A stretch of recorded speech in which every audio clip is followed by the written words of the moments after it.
All right, y'all. We up in this thing. Day 6 of Jamell Demons. State of Florida versus Jamell Demons. Double homicide trial.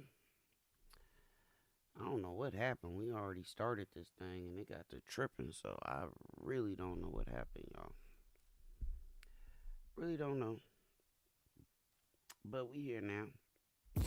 Run the city, we run the town.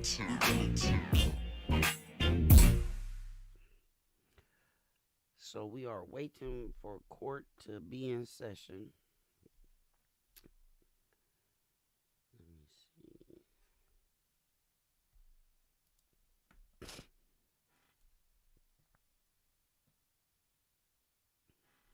I don't know. Is it just me or does it seem like this courtroom is like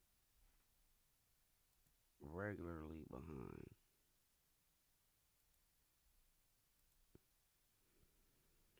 I don't know.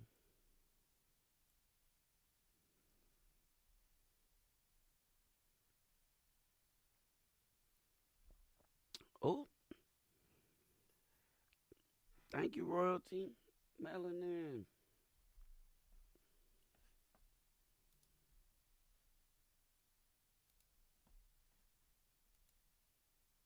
That's dope.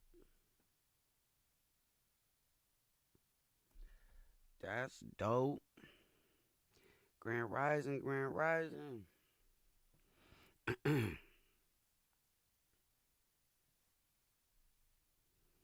Shout out to everybody watching. Make sure y'all hit that thumbs up for me as we wait for court to start.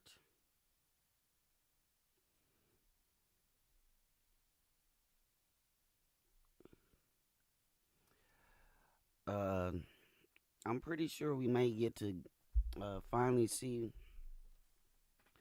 what they were talking about. Oh, let me say hello to everybody. Hello! What they were talking about in regards to the text messages or whatever information is on the cell phones.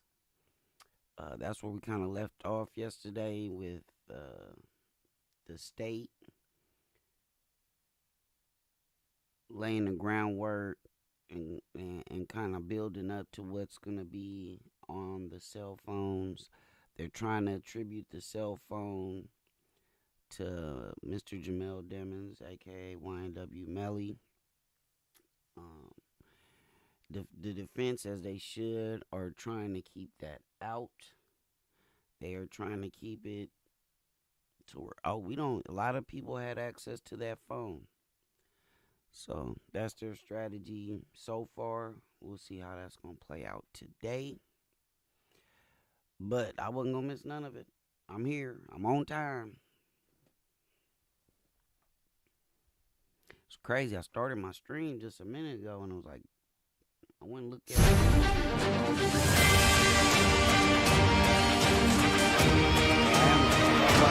Welcome back, everybody. Thanks for coming back to our coverage of the YNW Melly double murder trial here on Law and Crime. Today is going to be day 6 of the trial against Jamell Demons, who faces 2 counts of first-degree murder in the shooting deaths of his 2 friends. Proceedings should be starting up any minute now. I'm keeping a careful eye on that courtroom feed.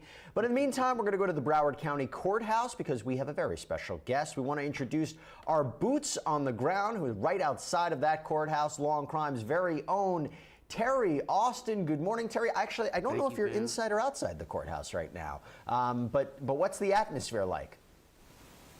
Well, today we are inside the courthouse, right down from the courtroom, and it is really a little bit quiet right now. They haven't started up. I did see the witness from yesterday. That's FBI Special Agent Brendan Collins. He got on the stand yesterday. He's from the CAST unit, which stands for the Cellular Analysis Survey Team, and he just talked about his background information. He's going to get back up on that stand today. I will tell you that yesterday it was fairly intense.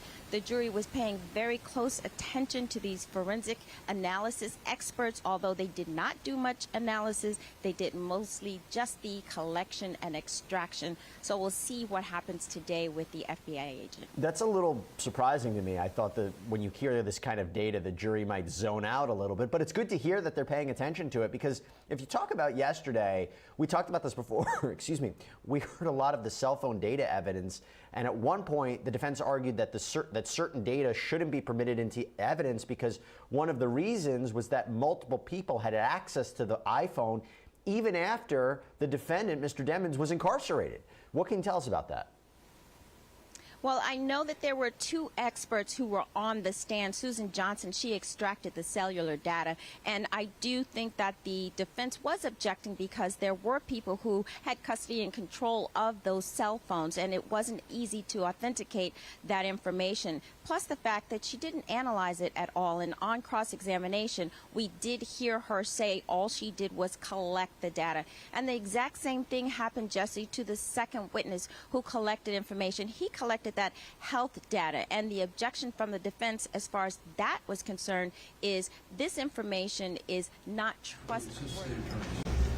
We all ready to proceed? If we could just approach briefly, Your Honor, I'd like to bring things to the court's attention.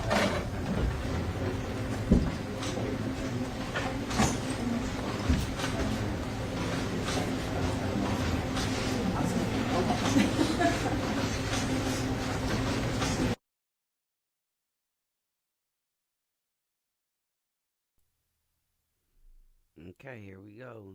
Early sidebar action. I do like when most guys like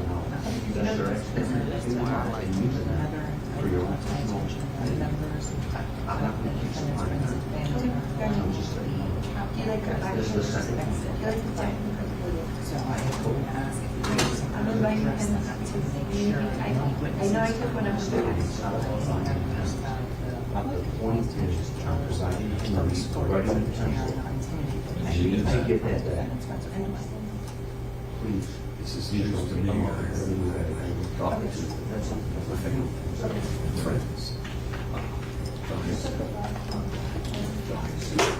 I'll double check. I don't Spam.com.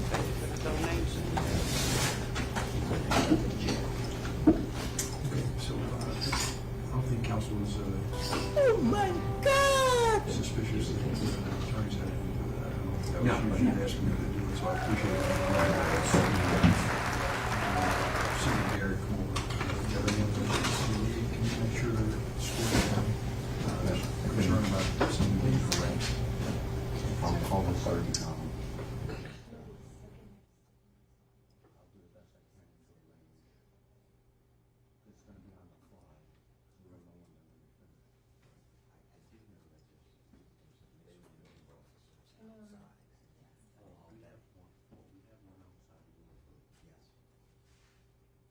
You can work that out. See what you can. The other thing that I have a question for one of the jurors today.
Okay. I really feel like today is gonna be it's gonna be one of them. It's gonna be interesting. At some point, we got to get to the taters, the meat and taters of this whole trial. Update on Boosie. Boosie Boo, Lil Boosie Badass. Boosie has been granted bond. So it looks like he's gonna be released today. So he has been granted bond in his federal weapons charge. So quick little update on Boosie while we waiting. And what else? What else, y'all?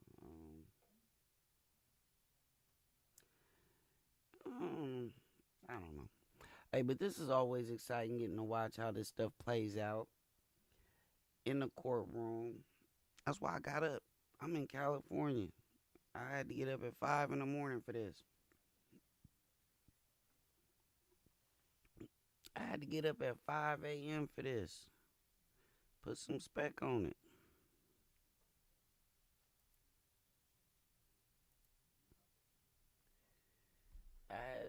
Look.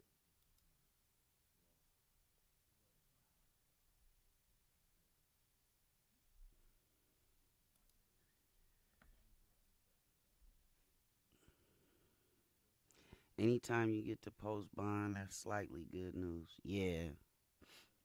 Unfortunately, I don't think it's any way around him not. After she finishes her direct, if we could I can't hear you, sorry. sorry. If after she finishes the direct, if we could have a brief break so I can set up with the computer. All right, okay, thanks, Judge.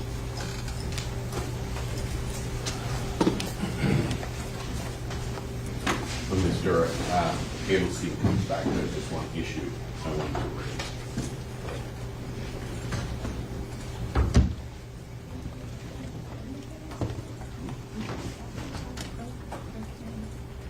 I'm sorry.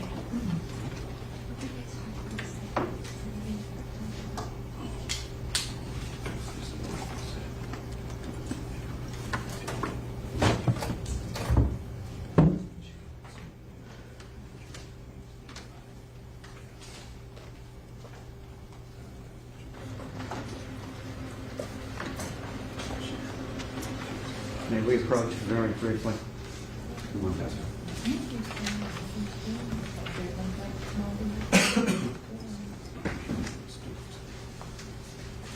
There's nothing. I asked the officers to start coming and just sit. I need to go outside and find that good. You want to break something up, Mr. Howard? Yes, Your Honor. It needed to be sidebar, but the state just advised.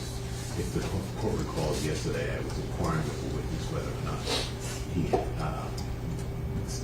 Miramar Police Department had any other software to test the results of their Celebrite download on. He said no, wasn't done.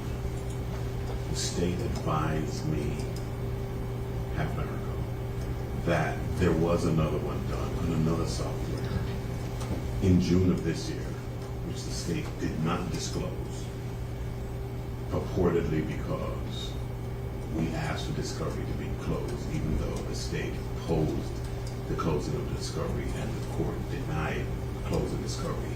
Nonetheless, the state indicates that it failed to meet that discovery obligation because we were asking to close discovery, but wants now to introduce through another witness the fact that another analysis was done in June of this year.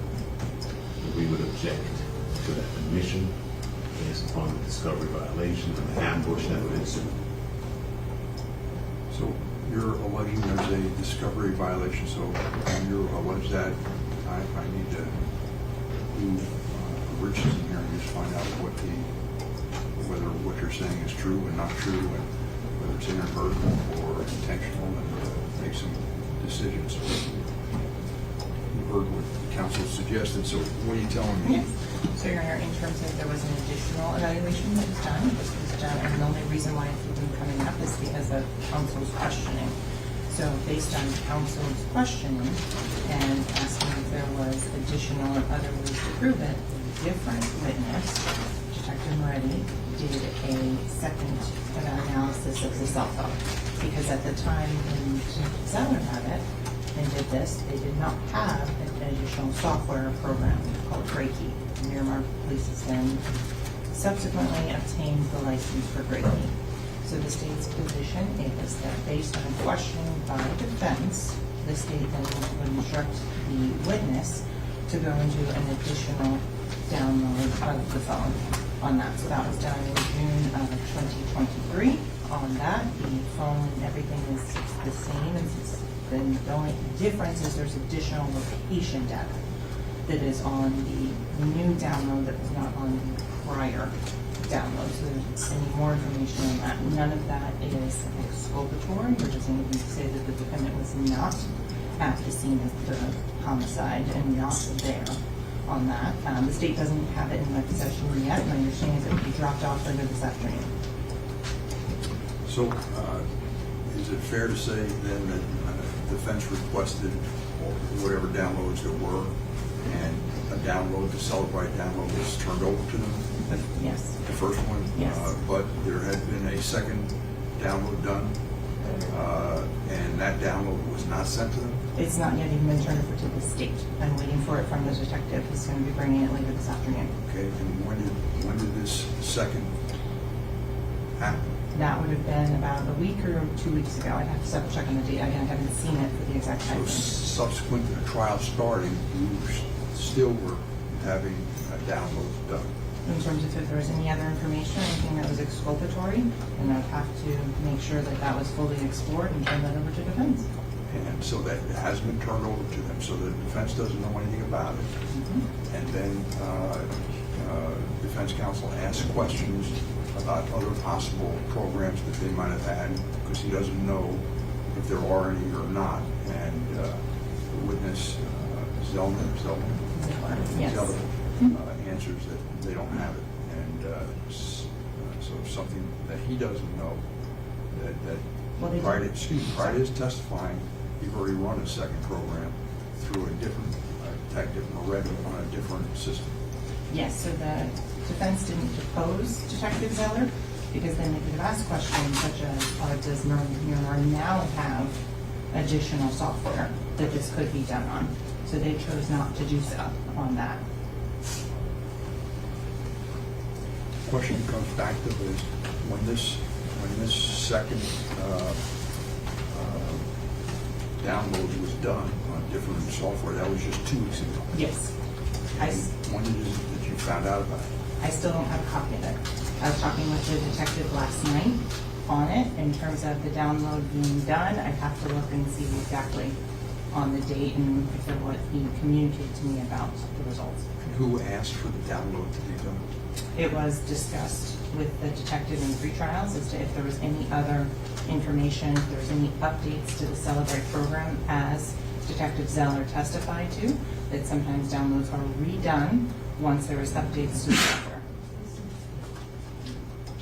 So this is new information that Detective Zeller doesn't know about, Correct. and Detective Moretti hasn't been told about. Correct. And it's something that's new to you that you just came up with in your pre-trial. How long ago was that? I have to look on the exact date on when that was. Yeah, tell me what the Sometime date the week, I believe, of May 21st or 23rd, sometime at that, during the course of that week. As to when the actual analysis was done, I couldn't tell you right now, because I don't have it yet. But, this is analogous to, for example, if defense were to cross-examine a witness about evidence that was tested or not tested. If they open that door, then the state would be able to go forth and send additional items for testing on that. And to your knowledge, there's no cutoff on this. Correct. Thank you. Anything else? Yes, Your Honor. There were two questions that the court just asked the state, which I noticed were not answered. The first was, who asked for it to be done? The second was, when did you, Ms. Bradley, find out that it was done? Neither question was directly answered. Both answers were evasive.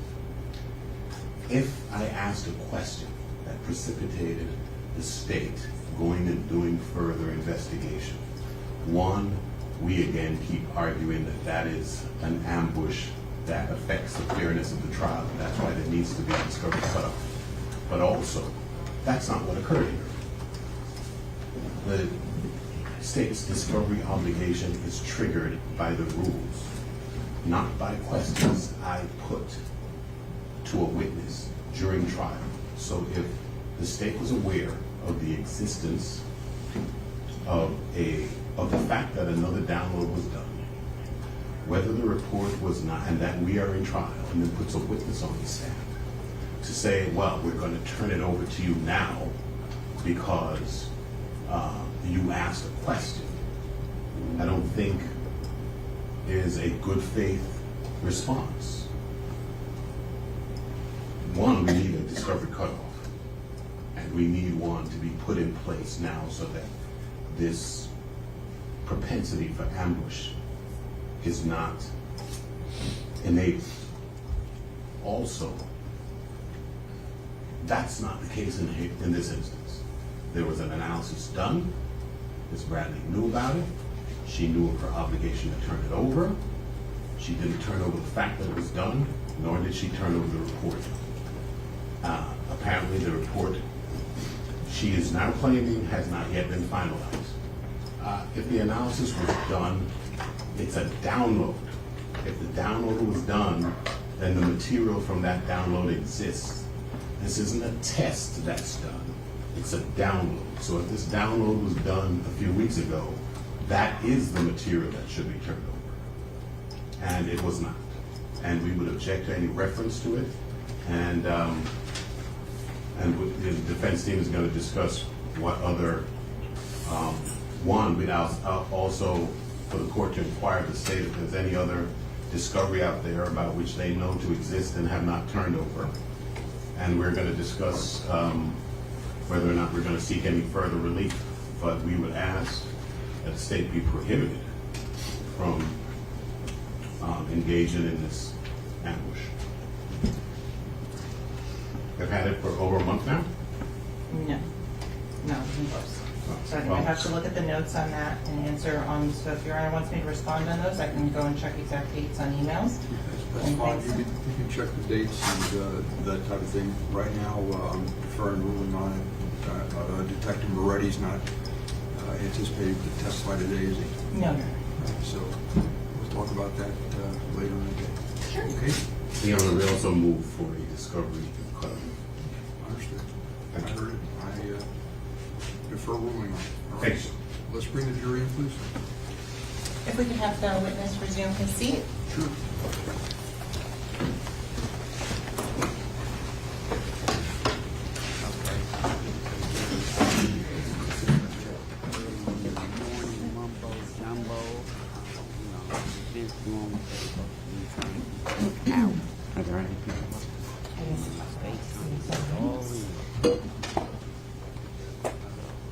Bring the jury in.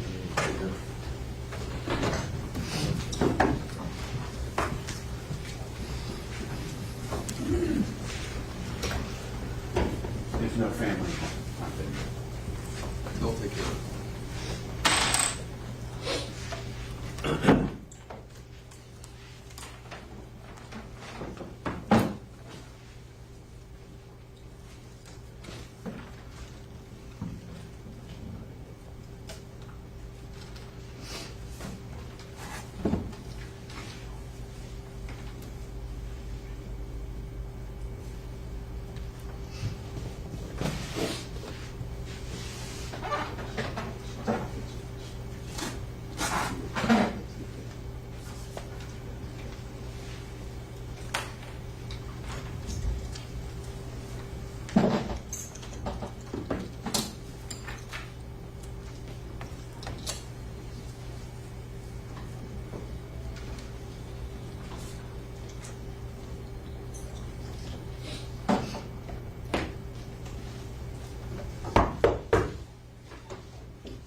Jury entering.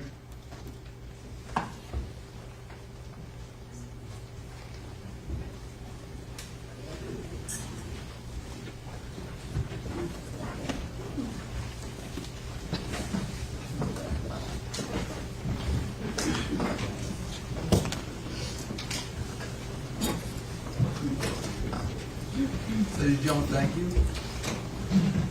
Please be seated. The record once again reflects the presence of the defendant, Mr. Devens, and the counsel, the assistant state attorney, the ladies and gentlemen of the jury.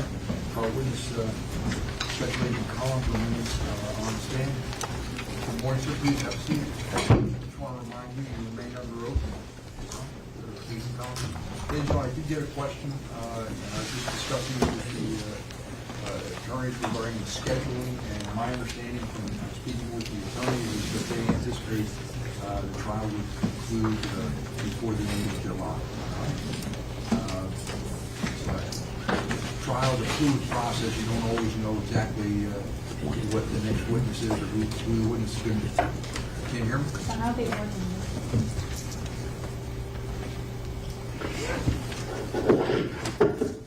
I apologize. So let me start over.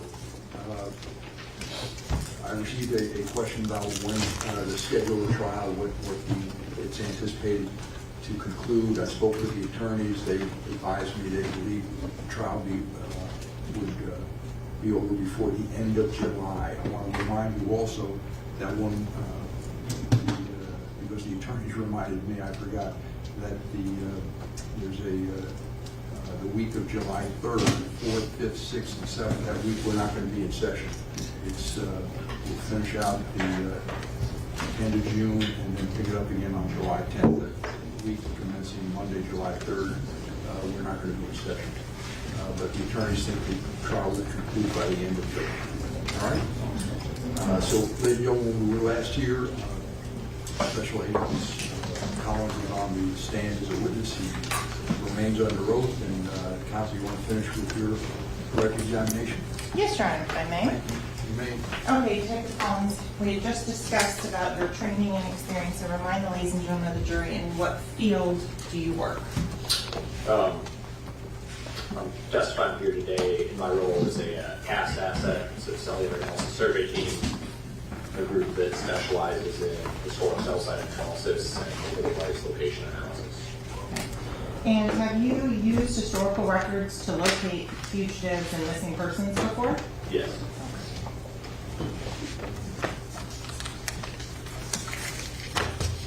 Did you conduct historical cell site analysis in this case?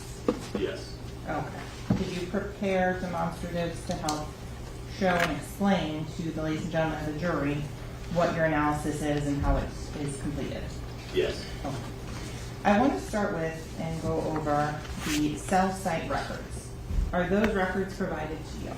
Yes. Okay. And so what's been previously admitted into evidence as states 63 and 64.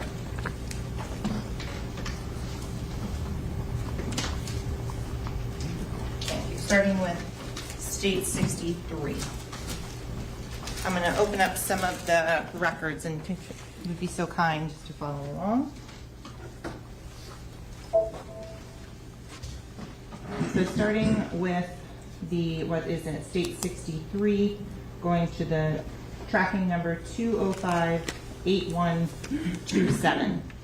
And so it's clear. I want to also publish state 28.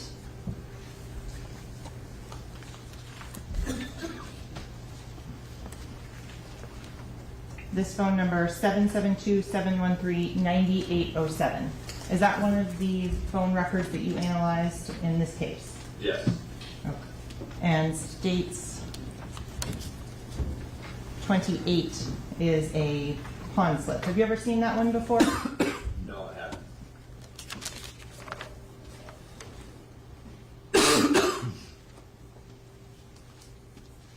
So going back to the same phone number, 772-713-9807.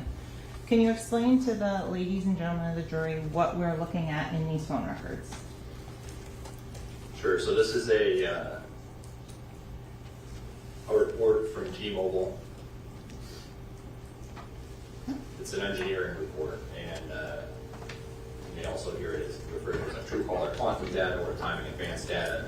But essentially what this is it's records of, from the network's perspective, location where the phone likely was during particular times. So you'll see a series of columns on here. You know, at the top it explains what is contained in each column, and then you'll have a series of entries. All that is associated with a particular time. So column A in this case is end latitude, and column B is ending longitude. It says what the confidence level is, the IMSI, column E, and the IMEI.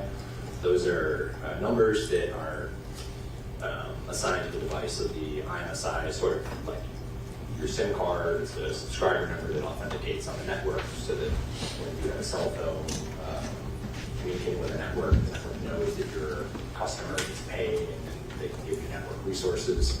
The IMEI is about the device that you have in your hand.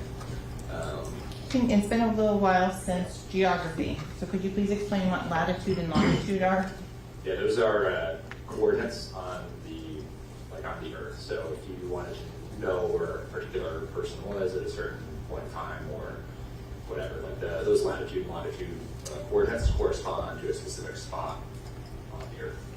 So we could plot those in any mapping software. Like we could copy and paste this in Google Maps right now, and it would drop a pin in Google Maps, for instance, and say, okay, that's where latitude 25.984685, longitude minus -80.375979 is here.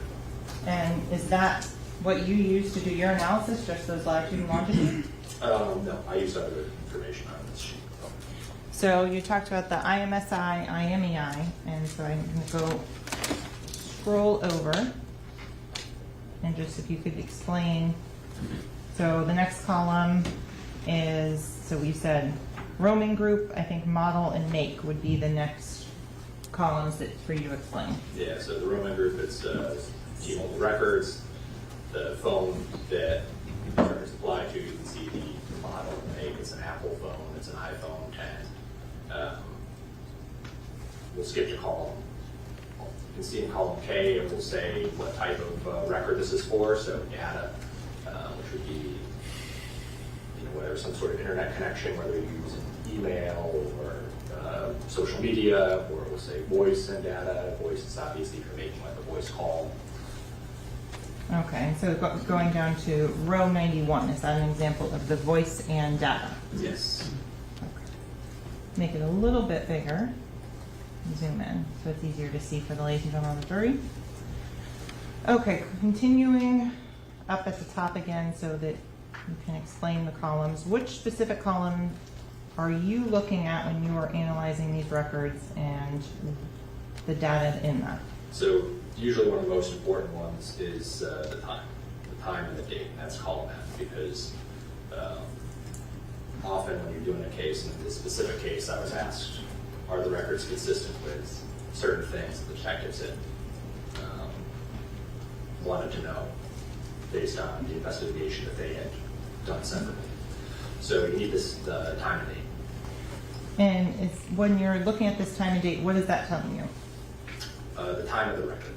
Okay. So when row 2, when you see October 26, 2018 at midnight 000, you will know that the latitude and longitude points attribute to that in columns A and B, or a little further down the spreadsheet we'll see that a distance measurement from a tower that is associated with that particular date and time.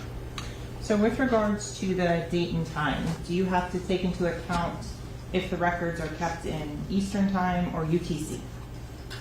These are in local time, so Eastern time.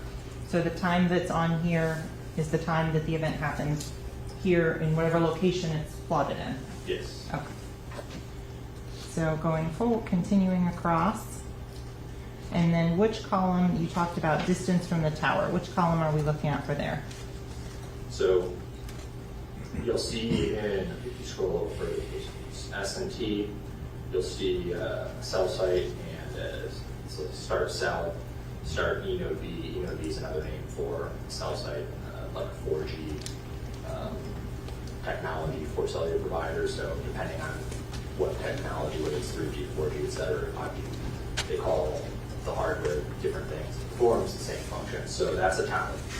And we will know that that tower is at a certain spot in the real world. So if I know that at a certain time, call them to whatever that time was at midnight, the phone connected to a tower named 76963, the antenna 23, I can go find where tower 76963 is, plot that on the map and say, okay, this tower is here, and the antenna is pointed in a particular direction, and at midnight, the phone was in that direction, and then we'll see if you scroll further to the right.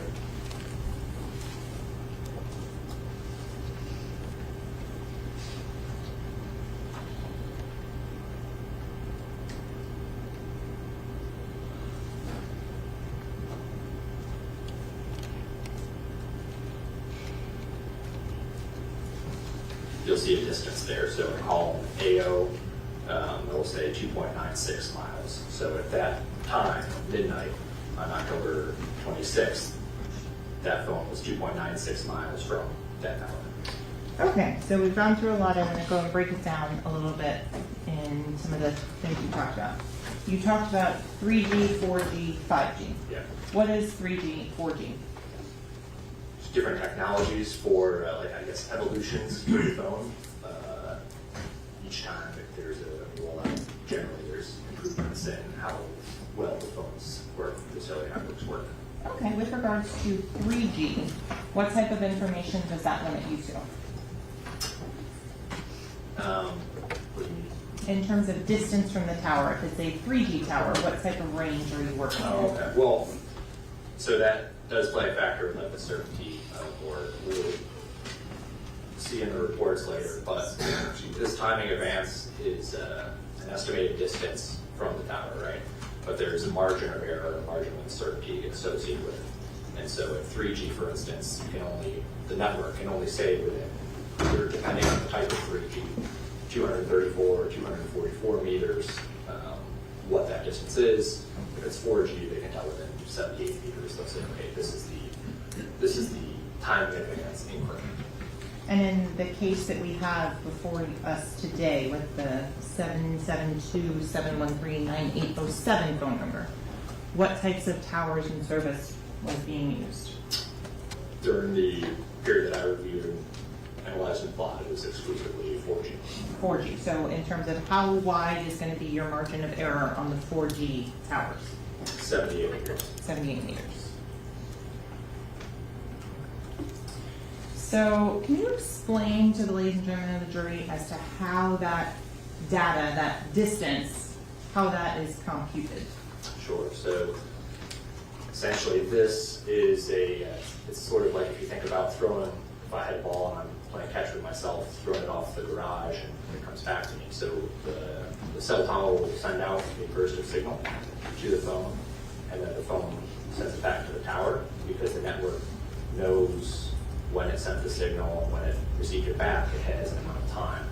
And we know the speed that cell signal travels at, it's the speed of light, so by multiplying distance by time, or excuse me, speed by time, we get a distance. Is the speed of light constant? Yes. It's been a while since physics. So if you could just kind of explain that a little bit for the ladies and gentlemen of the jury as to how that works. Yeah, so it's, that's the speed of light doesn't change. Cell signal is the speed of light anywhere in time. It's going to be the same. Is the speed of light affected by foliage or trees or leaves or anything like that? No, speed of light's the same. No. Are cell signals or service affected by changes in environmental conditions? Can be slight changes, but generally not. And if there's a change, we're talking about like minuscule amounts of meters, not miles. So meters, not miles. And what types of environmental conditions would be required to have a change of those meters, not miles? Well, if your phone is in a, like, you know, a lot of the buildings down here are built for hurricanes, so if there's lots of concrete walls, that could affect it. If the path that the signal takes to the phone is not a direct line, let's say it bounces off something, like it, we call that multipath, so if it hit a glass building and then came to the phone and then went back, obviously those things would increase the time that it took for the signal to go there and come back, so that would then increase the distance. Okay. With regards to hurricanes, is that something that would affect? Blizzards? I mean, if the way that would affect this would be if that had a catastrophic effect on the network and then the network wasn't functioning properly. Okay. If there are records that you are analyzing, what does that tell you about that specific tower? That it was working. Okay. Going on again, so you've explained a little bit about a cell tower or a cell phone and how it works, and you mentioned cell towers. What are cell towers or antennas? Yeah, so obviously our cell phones don't have wires coming out of them to make a call or send a text or do whatever we want on our phones. We have to connect to the cellular network. We do that through cell signal, which connects to an antenna, it's usually on a tower, and then through the network's infrastructure, the call or the data transactions routed through its core and then handled however we need to handle it. So a tower it can be anything that has an antenna on it. Have you created a demonstrative exhibit to show the ladies and gentlemen of the jury what a cell tower is? Yes. Would it help in explaining and the understanding of the testimony? Yes. Okay. Judge, we're going to object before she publishes it to the jury and maybe go sidebar. Yes.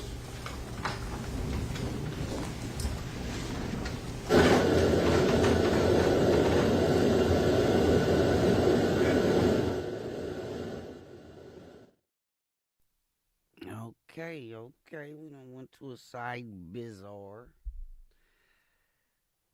Still the same guy. I don't know. I didn't hear if the judge ruled on if they gonna be able to attribute that phone to Melly, but it looked like it because they still going forth with the same witnesses as far as how they got the information off the phone and things of that nature. So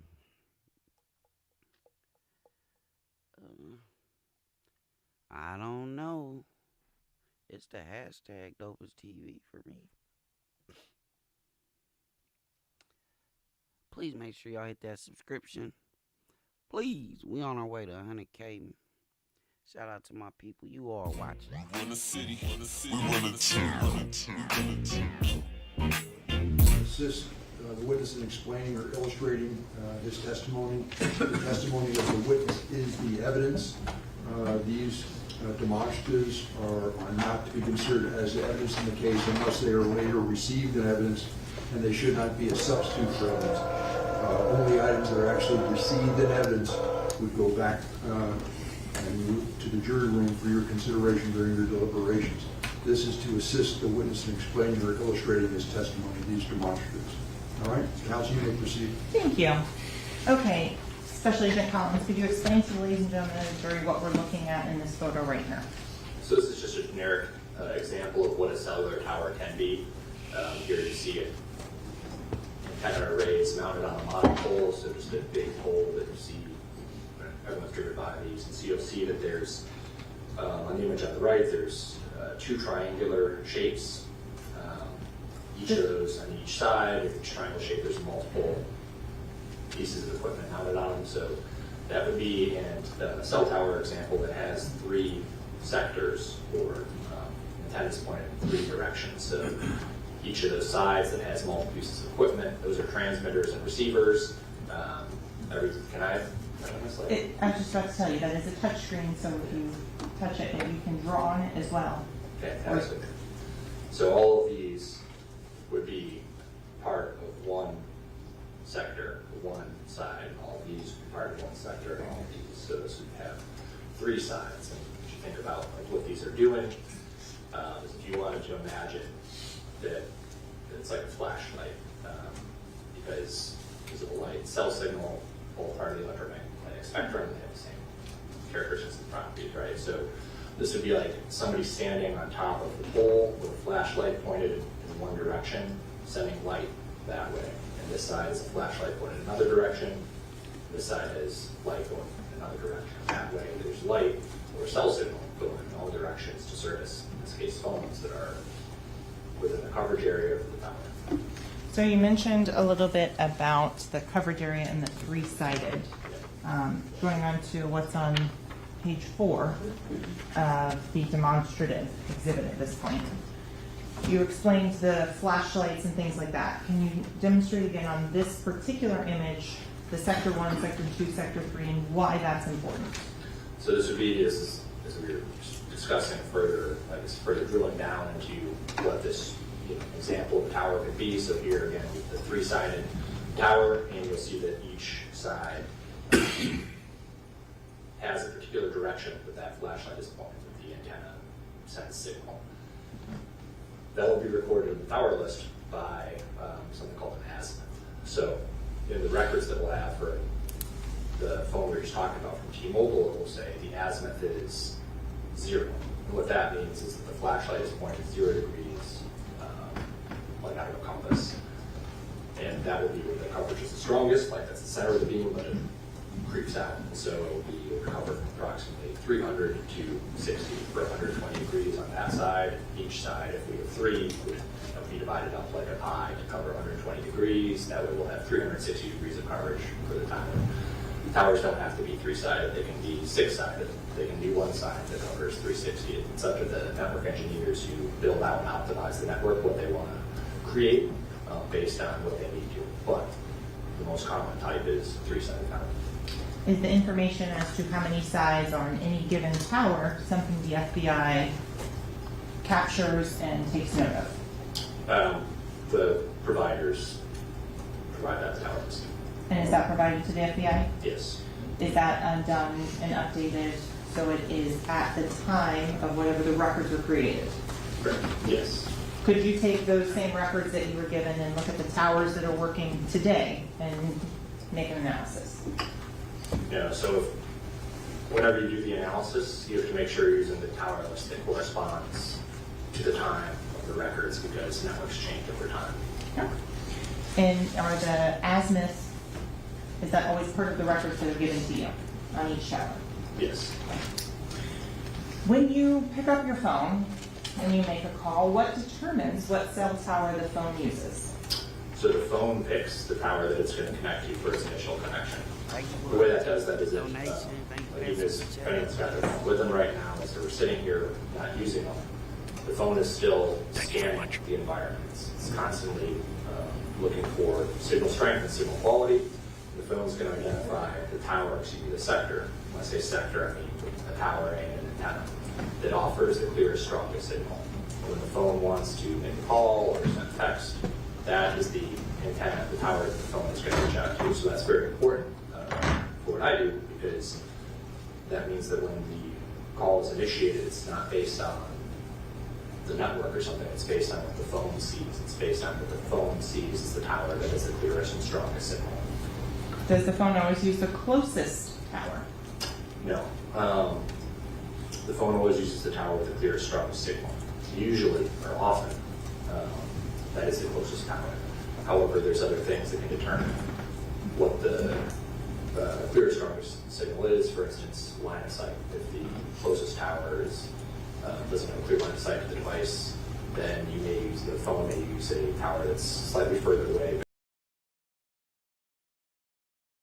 Wait a minute. I gotta stop it real quick. Do y'all see how long this woman's eyelashes is? I'm sorry. I just it's an observation. Like what? Them have to be like close to the longest eyelashes I ever seen in my life. Because the signal strength and signal quality are better from the antenna to direct line of sight, for instance. Are all the antennas and cell towers, do they look like the ones that we showed in the previous slide? No. What does a cell tower look like? Yeah, I mean, whatever the companies want them to look like, right? that's a good one because that I'm using this because everyone can identify that as a cell tower, but I'm sure everyone has seen antennas that look like they're hidden flagpoles, antennas that are mounted on the sides of buildings, up here on the roofs of buildings. They can be small antennas that are just on tops of street lights, or they can look like anything. In terms of the general direction that the cell tower antennas are pointed, are they at 90 degrees out, or are they angled downwards towards the majority of the phone? Usually they are tilted down. If you saw an example of it picking a cell tower that's further away, would you look at the records and try and determine why that's happening?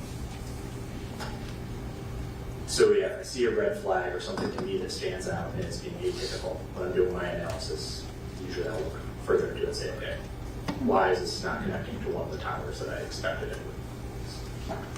So we've described the CDRs and the information that's used on those. Is that the same that you did for each and every phone in this case? So we were looking at the time in advance reports, the engineering data, the CDRs, the call detail records are a different data set.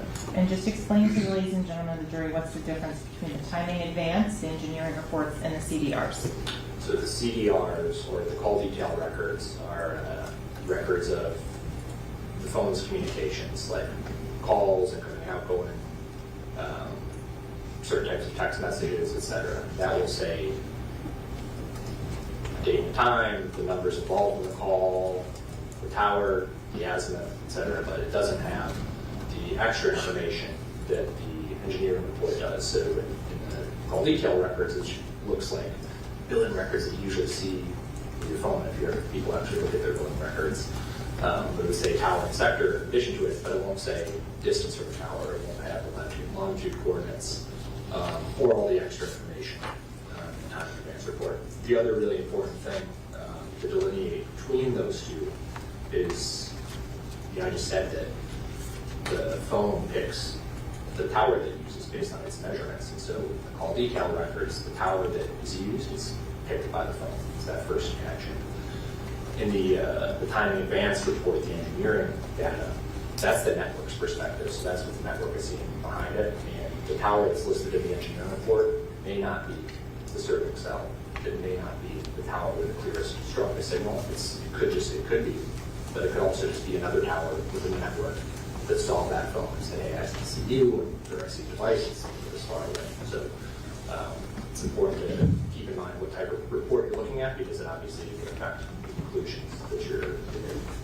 So in terms of the way you illustrate the difference between a tower being used or a sector and a timing advance, or the distance measured on that, I want to make sure it's very clear. What we're looking at right now, what does this illustrate when we see just a round circle in your reports? So this will illustrate the tower that the phone used, or if it's from the data report, the engineering report, the tower that is registered and listed as seeing the phone. All the green dots in the middle of this graphic, those are all cell towers, and you'll see that there's one tower in the center of the map that has a blue circle around it, and so that would be the tower that the phone connected to. That's not, I think it's not like if you're using Google Maps and you're used to seeing a blue dot, when you pull that out, this is not the location device, this is the tower. Okay, and can you just, so it's clear, point out a couple of the towers that are on this map and just highlight them so it's clear what you're talking about, because sometimes the color doesn't come across great on the screen. So these green dots would be other towers that weren't used or that didn't see the phone. This one here in the center of the blue circle would be the tower that was listed on the report. And then this big blue circle, that's not a coverage area, that's not saying that, hey, the phone has to be somewhere in here. I'm just flagging that as saying that is the tower that is listed in the report. That's the tower that was used over a cell phone. Is it your testimony that the phone is definitely within that circle somewhere? No, definitely not. Why not? That's not what this is intended to do. This is just intended to show this is the tower. Okay. So now we're going to go into the cell site How would you indicate that in your report? So cell site, meaning tower and sector, or tower and antenna. This is showing the direction that the flashlight is pointed.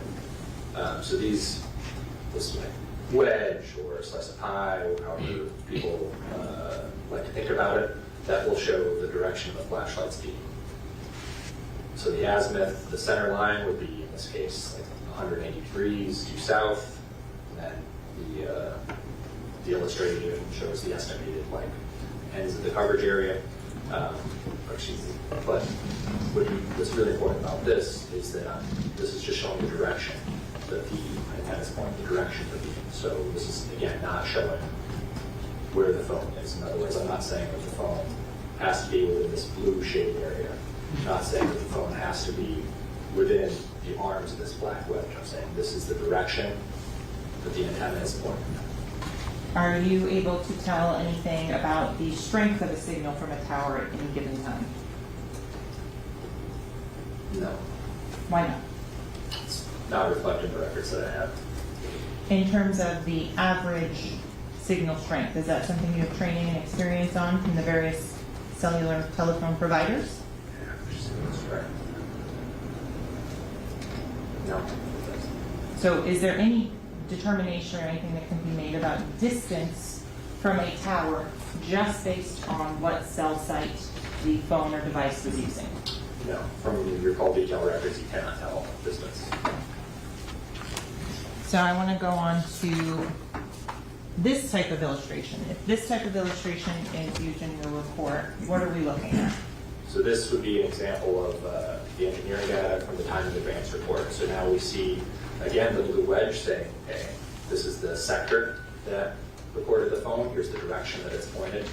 And then we have that distance from the sector. So the distance, whatever, we can say this is, for instance, 1 mile. So a particular example would be 1 mile here. And we see that it's a certain thickness of the band because the timing advance, margin of error or size, depending on the technology, can only get down to a certain distance. So for 4G, again, it's 78 meters. For 3G, it's about 234 meters.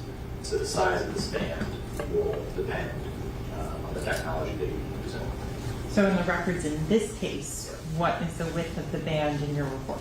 78 meters. Okay. So in this case, what I'd be expecting, based on the information from the phone, from the engineering report, is that the phone would be somewhere within this band, this like curve, banana shape, whatever. That's based on the data from the engineering reports saying, okay, if the phone was 1 mile from this sector, from this antenna points this direction, here's 1 mile, the phone should be somewhere within that band. With just one data point, can you narrow down where in that band it could be? No. With multiple data points, can you draw conclusions as to the location of the phone because of multiple records? Yeah, potentially. So one way we could do that is weed intersecting bands. If we had another tower, could you zoom out a little bit, please? Sure. Like let's suppose that this tower down here also recorded a measurement. Maybe that it was a certain direction and distance, and so we had bands that intersected, then we could say, oh, that might make the conclusion the phone is in that smaller coverage area where it's where the intersections of the bands are. We can kind of triangulate. We could also use other information that's not related to cellular technology if there's other facts from the investigation. Is that type of information provided to you when you're doing your analysis? Yes. Okay. And do you identify areas potentially of interest? Yes. Okay. Going on to this next slide here, what are you illustrating in this particular map? So this shows the green dots are T-Mobile towers in the South Florida area at the time of 2018, at the time relevant to this analysis or case. And the takeaways there are just there. You see in densely populated areas, there's a much higher concentration of towers, right? Because there's more people who have more devices, so there's more demand of network resources. So you need the providers need to have more towers with smaller coverage areas to provide service to those devices. When you get to more rural areas where there's fewer people, fewer devices, the networks will usually have fewer towers that will have bigger coverage areas. So. Okay. Is this map fairly and accurately depict the towers that were in South Florida in October of 2018? Yes. So going on to the areas of interest.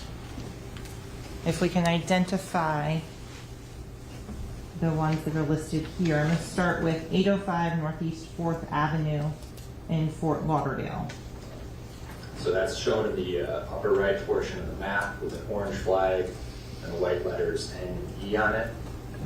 That was a location, all these locations were provided to me by the detective who requested that do the analysis. But that was one of the locations identified. And how do you plot or map these locations? With mapping software, I mean our mapping software school maps. Okay.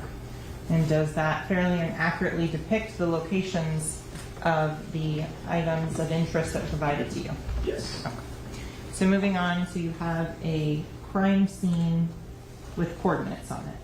Yes. Is that again provided to you by the detective? Yes. Next, reported shooting. How would you identify that on the map and point it out, please? So the reported shooting location is a blue flag with a little eye in it, shown here on the map, sort of, I guess, in general in the lower left. Okay. After that, there's Memorial Hospital is your next. How is that identified on the map? We have Memorial Hospital, 1901 Southwest 172nd Avenue, Miramar, Florida. It's shown on the map with a red square and a white H. Okay. Next location is labeled as McDonald's. Where is that on the map? McDonald's is 17001 Miramar Parkway, Miramar, Florida. That's shown with a red circle and a yellow M on it. Okay. And Sunset Lakes is the next one. If you could point that out. Sunset Lakes is located at 18513 Southwest 40th Street, Miramar, Florida. That's shown on the map with an orange flag that has the white letters S and L. And so last but not least, the Montessori Academy. Yes, the Montessori Academy, 19200 Pines Boulevard, Pembroke Pines, Florida. It's shown on the map with an orange flag that has the letters M and A in white. Are those locations that we just discussed consistently plotted throughout the rest of the mapping that you do in this case? Yes. So I want to go to the phone number 772-713-9807 and then the phone number 954-248-9081. Do you know who either of those phone numbers belong to? Objection. Outside of the scope of knowledge. Excuse me. And hearsay. Can I see this? Sidebar, please?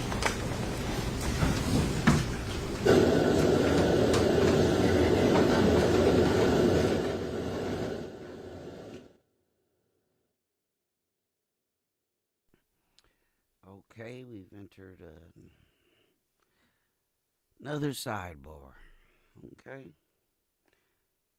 Another sidebar. This is getting all kind of mundane, but it's part of the process. They really gonna try to pin down. Hey. Answer the question. Do you know who any of these phone numbers belong to? I don't know Where his phone was. Yes. I'm sorry. We'll stop it right there. All you know is that somebody told you. Right. Okay, so I don't want to get into any of that. I just want to know what your personal knowledge is. You don't have any personal investigation or knowledge as to who these phone numbers belong to. No. Okay. And you just know that the phone numbers that were provided to you. Yes. Okay, and the 772-713-9807, that's the same one that we discussed in States 28 that I published Objection, earlier. Your Honor. He also testified that he never saw the document before, so it's outside of scope of knowledge. Sustained. Okay. Thank you. So with regards to the 772713. Objection, Your Honor, she cannot leave it up there published. Speaking objections, She's Your Honor. tainting the jury. Just take it down, please. Yep. So 772-713-9807, that specific phone number. On that, I want to talk in the 954-248-9081. Between 3:20 a.m. and 3:57 a.m., did you analyze the data for both of those phones? Yes. And if you tell the ladies and gentlemen of the jury what this data is showing and explain it to them. Sure. So the several slides like this in the report. So I'll talk a little bit more about this first one, just so everyone understands, which the slide says. At the top, it says the analysis of the two phone numbers that conducting analysis for. It says the time period that I'm analyzing, so October 26, 2018, 3:20 a.m. to 3:57 a.m. And then the bulk of the slide is the graphic, is the map. You see all the green dots all over the place. Those are T-Mobile towers, like we talked about before. And then you'll see that certain towers are highlighted with a circle showing that those are the towers that saw the phone. Some circles are red, some circles are blue, some circles are red with a blue perimeter around them. And so I'm going to kind of zoom in up here on this top section, the 3:20 a.m. If you could just show some of the red with blue circles and then the blue and red on that. Yeah, so there's an example of a red circle, and what that means is that you can call it, since it's hard sometimes to remember numbers, we'll just call it the red phone and the blue phone. So the red phone was seen by that tower, and that's why there's a red circle there. Here, the network saw the blue phone on that tower. Here's an example of a tower that saw both. Judge, may we approach sidebar, please?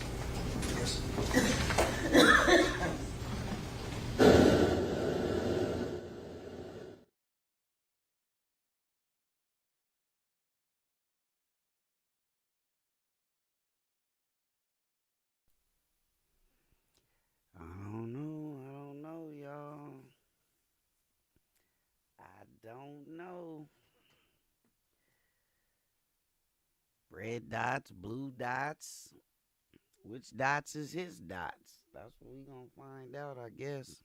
Thank you guys for all the super chat donations, and shout out to people watching on Twitch. Make sure you guys look in the description. You can find the social media links and follow me.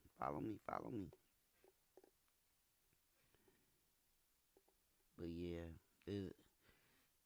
once they get past this and they open up that phone and start doing whatever they gonna do and placing them in certain places. So that's what they doing right now. It doesn't look like, I thought yesterday, okay, maybe it's stuff on the phone that they want to introduce, but it's looking more like they trying to pin down his location or put him in the vicinity of the incident. So that's what it's looking like right now.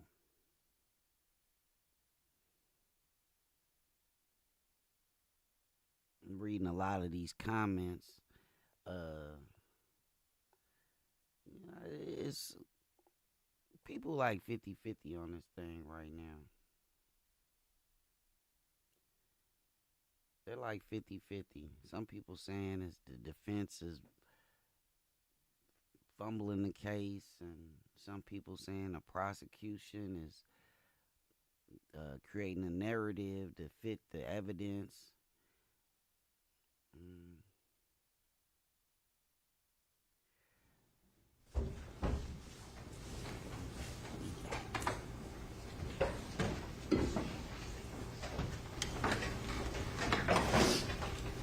Thank you. Let the record reflect the jury stepped out. Counsel remain along with the defendant.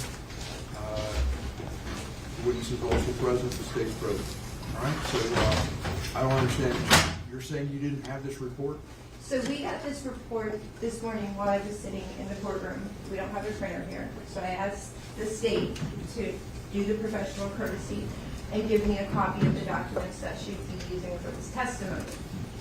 I'm trying to refer to what she's up to. She gave me 7 pages, by the way, which we started, and I was objecting to it being published because it still had the names in. She said, I'm not using that first page that I handed you, I'm using every other page. So I'm looking at the pages to try to go along with what she's showing, and I'm noticing she gave me a report from a whole nother phone. All I'm asking is to give us the actual documents that she's showing the witness. And to say I emailed it to you while we were sitting in the courtroom is a little disingenuous because I don't have the printer to be able to print it out. So I just asked. So you have the report, all 3 reports, but the reports that you have that were generated to you have the phone number as well as a name that's identified that the phone is associated with. Is that correct? She redacted that. No. Yes. But you have the 3 reports. Yes. Discussing the phones, and you were given those reports some time ago, and yesterday your objection was made that it's it's conclusory as to whose phone it was, and I sustained that objection, told her to redact the name. Yes. Correct? Yes. And you're telling me you don't have the form of the reports with that redaction of these maps or whatever they are, with the names being redacted. Is that correct? So I have it in email, but I'm asking for paper form so I can follow along. With, Understood. Yes, that's All right. exactly. Thank you. So can you make copies for those? I printed, I found all of them. If there's one that she's missing, I'm happy to do so, pull them up again. I printed them all this morning for her. Counsel's suggesting she doesn't have them, so I just want to make sure she has Of them. course, and that's not a problem. So, but they've all been turned over via email. This is all in there, the original copies as well that were provided. Counsel does not have the ability to print something out in the courtroom now. She's asking counsel, Ms. Raven, Liberty's asking for a copy of it. Let's provide her a copy. I'm happy to do so. I just need to know exactly which one she says she's missing and which one she says she has. I don't want to have to duplicate them if possible. None of the documents she's published So since just testimony do started. me a courtesy, been just given print to me. all of them out. Oh. All right? Can we take a break while the jury's out? We can, but can we finish this first? Oh, yes, I thought you were So finished. you're gonna make copies of all the documents. So she has in her hand some of them already. So I just want to make sure I don't double print them Just double print. on that. I So know she, counsel's suggesting she doesn't have them. So let's just print them all. okay, well, she does have some of those. That's what I make sure. For the record, I don't know, you're saying they're sent, counsel's suggesting she hasn't received those things. I just want her to get copies of it. I don't want your constant back and forth. Well, she has it, just give her the copies. That's it, it's easy. Just get her the copies. All right? Mr. Devens, you need a restroom break? All right, we're in recess. Thank you. you gave me this testimony, so you're going off the time 807 and have nothing on my. The judge is tired of these 2 ladies and they back and forth. Can you make her, or the prosecution, she's being a jerk, for real, for real. Can she tell me which one she doesn't have and I'll just make her a copy? You heard the judge. Like, girl, it's 7 pages. Can you print all 7 pages, give her the damn pages? I'm crying. This is too funny, yo. A little bit of the relationship between the prosecutor and the defense attorney and the judge and how they're all kind of interplaying with each other. It seems that the defense attorney and the prosecutor in this case are really not getting along. There's not a lot of professional civility going on.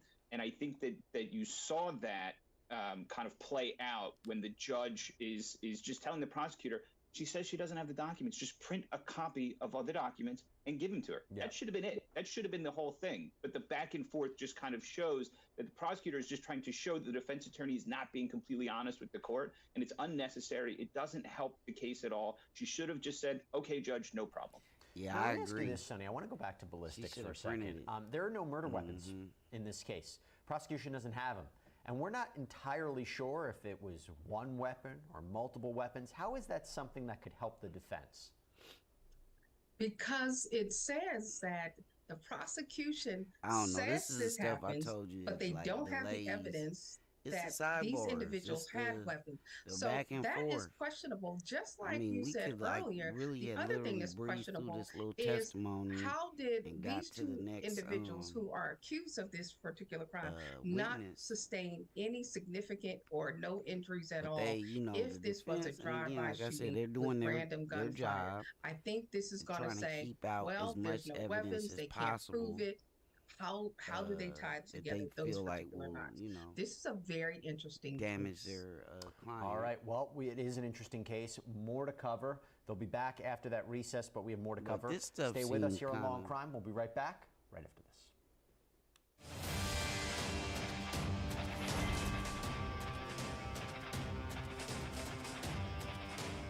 This stuff seems kind of regular. Like, it seems a little bit regular. Let's do a little shade room rundown. Oh, I was tripping off of this. Hold on. Ain't that crazy? I was tripping off this yesterday.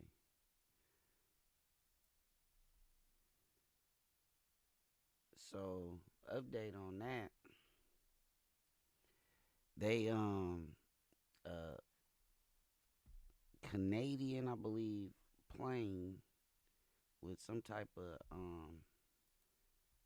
sound equipment, sonar, picked up some sounds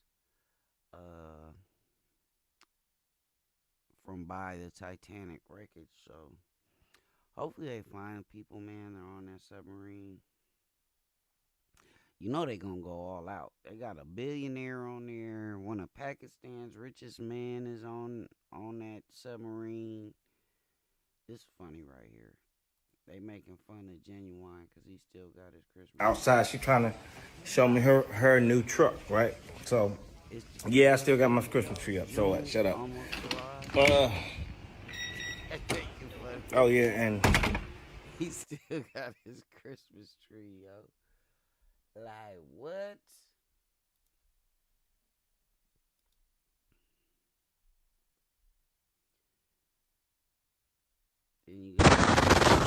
I'm really trying to speak on that that came across this page. We got it. We got his daughter. Man, I'm gonna tell you like this.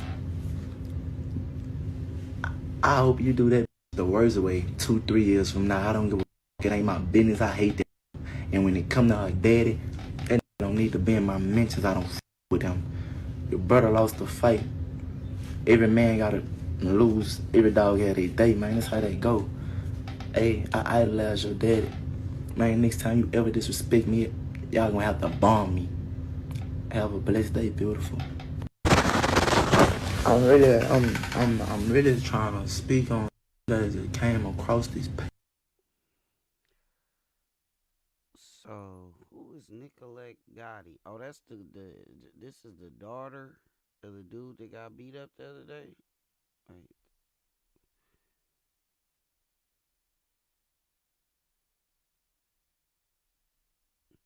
Your daughter is ran through by an animal with 12 different baby mamas. You're all a pack of zoo animals. What? Oh yeah, that's wild. That's wild. That's wild. You talking about the what? What? Oh my God! What? You talking about the kids? Let's see what else going on.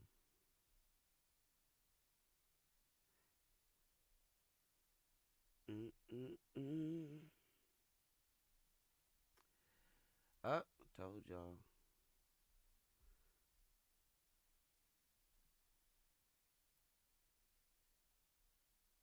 Judge grants Boosie bond. Boosie is one step closer to being a free man following his arrest. He is expected to be released from federal custody. Okay.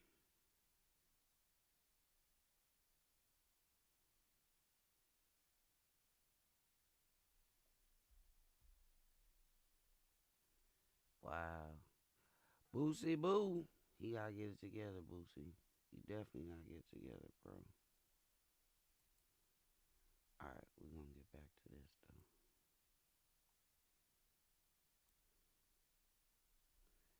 Alright.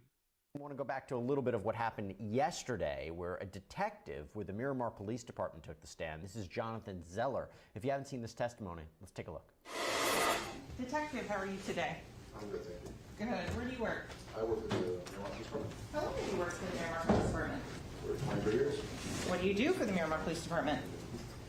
I'm a detective in the homicide unit And how long have you been in the homicide unit? since 2009. Prior to going into the homicide unit, what other hats have you worn for the Miramar Police Department? Several. One in particular is the digital forensic examiner. Okay. What is a digital forensic examiner? So what I do is we'll stick with the cell phones or cellular phones or devices of that nature. I do the extraction and the analysis for it. And when you're doing an extraction, can you explain to the ladies and gentlemen of the jury what types of software or tools you use to do an extraction on a cellular telephone? Okay, so what we use is a software and hardware from a company called Cellrite. And this is specific for conducting extractions of cellular devices. And approximately how many different trainings have you taken in the use of Cellrite systems? I've taken a few. Each of them consists of 40 hours of class training and exercises, and obviously the exam as well. What about, have you taken training with the CAST team of the FBI? I have. Have you taken, you said you also do analysis of the cellular forensics or digital forensics. What do you mean by that? So, depending on what type of case it is, I will actually do the extraction and I'll also do the examination of it, the analysis for it, and go through it and look for items that potentially could be considered evidence. And in terms of to do the analysis part, what information do you need? I need to know what the case. In this case that we're here on today, Miramar Police Department Investigation 18-10.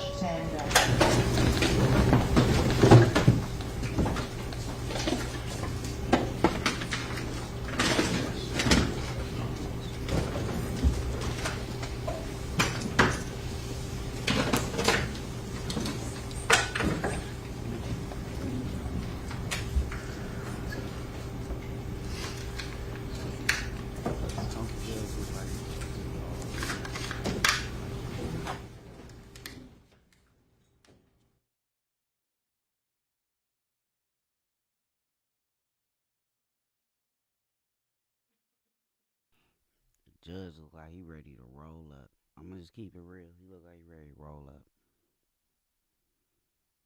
Roll up, Judge. Roll up. I don't think we have color printers in the back side of my office, so it's not something I can do regardless.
Let's get back on the record. I understand, well, first of all, the record reflect the presence of the defendant, his counsel, assistant state attorneys. We're still waiting for the state to provide certain documents to defense counsel, i.e.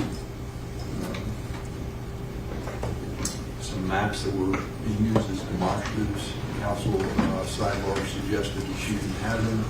They were emailed to her, but she doesn't have hard copies, and Raven Liberty wants the hard copies. So I had instructed the state attorney to go ahead and do that, provide those hard copies, and that's in the works because the printer in the courtroom doesn't seem to be working. So while we're waiting on that, let's go back and talk about the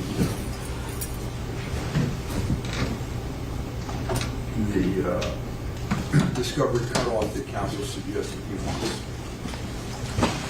What's the state's position on the discovery cutoff?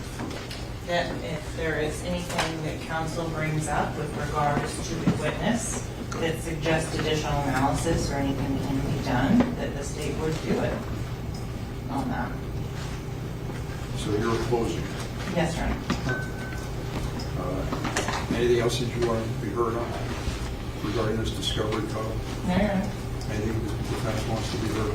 Yes, Your Honor. I just started to do some research, and quite frankly, I've only candidly found a case. It's in the 4th DCA, but it concerns a civil matter, and it speaks of the need for a discovery cutoff to avoid the very term I used, ambush and surprise, and that when a party conducts itself in a way as to ambush there to get the benefit of that.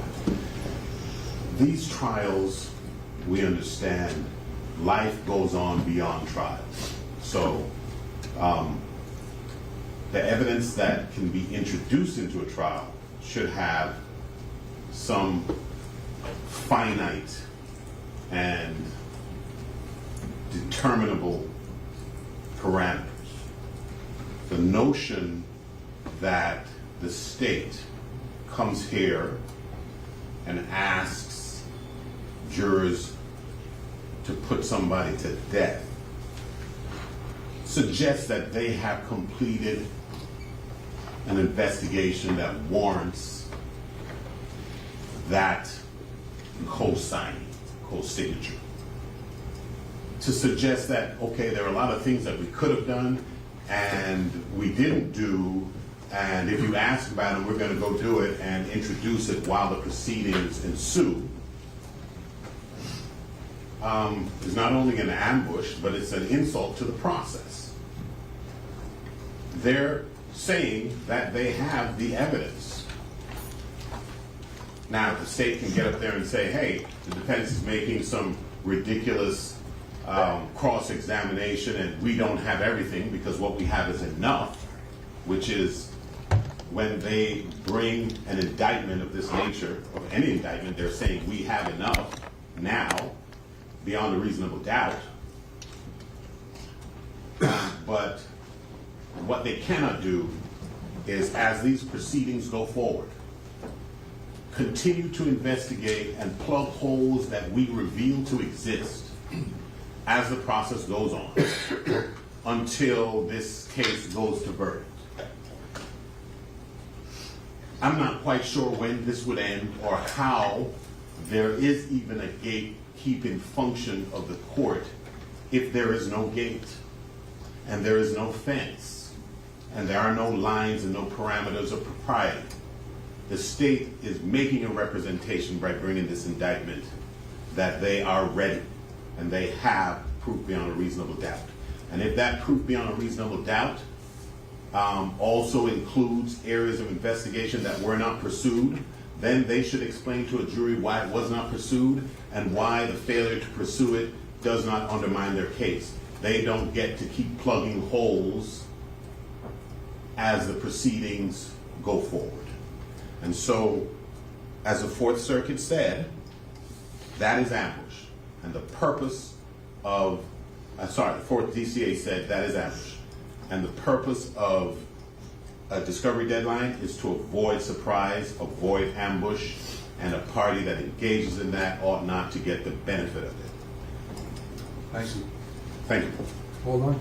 Just briefly, I would mention that defense hasn't yet to provide any reciprocal discovery, but alluded to some yesterday. that they were looking at Instagram posts and everything that had happened as recently as this week, but yet they have provided nothing to the state. So if there's any deadline of any sort that needs to be imposed on both parties.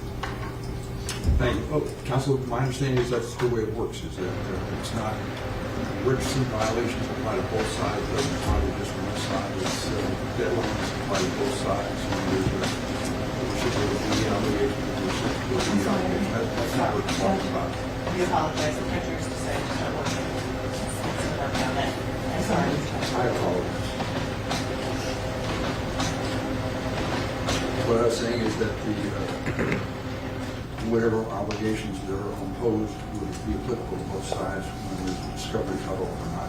My thought is as to the discovery cutoff, you can keep investigating the case, whatever, however you feel fit, and you're more than welcome to do that. However, that doesn't mean that anything you find can be used at trial as in evidence.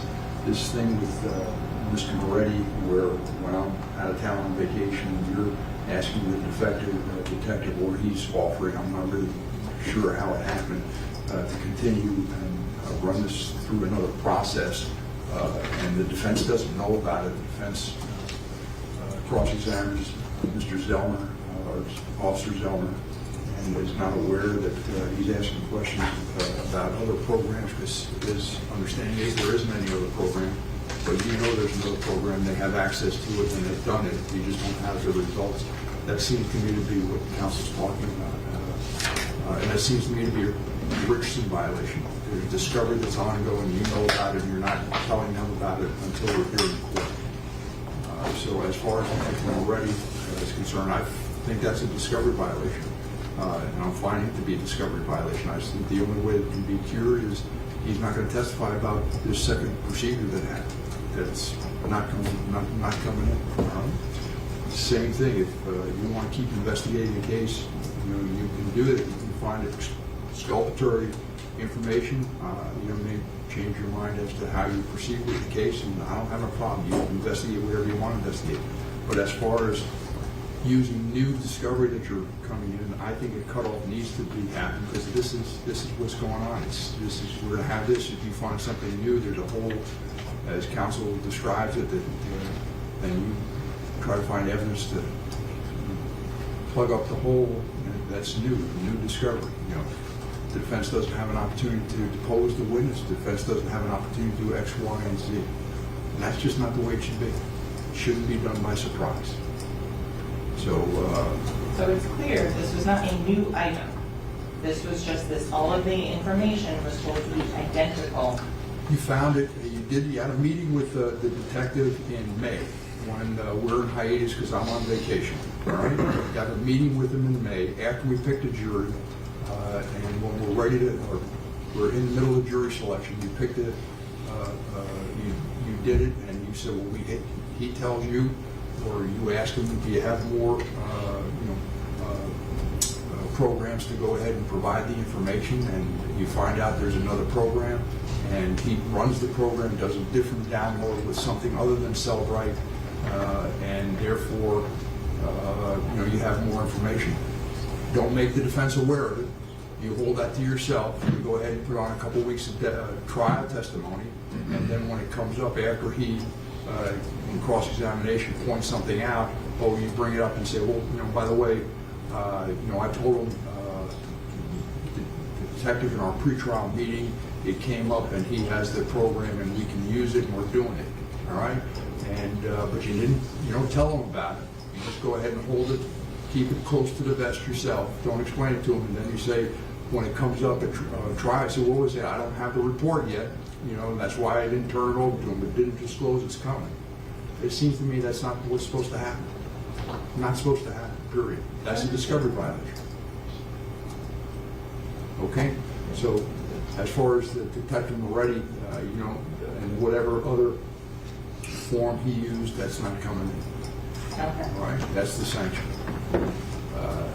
If you have other information, other discovery that's in the works, you better share it with them, because right now, if you don't have it, they're not aware of it now. It's not coming in unless there's something extraordinary that pops up. And just because you find out they have additional capabilities and you want to go retest something. That's not extraordinary on my way of thinking. I'm not familiar with what the case law says.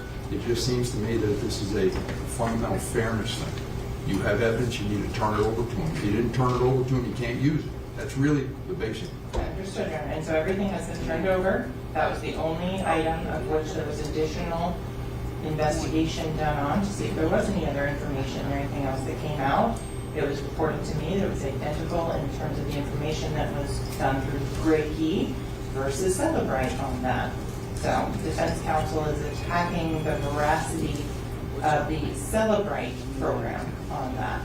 So with regards to that, that's the only reason why that would even be brought up. But if I understand yours, so we can move forward on that. But I do want to address one other issue, more outside the presence of the jury. Counsel keeps objecting to publishing of items that are already in evidence and making speaking objections. So just ask if Your Honor could address that specific issue, because the state can publish the items that are in evidence in the presentation of their case, and defense can object if there's something that has not been admitted or something to that effect. But in terms of the speaking objections and things like that, those are improper in front of the jury. Thank you. All right, no speaking objections. Understood. When do you expect this documentation to come over? I think the printer just started working. And I provided it to Ms. Liberty. Do you have those, Ms. Liberty? Yes, confirmed, Judge. Are you ready to proceed? Yes, Your Honor. Defense? Yes, sir. Bring the jury in.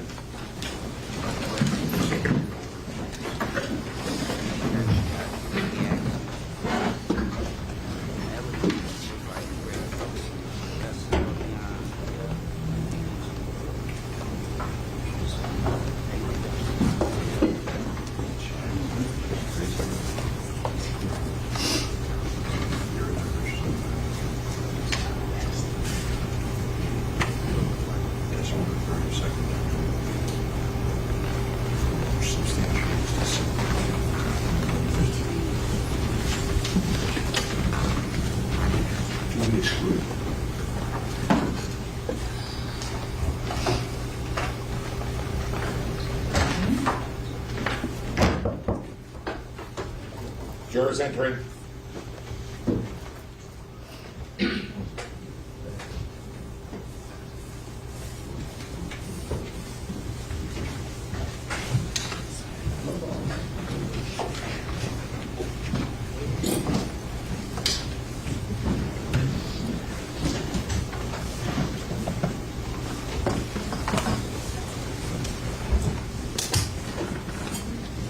Ladies and gentlemen, thank you. Please be seated. Let the record once again reflect the presence of the jury as well as the defendants, his counsel, the state attorneys.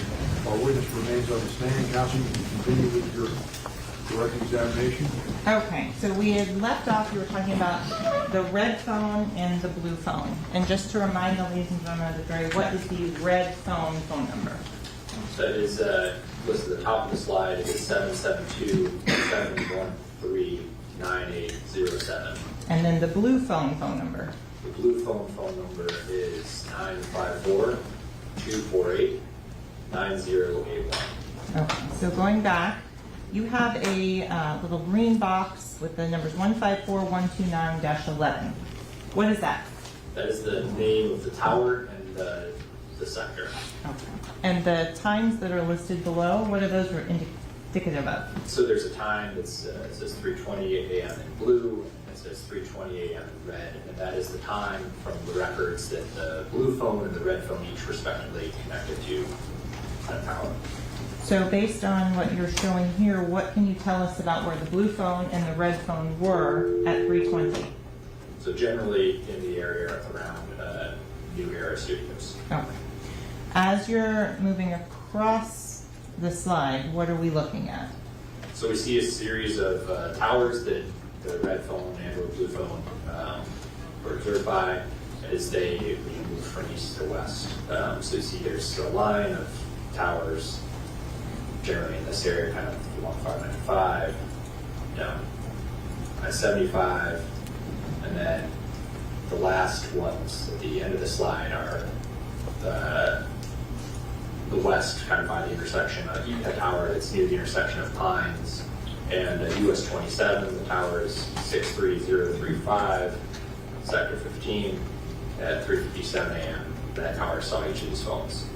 So I want to make sure it's clear when you're the 3:20 a.m. that's on the right side of the screen. Can you kind of show in order the way the towers are plotted? Yeah, so I didn't know the time for each tower because then it would be just a mess of boxes on the slide. But generally,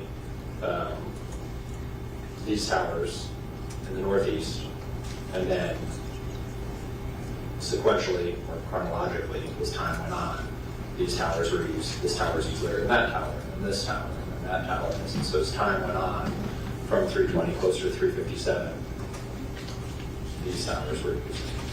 And based on your training and experience, what does that tell you about how the phones were moving in relation to one another between 3:20 and 3:57 a.m.? Yeah, so in my opinion, that's consistent with devices moving generally together. Okay. So you mentioned that there are some in which there is red and blue together. So I want to focus in. There's one here. It looks like at the intersection of Flamingo Road and I-75. And Yes. 595 rather. The red with the blue. What does that mean when you have them overlaid like that? So that tower saw both the red phone and the blue phone. Okay. Is that at the same time or are they at separate times? Could be either. So going on to the phone of the 772-713-9807, what are we looking at this slide titled 3:47 a.m.? So this is a plot of timing advanced data, and it shows that two data points basically from the engineering report.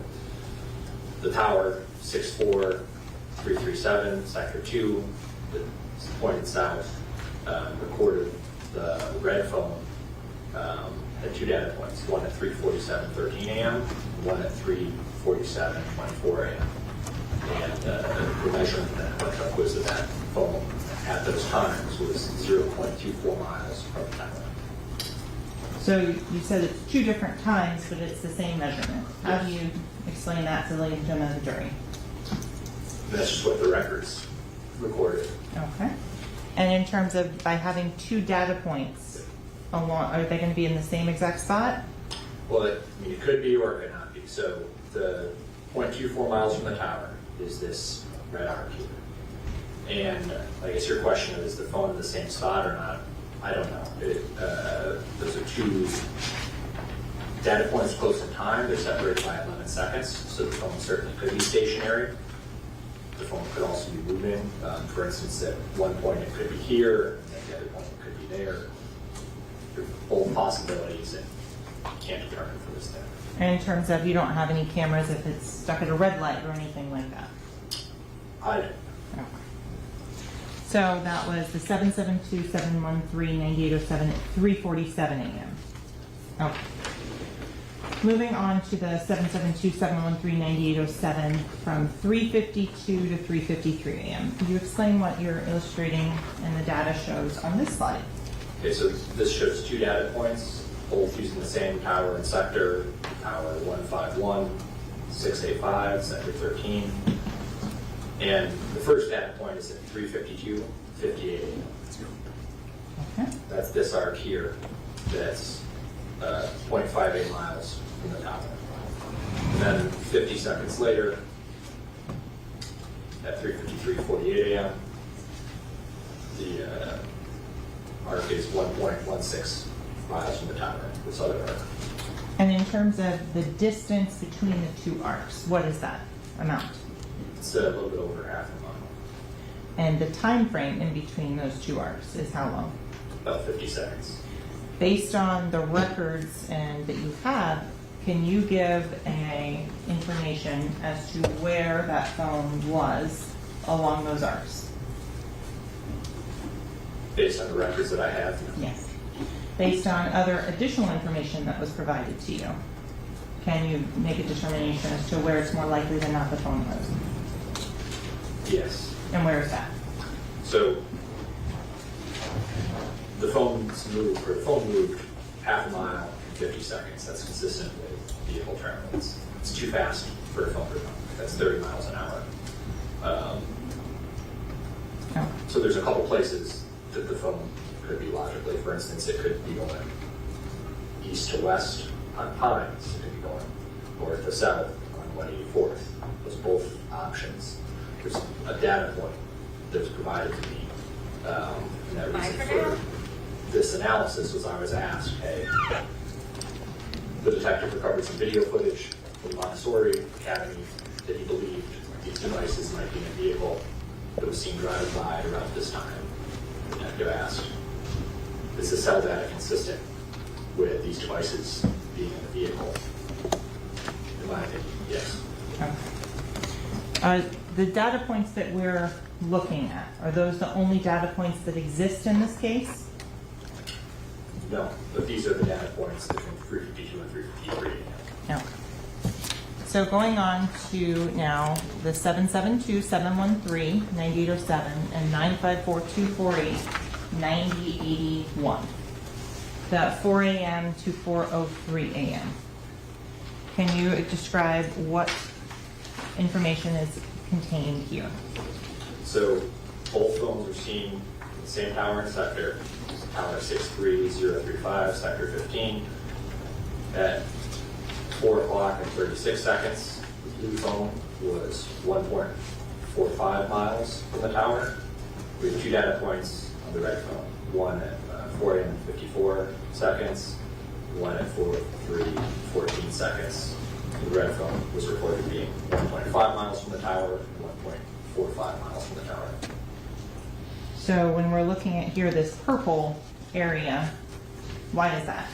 Because the red and blue phones are both, they are red and blue mixed purple, so. Just in case anyone's colorblind. So, with regards to the locations along this arc, can you narrow down in any way where the phones are along that arc? Now, from the cell records, all you can tell is that they're somewhere within. Yeah.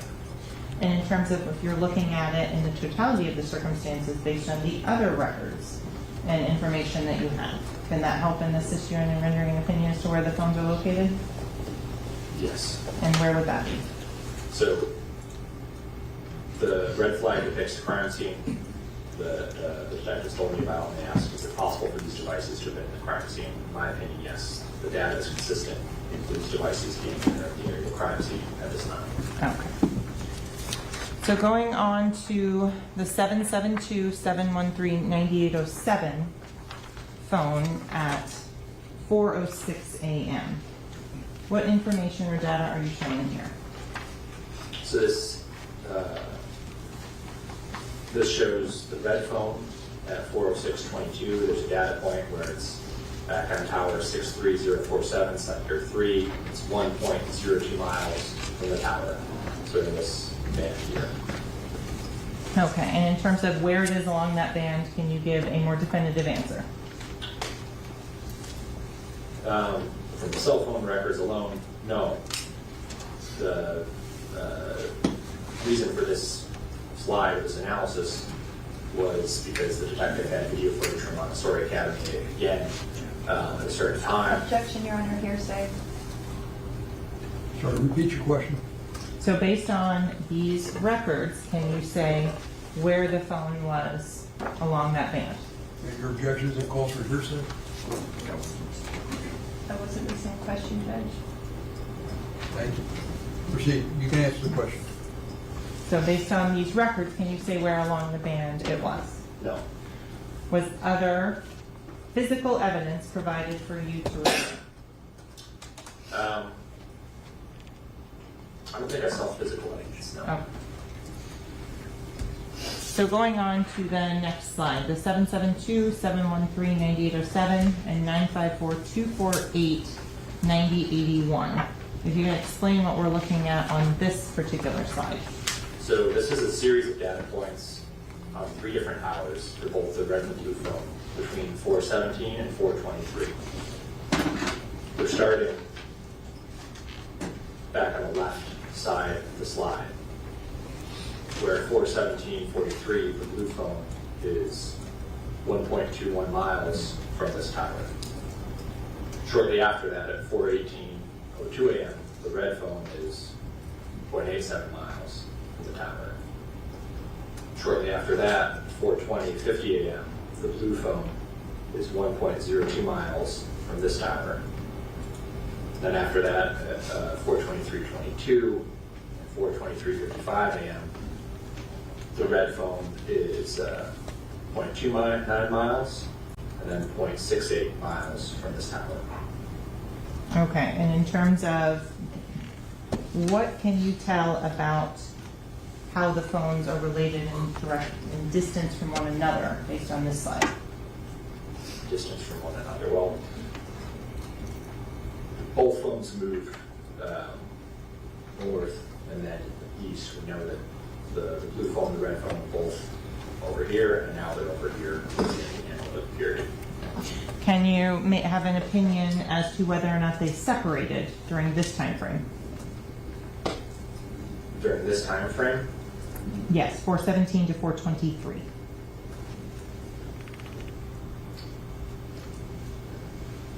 I don't know. To me, I don't think there's enough data here to form either way. Okay. So going on to the blue phone, 954-248-9081, 4:40 a.m. to 5:52 a.m. What data points and what information do you have on that phone? So there's a lot of data points, or many data points for the blue phone during this time period. All the timing advance bands were either 0.82 or 0.87 miles from the tower, Tower 62492, Sector 3. Each of those bands, the 0.82 miles and 0.87 miles are shown here. Okay. Does that phone then, that's all the data that you have for that particular blue phone? Right. Okay. Now to go to the 4:40 a.m. for the 772-713-9807, where does your data show that phone to be in the area of?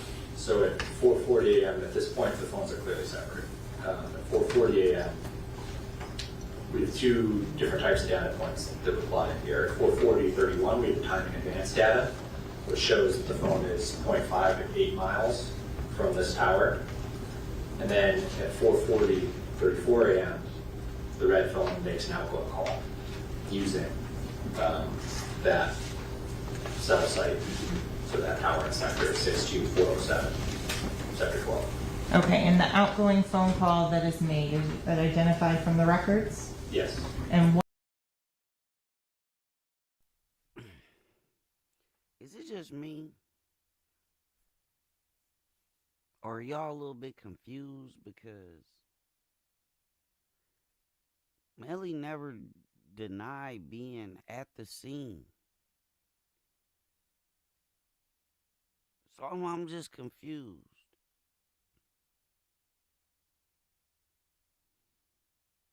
Okay, maybe I'm missing something, so maybe y'all can help me out. He never denied being at the scene, so of course his phone is going to be there at the time.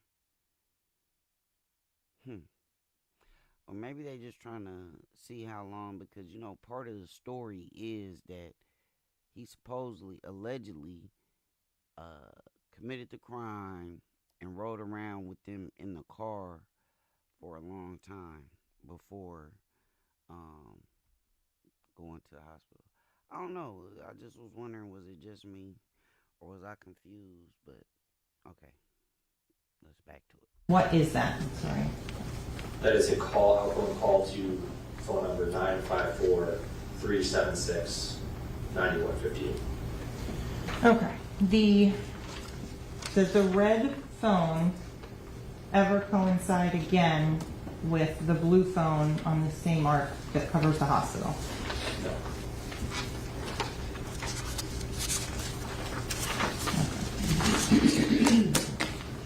So that was the first analysis that you did. Did you do additional ones? Yes. Okay. So I'm going to move on to the sprint at records and analysis that you did. Counselor, you're clear which one?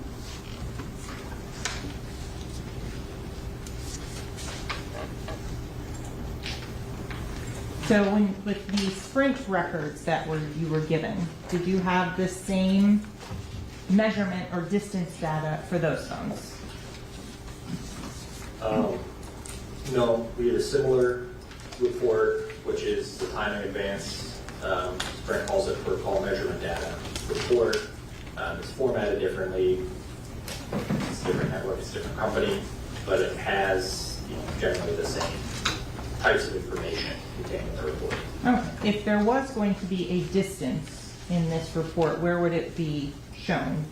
It would be shown in column I. Column I? Yeah, just titled distance in miles. Distance miles there. Okay.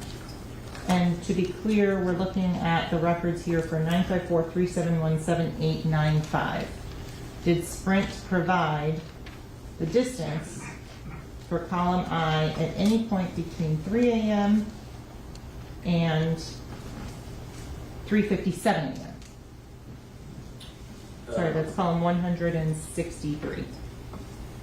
Was there any distance provided? No. Okay. The 164 column, or row 164, row 60, 166, 167, and 169 was distance provided by Sprint at that point. Yes. Are they from a different manufacturer or vendor of cell tower? Yes. Okay. So based on, and so on this, the state would also publish what's been previously admitted as State 63.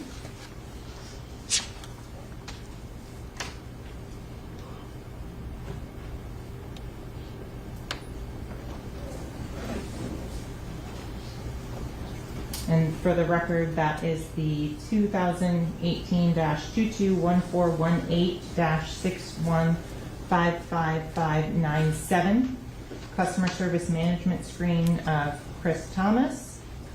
And the second one to be published is the customer service management screen of Dontavius. That's the objection. May we approach? Sure.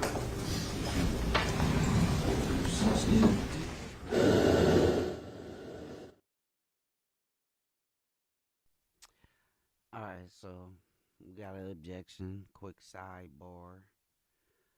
Yeah, I was sitting here like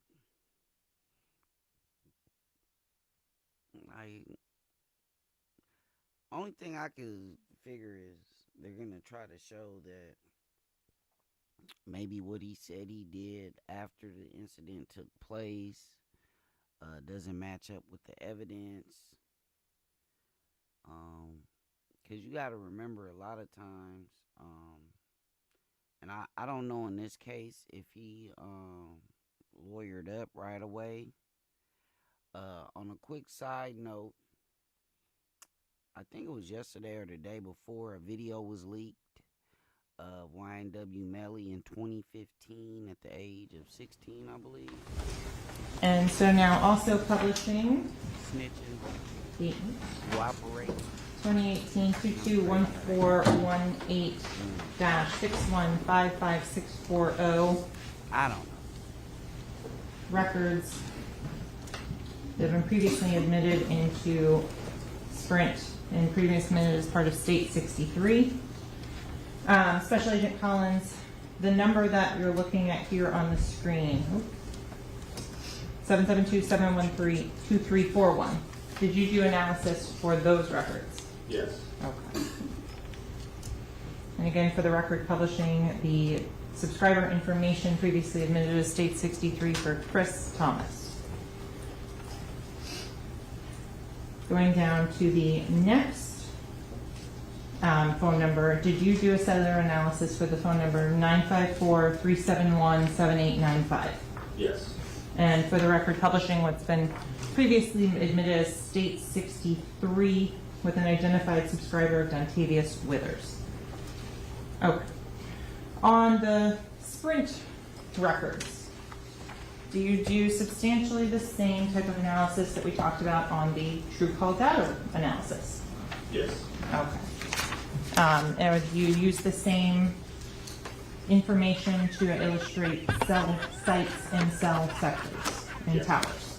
Yes. Okay. So again, the same demonstrative that's on what's labeled as page 3, you're still using the same symbols, the circle to represent a tower. Yes. Okay. Are you still using the same wedge or pie shape to identify a specific cell site? Yes.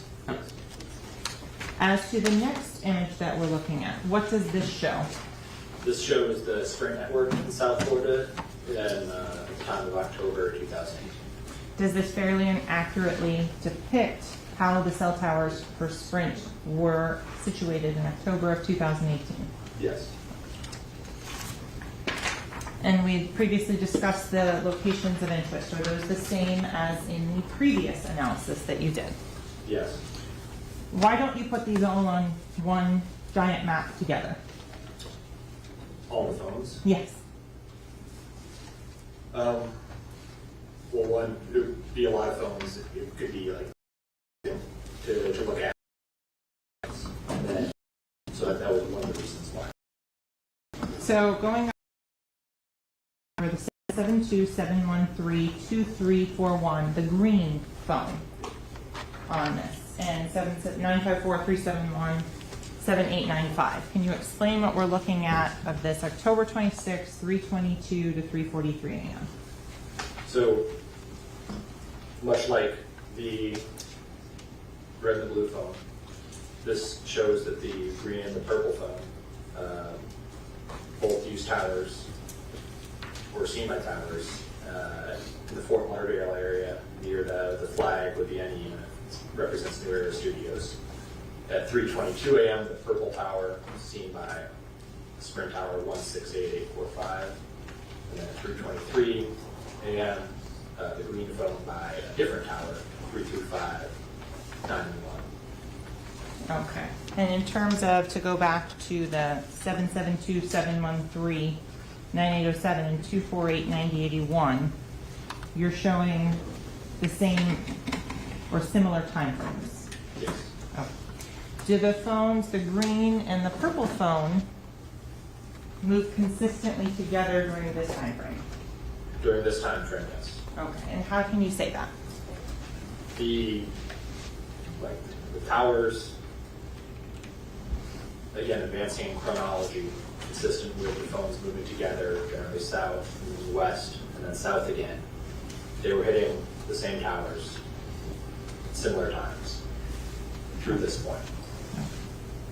Moving on to now 3:43 to 3:57 a.m. What are you showing and illustrating on this slide? So this is only the purple phone. And you'll see that there are several towers that saw the purple phone during this time period. Unfortunately, because we didn't get distance information in the report, we can't tell where, in relation to those towers, this device is. So you'll see that there's overlap between the towers, right? Like for instance, between 343 and 352, there were multiple times that this tower saw the phone.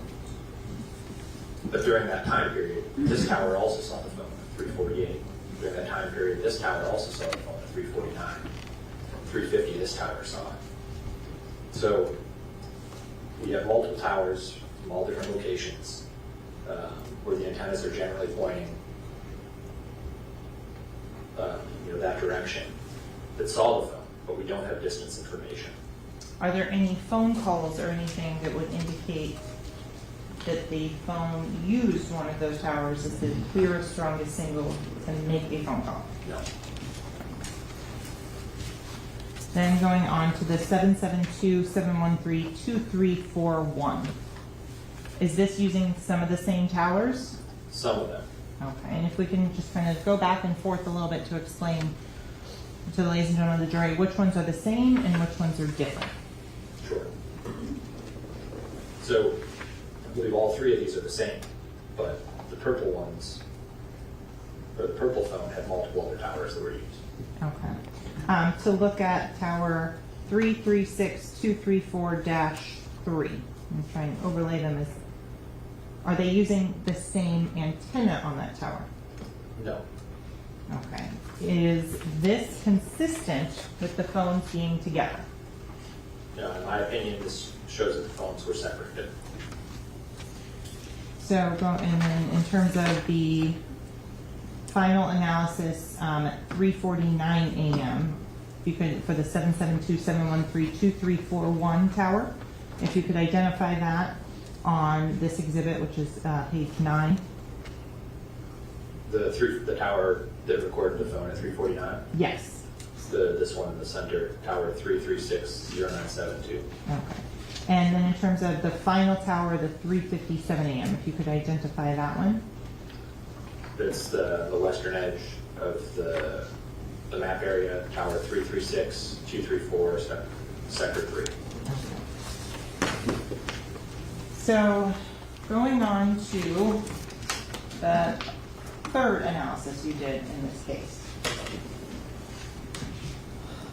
Did you do an analysis again for the phone number 772-713-9807, the red phone, and 954-376-9158? Yes. And in terms of the 954-376-9158, is that the same phone number you testified to was the phone call at 4:40 a.m. and on the 772 phone? Yes. Okay.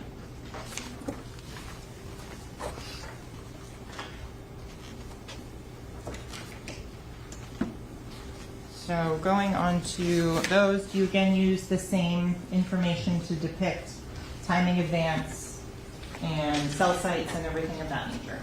Yes. The two phones, is it important to know what network a phone is on before you do the mapping?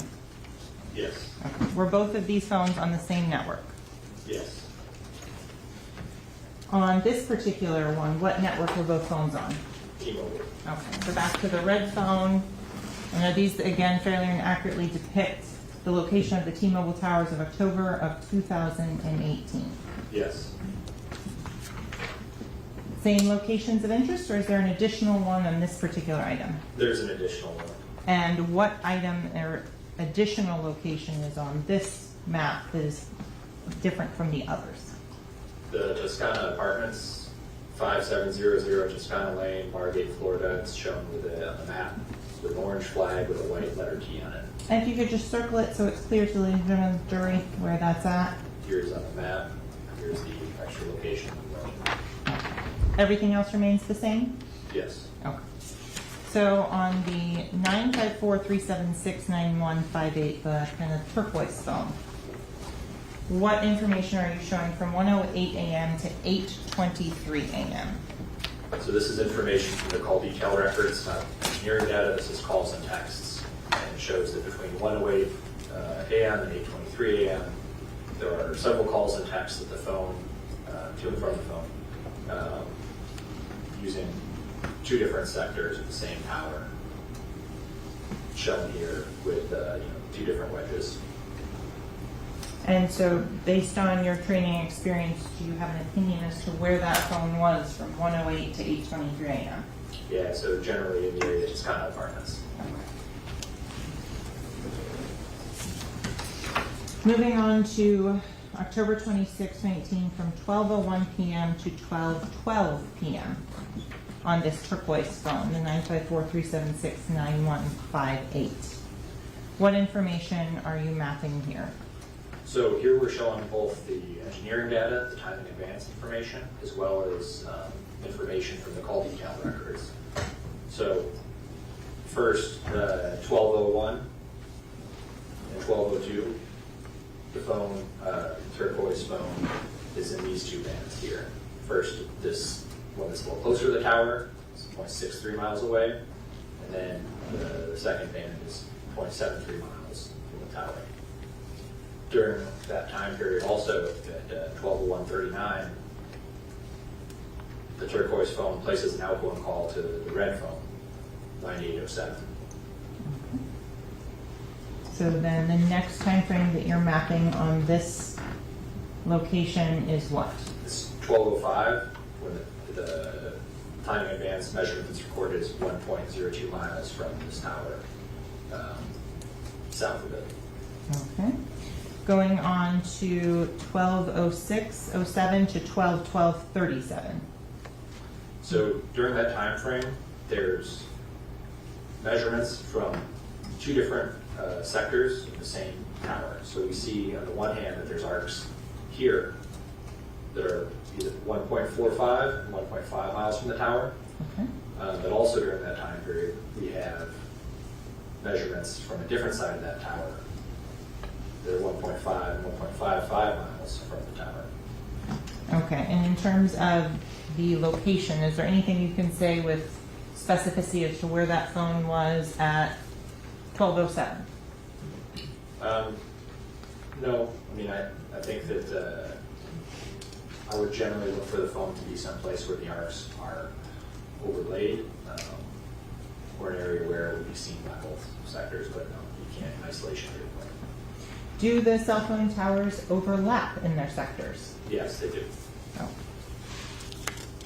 Going on to October 26, 12:14 to 12:20 a.m., the 954-376-9158 phone number, the turquoise phone. What are we looking at in this image? So starting down here south on US 27, or excuse me, on the tower near the area of Pines of US 27, it's pointed south. At 12:14 p.m., the band is 1.45 miles from the tower. Then a few seconds later, it's 1.21 miles from the tower. It's getting closer. A few seconds later, it's 0.97 miles from the tower.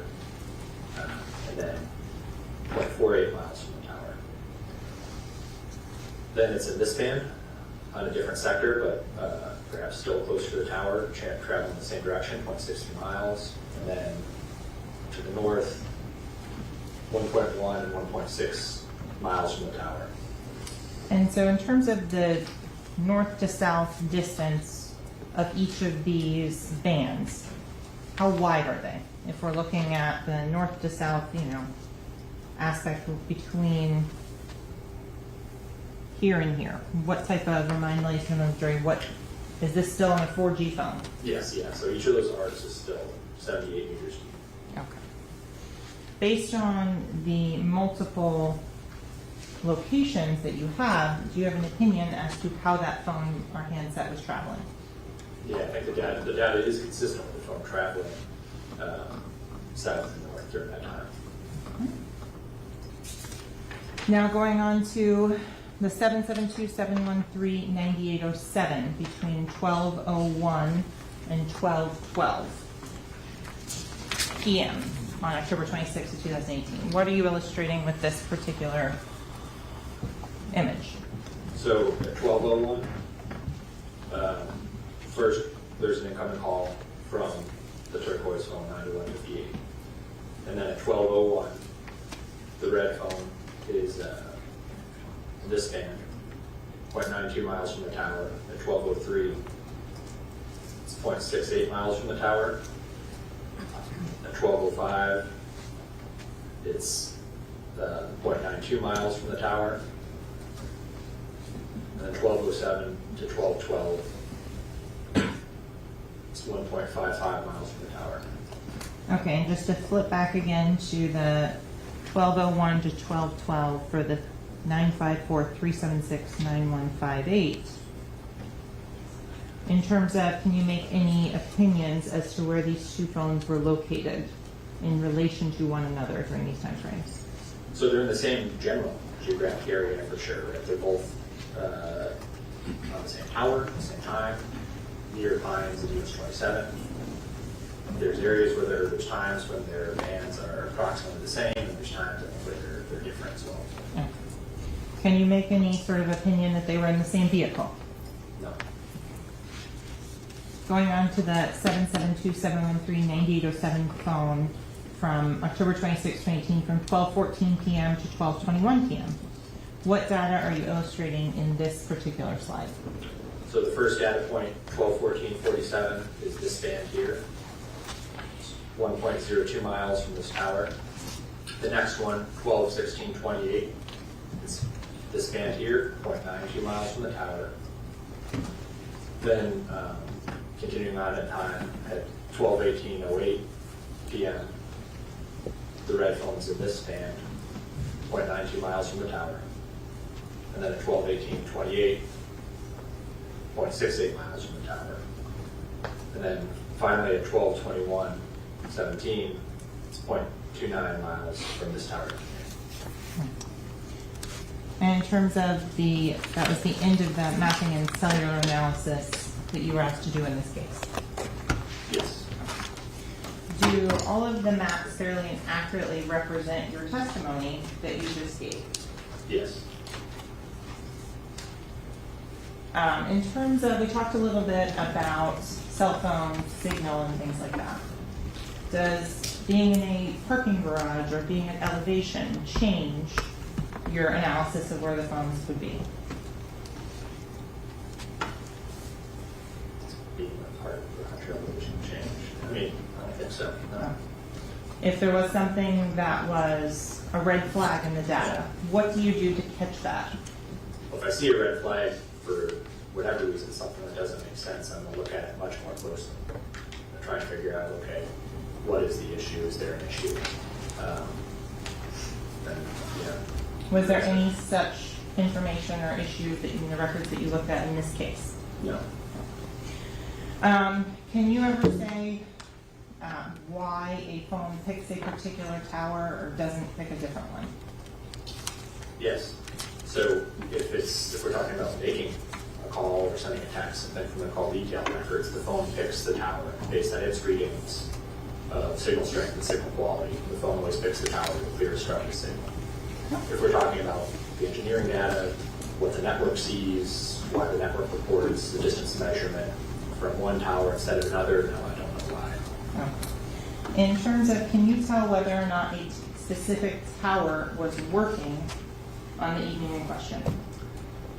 If there's a record associated with that tower, it was working on the evening.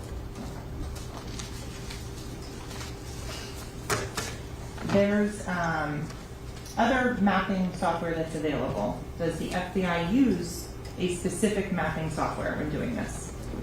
Yeah, we have a couple different programs. I used one program. Okay, and what is that? ESPA. What is that specifically? ESPA is a program for cell site data. Why do you use that specific program? It's the tool, one of the tools that we have, and they meet our needs or requirements as an agency. In terms of just plugging the latitude and longitude into Google Maps, is that something you can testify to based on those records? Yes. And do you use that and those latitude and longitude that are in that timing advance data to determine where the phone was? So I didn't use the latitude longitude to produce that report. Could I use them? Could I plot them in ESPA or Google Maps and look at them? Sure. Yeah, absolutely. Why don't you rely on them? I don't rely on them when I'm doing expert testimony because I don't understand all the factors that go into the network driving that estimated location for the device. For investigative leads or something, if I'm looking for a kid, of course I'm making my report for expert testimony. I use the time in advance to understand the math. And in terms of, is the math constant? Yes. Do you take into account, you mentioned the UTC time versus local time. Do you take that into account in all the records when you're looking at those? Yes.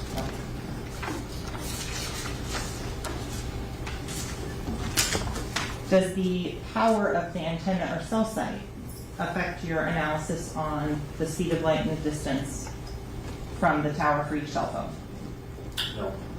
Okay. Can you explain what is tower loading? Tower loading. Like when a tower gets overloaded? Correct. Okay. So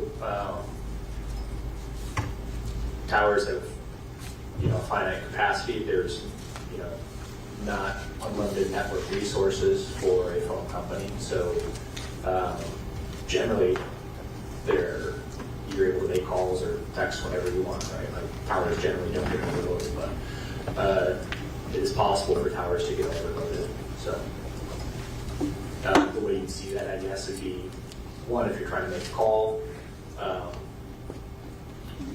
If you've ever experienced the phenomenon where you're looking at your phone, like say it would have to be an event where there's a ton of phones, like an unexpected, unanticipated influx of devices and people, like say the Super Bowl or something like that, and there's just an incredible demand for network resources. Everybody's trying to Facebook Live or make calls, take video, everything. So if you've ever been in a situation where you're looking at your phone and you see, man, I have like great service, I have 4 bars, but I try and place a call, and the call just won't go through. It's because the towers could be because the towers are remoted and you just can't handle your call. Okay, and in terms of, would that be something that the phone would be able to see in the phone records? No, so if the tower's overloaded, the phone won't know that it's overloaded, right? The phone can't see or doesn't have a view into what the network is handling, which is why your phone has identified a particular antenna as the one that offers the clearest, strongest signal. It says you've got 4 bars from this antenna, this is the one I'm going to connect to. It doesn't know that that antenna is overloaded, and so that's why when you have 4 bars, hit send and try to make a call, the call just doesn't connect, it just won't go through. The phone doesn't know, oh, I should be looking for an extra antenna someplace.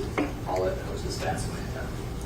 And if there's no records or no entry in the records, can you analyze any of that data?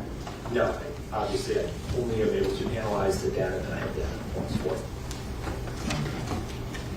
In terms of the mapping and everything that you created, is it a fair and accurate depiction of the cell phone data and records that you just specified to? Yes. Does it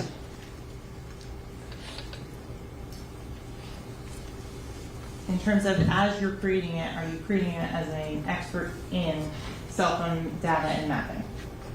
Yes. Do you do validation and verification of the data and the information that you're relying on? So, through my training experience, I know that the time in advance data is very accurate. And we talked about that earlier or yesterday, where it's like have real life validation for it. Like, yes, I've done historic cell site analysis, and I've validated by finding the phone in the place where I expect it to be, or seeing video of the person with the device at that point in time. All right. Karen, if we may approach sidebar.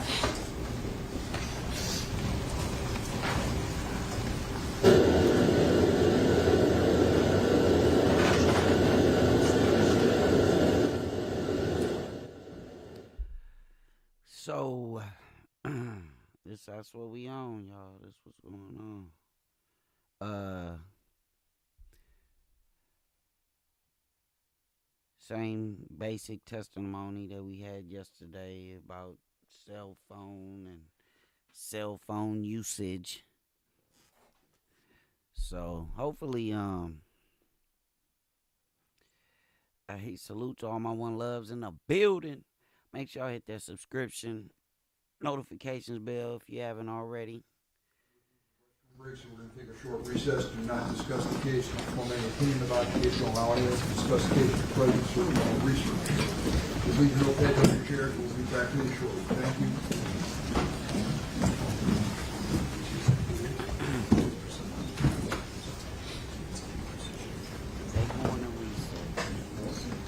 It doesn't really seem that we've gotten into anything different from yesterday, except for we did get to see some locations.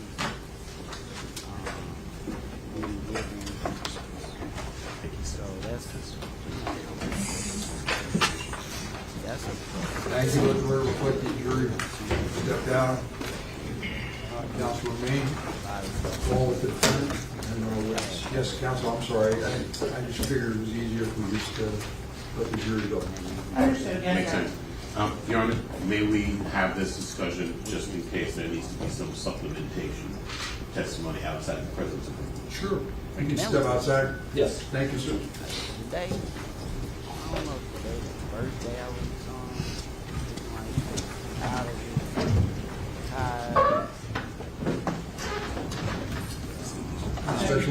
Special Agent Collins has left the courtroom. Yes, sir. He wants is she yes? Well, he's got to use the restroom. Who does? The back line. Sure. We'll take we'll be in recess. Arrange for a restroom break for Mr. Dennis. And I provide case officer. It's gonna be a pretty lengthy trial. And again, I think they getting all the technical stuff out the way. You know what I mean? So they can get to like the human element, kind of like we saw the other day. I think it was like day 4 with his girlfriend's mother. So they're gonna be in a short break.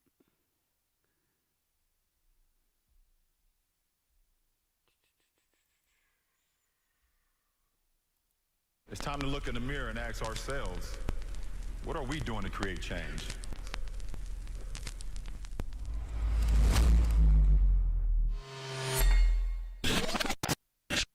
This project is a long time coming. Sometimes it takes something traumatic to happen in the world for people to take the collective imagery and vocals and music that they've been sitting on, waiting for a moment like this.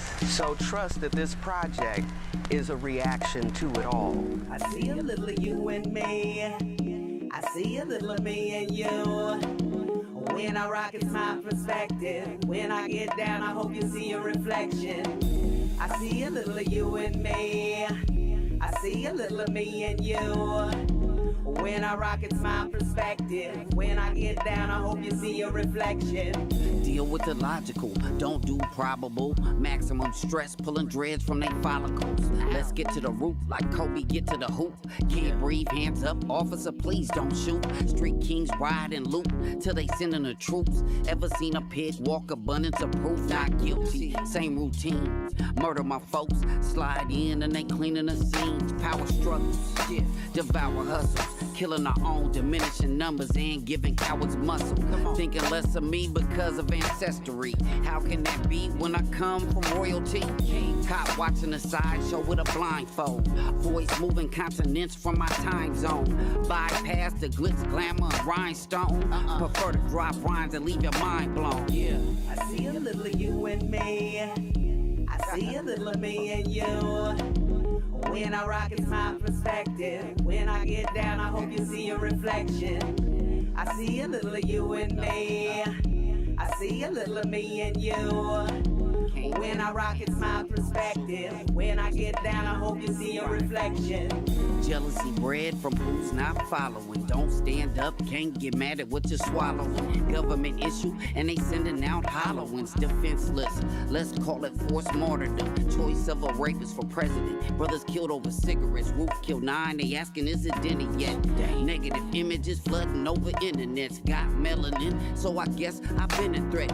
People are resilient, brilliant. Utilize options, strike those that brutalize darkness. Headlocks, headshots, focused on color. Real lead bullets and they ain't using rubber. They ain't using rubber. We killing one another. It's real shit. Can't breathe, hands up, don't shoot. Push to the edge, then we ride and loop. Can't breathe, hands up, don't shoot. Push to the edge, then we ride and loop. I see a little of you and me. I see a little of me and you. When I rock, it's my perspective. When I get down, I hope you see a reflection. I see a little of you and me. I see a little of me and you. When I rock, it's my perspective. When I get down, I hope you see a reflection. I see a little of you and me. I see a little of me and you. When I rock, it's my perspective. When I get down, I hope you see a reflection. When y'all turn on your TVs and witness another black body laid out on your concrete, what do y'all see? I'm so glad you asked that question. America awards her killers, and they get ribbons and stripes and bars. It's a little ironic that I pledge allegiance to your flag of the United States of America and to your republic for which it stands, one nation, under God, indivisible, with liberty and justice for who? And they're having a white Christmas. They're having a great Christmas, eggnog and the whole nine. That's not fair to me.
All right.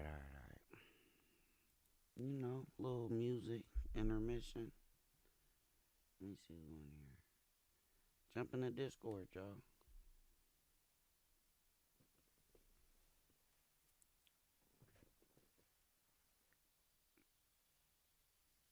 Well, not you, Gideon, because you ain't been watching. You don't know what's going on. You don't know what's going on, man.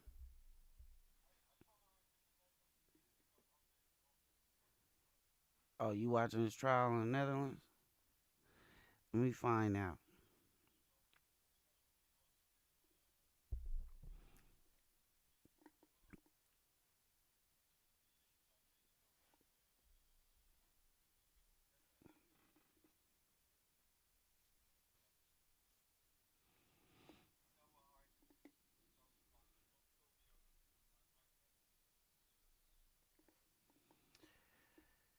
So, as we are in a recess, we're going to listen to a little bit what they talking about. Outgoing call to the red phone, 9807. This was earlier. So then the next time frame that you're mapping on this location is what? It's 1205, when the time in advance measurement that's recorded is 1.02 miles from this tower, south of it. Okay. Going on to 1206.07 to 1212.37. So during that time frame, there's measurements from two different sectors of the same tower. So we see on the one hand that there's arcs here that are either 1.45 and 1.5 miles from the tower. Okay. But also during that time period, we have measurements from a different side of that tower. They're 1.5 and 1.55 miles from the tower. Okay, and in terms of the location, is there anything you can say with specificity as to where that phone was at 1207? No, I mean, I think that I would generally look for the phone to be someplace where the arcs are overlaid, or an area where it would be seen by both sectors, but no, you can't in isolation do it. Do the cell phone towers overlap in their sectors? Okay, let's talk about this a little bit more. So, Paul, you had brought up an interesting question to me in the break about what the defense will do if you had the opportunity to cross-examine this FBI special agent. What would you do? Is there an objection? There is an objection, Your Honor. What's the objection? The objection is that although those diagrams might accurately present what he testified to, his testimony alone talks about those diagrams are inaccurate. Imprecise, excuse me.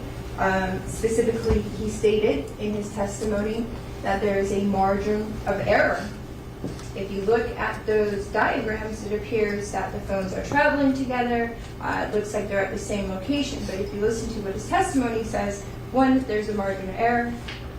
He also goes on to say that specifically the precision is limited and cannot precisely determine the location of the phones when the mapping tends to show a precise location.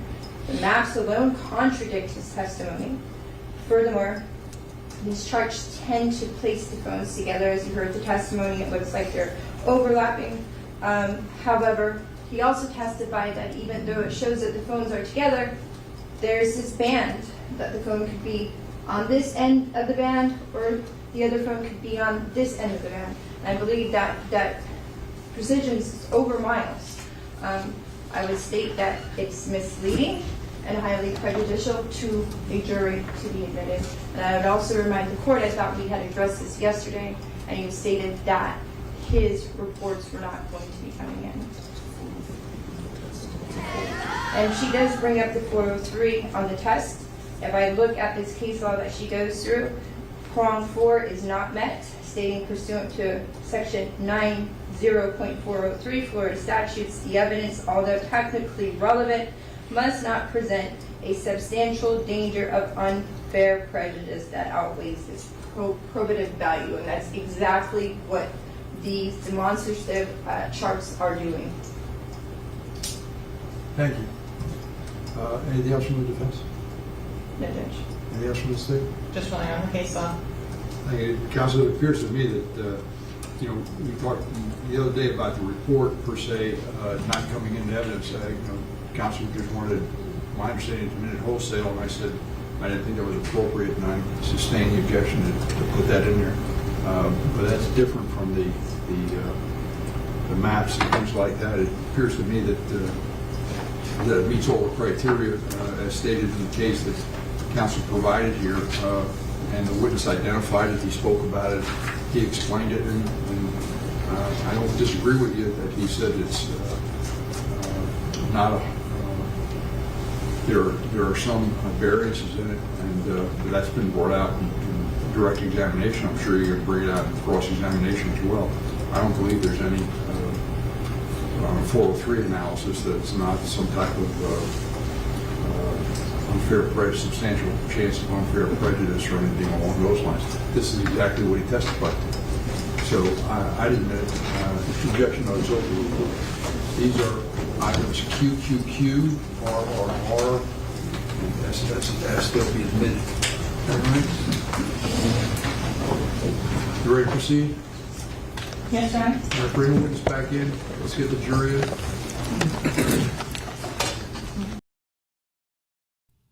I appreciate that, love. I appreciate that. Make sure y'all share, hit that subscription button and notifications bell, man. We out here.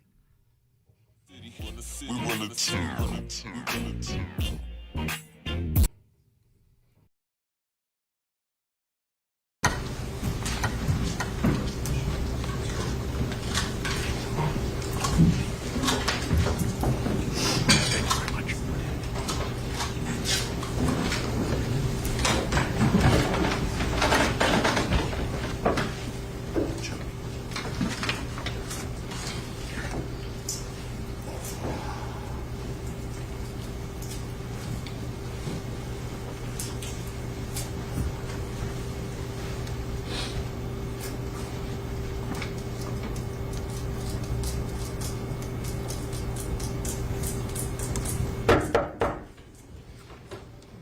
Jury entering.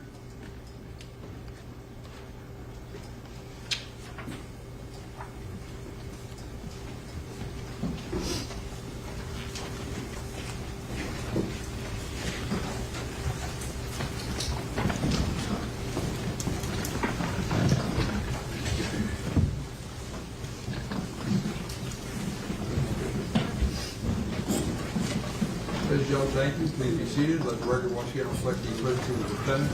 Defendants of counsel, the state attorney, ladies and gentlemen, jury, our witness, attorney Collins remains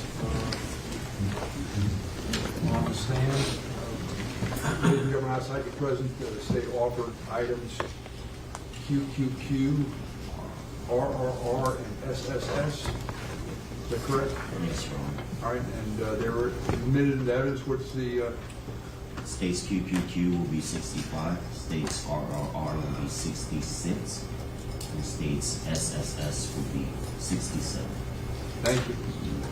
Counsel Jury, you may proceed. Thank you. Okay. Special Agent Collins, I want to go through on some of the timing advance records. And just so for the purposes of what we're talking about, it's row 139, 140, 141, 142, and 143 of the 772-713-9807 phone records. The latitude and longitude you mentioned, and this would be covering the times from 3:48 a.m. through 3:52 a.m. You indicated that the latitude and longitude are the first columns that are put there. And then the next column, column C, is called confidence. Yes. What does the confidence column modify? It refers to columns A and B. So is there a numerical value that's assigned to the low, high, and medium data entries in column C, the confidence? So confidence, it refers to, that's T-Mobile's determination based on the number of data points that they have used to derive or estimate the device's location with that latitude and longitude, refers to, or it gives it confidence level like low, medium, or high based on the number of data points, basically. And in terms of, do you use that in any way, shape, or form to testify to where you are placing the phone in your analysis? No. Okay. The question as to the difference between accuracy and precision. Can you explain that?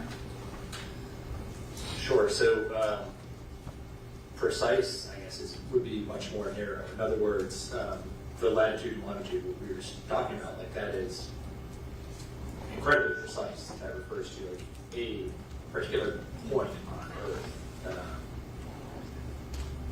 But it may not be completely accurate. Right? There could be a margin of error in it. So, for instance, if there's a margin of error that says, okay, like I'm giving you a precise point, a particular latitude and longitude coordinates, but my margin of error is 800 meters, well, that might not be very accurate. What you're saying is it's somewhere within an 800 meter in radius of this latitude and longitude point. So, I guess precise would be very small. Accurate, whether it's reliable or not. In other words, like a cell site used by the phone to make a call, for instance, that's not a very precise area. We're talking about a general coverage area of an antenna.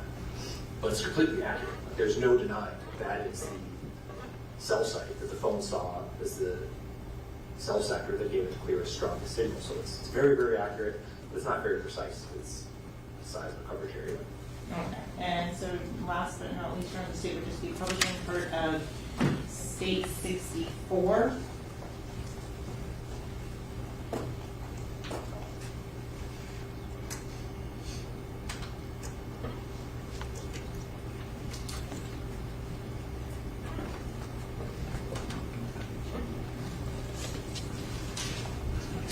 The top number, the 954-376-9158, is that the cell phone that you did the analysis on? One of them? It's one of them, yes. One of the phone numbers? Yes. Okay. For the record, publishing part of State 64, contact list for the phone number 954-376-9158 from the phone extraction 772-713-9807.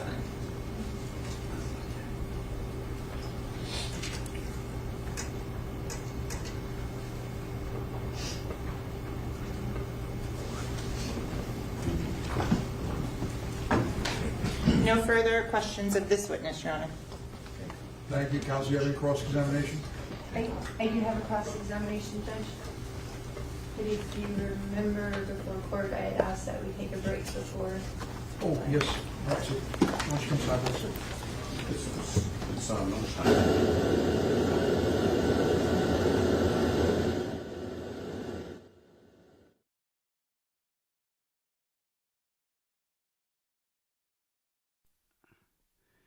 Okay. So now we finally got past this, y'all. To set up, and my thought is we just take a got past recess this now. guy. So do not discuss the case. Don't form any opinion about the case. Don't allow anyone to about discuss the case in your presence. Do no research.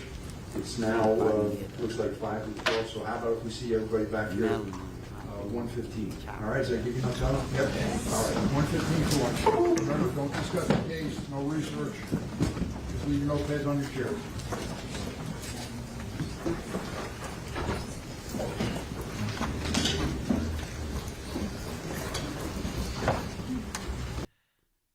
Mel, let me get a mic check. Let me see.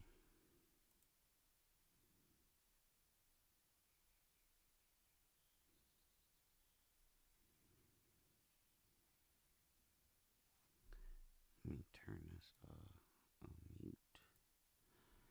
Yo.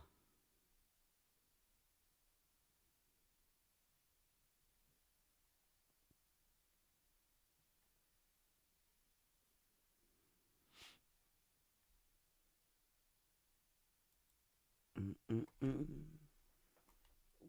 Snap.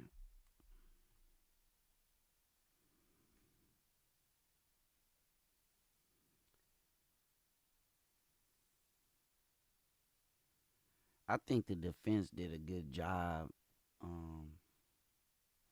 so far in creating that little gray area as in regards to how reliable and accurate the information is. Yeah, we see some dots. I think she made a great point when she said, "Oh yeah, but that phone could be on one side of the spectrum and the other phone could be on the other side of the spectrum, and it still has them overlapping on your chart." So I thought that was like a good little point, how she slid that in there. Let me see if I can hear you. I'm gonna have to use that one. Huh? I'm gonna have to use that one. What? Just in case my phone is ever called next to something, I'll be like, it's a chance. There's always a chance. It wasn't me. Right. Let me make sure I got your volume right. Say something for me. Can you hear me now? That's better. It's a little low. Hold on, let me try to It's low? Let me turn it up. Go ahead. It's still low? Yeah. But something else that took place was the state were found in violation of discovery, so they were sanctioned on that. The sanction being that they couldn't introduce certain testimony from that expert. So, what else happened?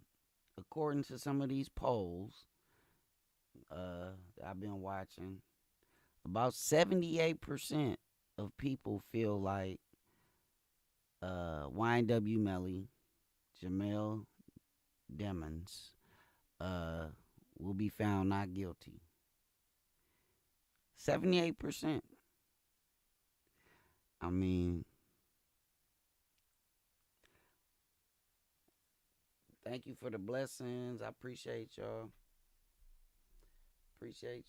Thank y'all. Make sure y'all jump on the YouTube for me. Big Queen. Aside from this right now, we also had a Young Thug trial.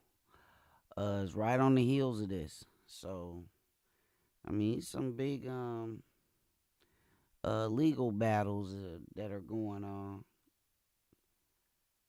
Listen, he innocent until proven guilty. He ain't proven yet. Right. No, it's true. We got a lot. It's a long way to go. Like I said, they're gonna go all the way till July 3rd, and then they're gonna go on a recess for Independence Day break all the way till the 10th. So that's gonna give the defense as well as the state time to kind of gauge where they're at. You know, maybe change tactics or strategy.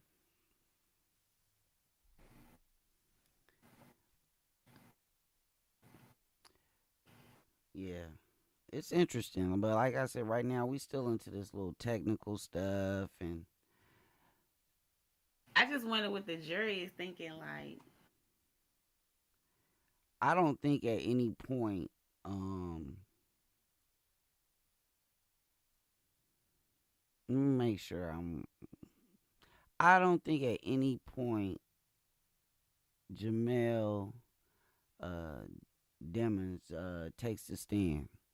I don't think at any point. I just can't see that. I can't see him taking the stand. In his defense, it wouldn't be smart. I'll say that. I will say, yeah. In his defense, it wouldn't be smart for him to take the stand. Like, it's enough evidence out there that's damning enough. You know, like, I don't think that's in his best interest. That's a huge risk. You know what I mean? Because you don't know what they gonna come with, what they gonna ask you. They might have an ace in the hole somewhere, and you gotta answer. So it ain't smart. Right. Let's hear what they got to say. Hold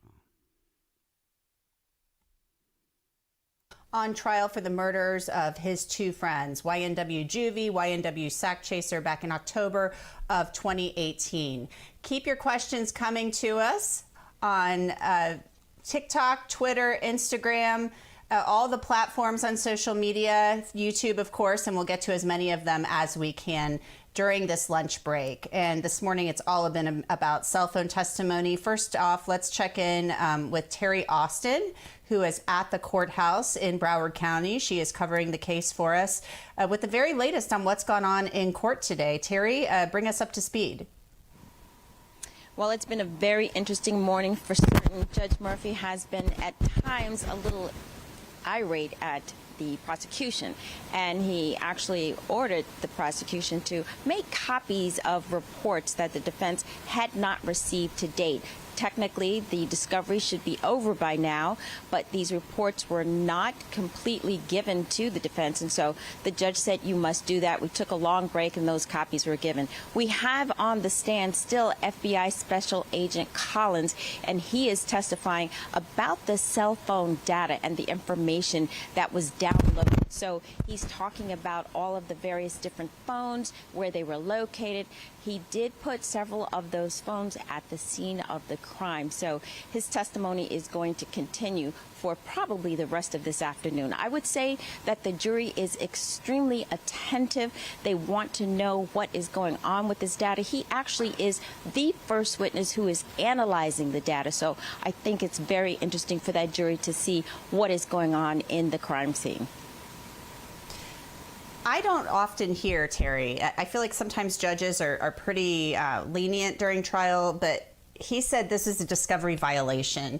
You don't hear that a lot during trial. You hear a lot about disputes during the pretrial phase over discovery, the defense claiming, you know, a lot of times in these high-profile cases and a lot of other cases that they're not getting the discovery they are entitled to in a timely manner. So what did you make of the judge basically saying this is a discovery violation? You know, I couldn't agree more. You don't hear judges saying that this is a violation. And not only that, he actually sanctioned the prosecution. As it turns out, the lead investigator in this case, Moretti, had a report and then a follow-up report. But the defense did not know about that follow-up report until the defense cross-examined actually another officer, Zeller. So because of that, the defense is at a, they basically were not able to look at that report and determine what they wanted to use for that report. So the judge said, look, you can't get that report in now, and you can't call any of the officers to talk about that report. So it was a win for the defense, and it was a sanction for the prosecution. And it is very rare that you see something like that. It's definitely a slap on the wrist, and it's something I think the prosecutor will have to think about when she goes back to the office. It's, you know, obviously very difficult when you're on trial, what to do, what not to do, but you never want to be sanctioned. You never want to have the state actually be hurt or the defense to actually be hurt. And here, the state has been hurt. They cannot bring in that evidence to this trial. And it's really an unforced error because they could have just turned over the information. It's as simple as that. We are going to be taking your questions this hour, as I mentioned, so let's get right to it. As I said, keep them coming to us on YouTube, Twitter, Facebook, Instagram, TikTok. We'll get to as many of them as we can over this next hour. Linda Kenny-Bodden is here with us as well. Famed defense attorney, has done her fair share of high-profile trials over the years, and, of course, a Law and Crime Network host. So, Linda, this first question will go to you. At Harry Low Keys 7144 asks, what do you think about all the love Melly is getting? I've been watching our YouTube chat a little bit today, Linda, and I can tell you, Melly is getting a lot of love. So it makes you wonder, are these a lot of his fans in there? Is this PR going on? Yeah. Well, first of all, good morning, good afternoon, and Jeanette and Terry. It's always wonderful to be on with you. But yes, I've noticed that. I noticed that his followers have increased on all of his social media accounts. But I think part of it also is that the prosecution case is looking a little bit, shall we say, problematic. So they're giving him love because they feel now that perhaps he's been in jail at 24 years old for 4 years on a case that he shouldn't have been charged with in the first place because he became the suspect because of who he was. So I think the love follows that, Anjanette.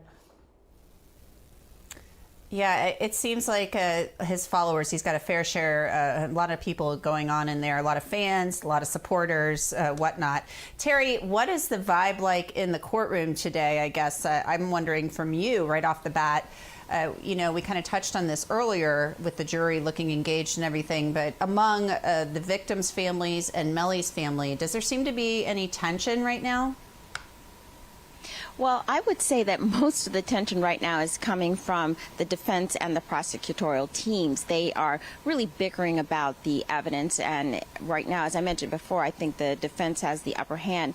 The audience is basically just paying a lot of attention. There are more people who are on the side of the courtroom for Melly. As you mentioned, there are some Melly fans, obviously a lot of the family members. And on the other side of the courtroom, we do have some of the family members for the victims as well. I would say that most people are just listening intently to the witness on the stand. They are watching, obviously, Melly as he sits there. One thing I'll add, Anjanette, he is paying, Melly is, close attention to this FBI agent. He is looking at the witnesses, and he is actually taking some notes. So I would say the whole courtroom is paying very close attention to this particular witness. And you know that this cell phone data information, cell site location data, is very important to the state's case. That means it's also important to the defense's case. Our next question comes from Melly Lover. My question is the evidence against YNW Melly irrelevant, like YNW Melly's lawyer says it is, Linda? And this question is coming to us on TikTok. Well, you know, there are only 2 people in the car who survived the shooting. And one of them is Melly, and another one is his co-defendant. So just as we had in the Aaron Hernandez case, which I tried, you know, the prosecution always goes, in my opinion, for the person who is more famous. And YNW Melly is more famous. And that's what the defense is saying. You targeted him. You absolutely targeted him. Now, does that mean the evidence doesn't prove it was him? Well, if there's any little bit of doubt that it could have been Henry, that he's the one who could have been the shooter and not Melly, that Melly could have gotten out of the car, that it wasn't Melly's phone that we're hearing about, sure, the prosecution's case could be very weak when it goes to the jury, especially in a death penalty case. Remember, that jury is watching everything there. So every time the defense objects and they go to the sidebar and there's a ruling which seems to favor the defense, the jurors also see what our viewer sees. Most definitely. All right, we are going to take a quick break. Keep the questions coming to us on YouTube, Twitter, Facebook, Instagram, and So look, yeah, the co-defendant, what's his name? We're gonna look up some of this stuff. That's crazy that in 2023 we still got co-defendants. Like, when are y'all gonna learn? Do shit by yourself. Do stuff by yourself, so that there are no co-defendants. If you on the phone, let me see. I can show you real quick. If you're on the phone, Like, why are we out here committing crimes with people? Like, you shouldn't be doing it at all. But I mean, I'm just saying, why you put it out there? you gotta hit the X to exit the live chat first. It should be an X to the right under the video, and exit the live chat. But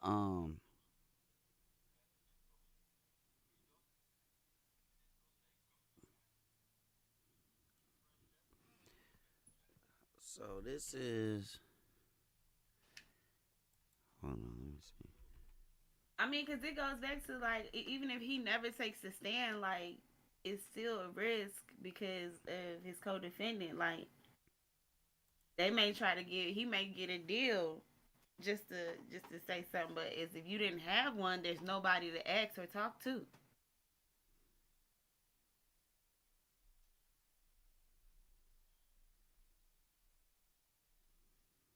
Hey, Gideon, hit the mute button for me, bro. He might get a deal just to to snitch on you. That's what they tell you on TV, where you have the right to remain silent. I'm going to read it to you anyway, but that's very much what it is, okay? Right, you have the right to remain silent. You understand that, right? You found it? Okay, love. So this is an interrogation of Melly in 2015 in a shooting in Vero Beach. And I don't know. Long story short, he gave up a name. So you know how it is in nowadays. So now they gotta analyze if he's a snitch and all this type of stuff. So it's crazy though that this video leaked like during this trial.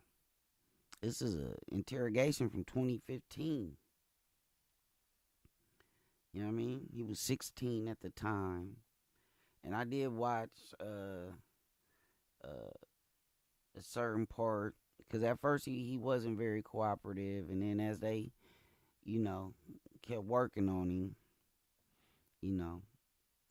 said somebody pulled out a weapon, pointed at him, asked him who, and he gave up a name. So I don't know. All this street mumbo jumbo and all this gangster talk is for the birds. So this him in the box. So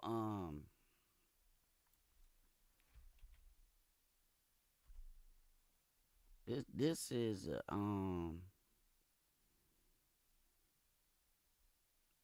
me see, YNW.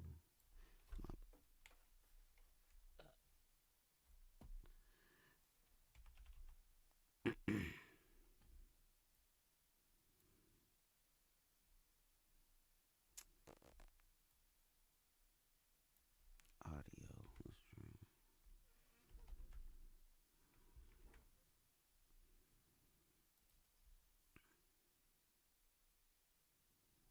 What?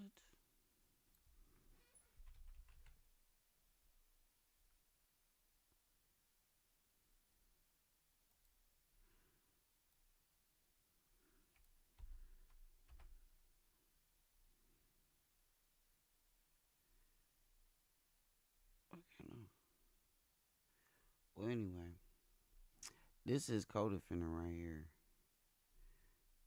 YNW Borland. And, I don't know where to, okay. What's the name of the group and stuff? YNW. What is it? YNW. YNW? Yeah. What's YNW stand for? Young Nigga World. Good evening, ladies and gentlemen, and welcome to Crime Shout out Circus. to My name is Crime Drip Drop. Circus.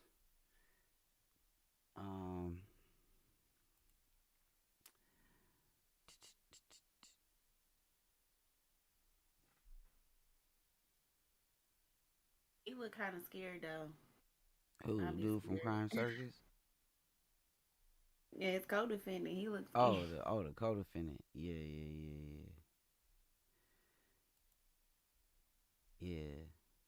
Right? Well, the thing not- is that okay, so, again, like, the here- phones are putting. Here's the interesting part. Melly is not saying that a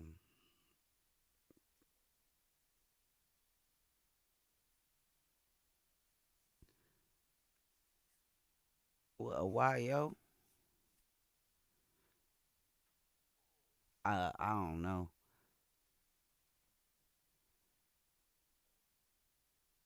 That he not saying that the other dude did it. Oh. I don't know. I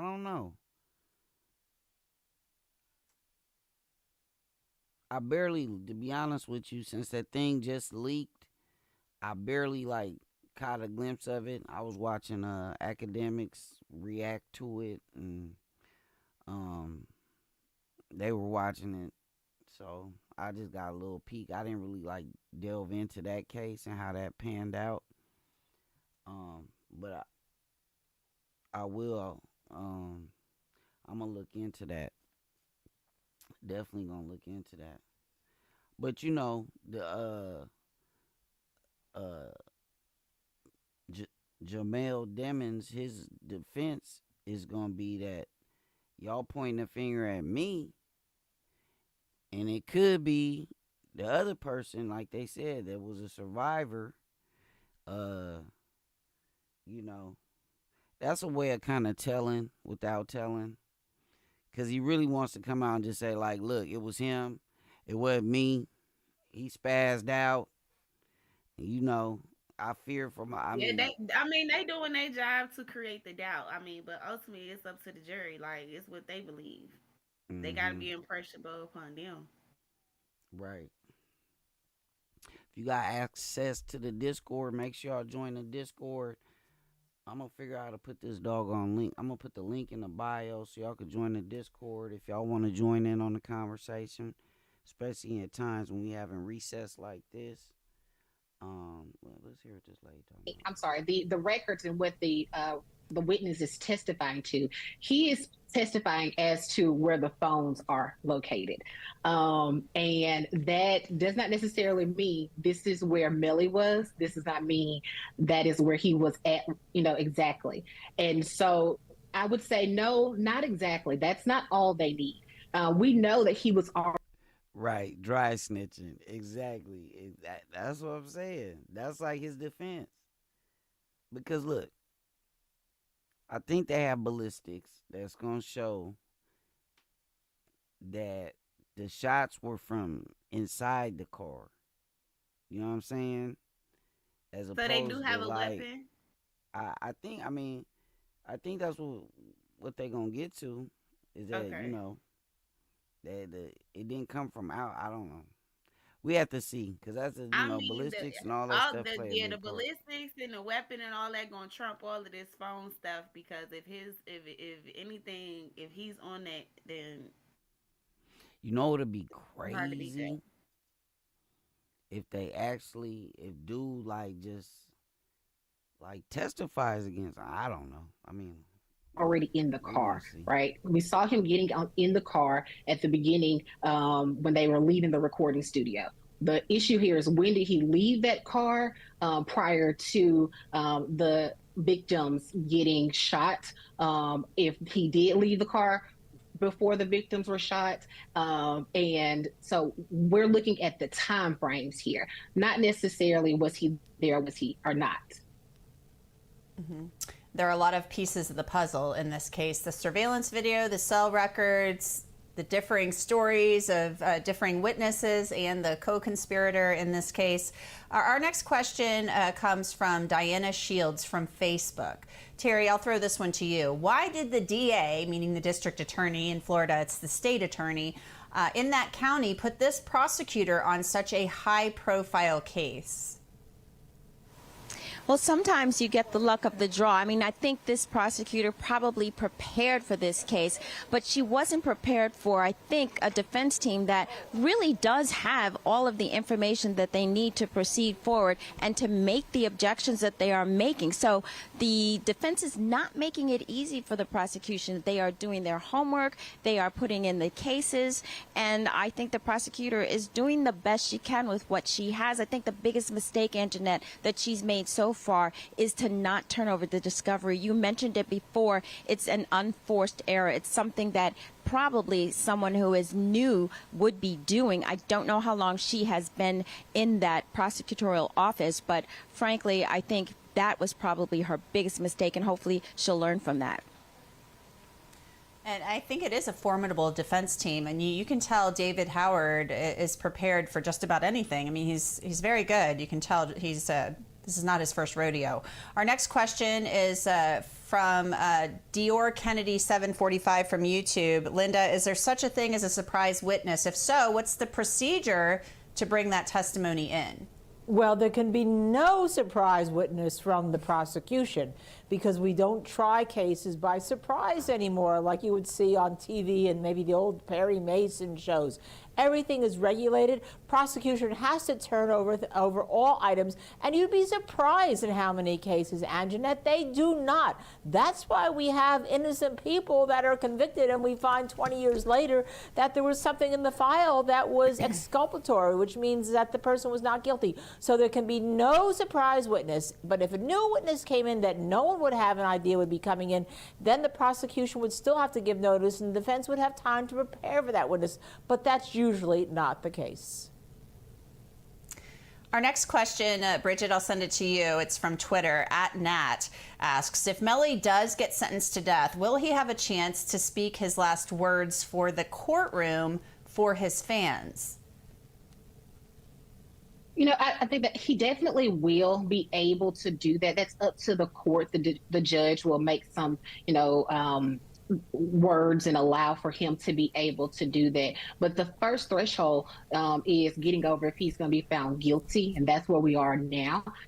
And if he is, then we move on to that step. And if that is the case in a sentencing or anything at that time frame, then the court will make the announcement that allows for him to be able to have any last words, or if he wants to say anything to his fans or to his family.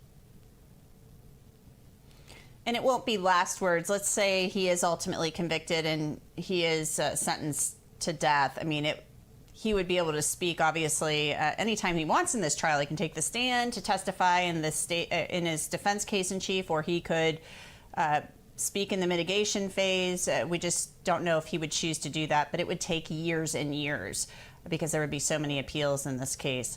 Dior Me. Yes. The Florida Supreme Court has just stayed 2 death penalty cases in the penalty stage as a result of the 8-4. It just happened last night. As a result of the 8-4 law that Governor DeSantis signed. So if this case even got a conviction, there'd be a question whether or not the defense team would apply for a stay and whether it be stayed. Oh, and that could definitely happen. Thanks for adding that, Linda. Our next question comes from Instagram. It's from Diorme_me. Terry, is the cell phone evidence debunking Melly's statement that he wasn't in the car at the time of the shooting, but cooperating with deposition of Miss Felicia Holmes' statement of the FaceTime call? Well, that's an excellent question. Right now, the witness has not put the car at the scene. One of the things I think the prosecution will have to do is to get information from the car that car is at the scene. The cell phone data just means the cell phone was at the scene. As a matter of fact, it doesn't even mean Melly was at the scene because the phone could have been carried by anyone else. So I definitely don't think that it's a problem, anything Melly may have said at this point, because the prosecution hasn't proven that Melly was at the crime scene, that he was holding the phone, or that he was in the car. The only thing they are showing right now is the location of the cell phone, all of the cell phones, frankly. And so I think we do have a ways to go to actually say that Melly is the one who did the shooting, he had the gun, he was in the car. Long way to go before that. Bridget, this next question I'll send over to you, also from Instagram. 543 Ina asks, hi, tuning in from Australia. Thank you, Australia. We always love it when we get questions from different countries, and we do get a lot of Australian viewers. My question is, will the jury look at YNW Melly behavior, happy, giggling, goofing around, etc., and take it as there is no remorse, therefore he is innocent? Or will it backfire on him, and the jury will the jury take it in a negative way, Bridget? Well, we never know what jurors are thinking. However, as a defense counsel, it's our job really to let the defendant know before a trial, before a hearing, before any matters before the court, to take it seriously and to make sure that they are on their best behavior. Melly has been quite the character throughout this entire trial. He mouths words to people in the audience. He says, Carlos, we got a long way to go, Carlos. I don't know if he's going to, it's a chance, he might lose. It's still up in the air, 50-50. But most people feel like so far the defense is creating enough doubt. So we'll see how that plays out. Prayers, he gives kisses in the air. I believe he was said on his social media that he was giving kisses to angels, is what he said on his social media. And so if I was his defense counsel, I would have nudged him at that very moment to stop it right at that time. I also would have had a conversation with him prior to trial to make sure that he is being in a serious manner, that he's also showing that he's taking this seriously. You just don't want the jurors to think anything differently. You want them to make sure that they think that this is serious to him. I mean, he's being tried for a double murder case and, could be sent to death here. And so it's a very serious offense. It's as serious as you can get in our criminal justice system in the United States, and really in any country for that matter. Our next question comes from Alex A. from YouTube. What does hung jury mean, Terry Austin? A hung jury is a mistrial. It means that they can't all come to a unanimous decision. We're in the guilt phase here, and they do have to come to a unanimous decision on both of these murder counts that we have first degree for Melly. And so if you don't have, all of them agreeing, and it can take time, these types of things, sometimes the judge has to go back and say, look, it may seem as though you have lots of questions. It may seem as though you can't come to a decision, and he might give a charge saying, go back and see if you can come to one kind of conclusion. So right now we are nowhere near the deliberation phase, but if they actually do start deliberating, and if they do become hung and that charge doesn't address the situation, then that could mean that there is a mistrial. And a mistrial simply means that they could start all over again. The prosecution would have the ability to make the decision as to whether or not they want to bring the charges against Melly again. So hopefully there won't be a hung jury, which would mean a mistrial, because with all of the effort that's been put in already, you want to see some sort of definitive conclusion to the trial. Most certainly. Our next question, Dakota.G9, Linda Kenny-Bodden. This is coming from Instagram. If the defense is winning at this point in the trial, how do you think the prosecutors could sway the jury in their favor if they do not have any more hard evidence or witness testimonies to provide them with? Well, this is a really interesting question, because remember the surprise witness issue the other day, or the other question we just had? There is one thing that prosecutors may decide to do. They may decide that the devil in this case is Melly, and then go back to the attorney for Henry and say, let's make a deal. Will you testify as a prosecution witness? That's what I just said. Oh, that's what I just said. Oh my God! Wow! Oh my God! I just said that. That's the, because at the end of the day, he the first one up to the plate. The other dude ain't been put on trial yet. And he's the high pro. Don't nobody know. I already forgot the other guy's name. I know it started with a B. That's why I always got to type it in. But they want Melly. So, I mean. And that's why I said it's in his best defense. Like, just avoid taking a stand at all costs, because if they put you up there, you don't know what questions. It's no preparation. It's no amount of preparation that I could imagine that your defense attorney could prepare you for, because they don't know the questions. Yeah, they may know the evidence. They may know everything that's presented, but they do not know what is going to be asked of you, and you have to answer. Right. Man, that's gonna be crucial. That's gonna be crucial. Witness, and we will give you a deal of whatever time served or whatever, on the basis that they feel they need to get Melly. I don't think that's going to happen, but it's always in the prosecution arsenal. And they could say to the judge, the deal was just made. The defense can then move it. They'll move for a mistrial. They'll move for all sorts of motions, but the judge will let it go through. So even that late in the game, Linda, you think the judge would allow it if they said, hey, we made a deal with Bortland, he's going to come in here now? Yeah, I think because the deal is dependent on the attorneys, right, to accept it in the first place. So I think he would. Remember, we have that delay built into the third week of July here.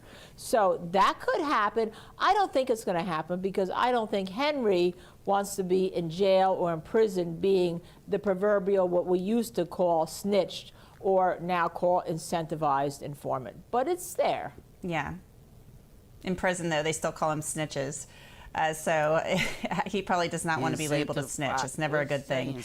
All right, we are going to take a quick break. Keep the questions coming to us. They've been fantastic. Twitter, Facebook, YouTube, TikTok, Instagram, and we'll be right back. I'm Anjanette Levy, and you're watching Law and Crime. Look, they in prisons right now watching this same trial, just like we is watching it go down. So they know how it's gonna play out. As soon as he gets sentenced, wherever he gonna go, it's gonna be bad for him.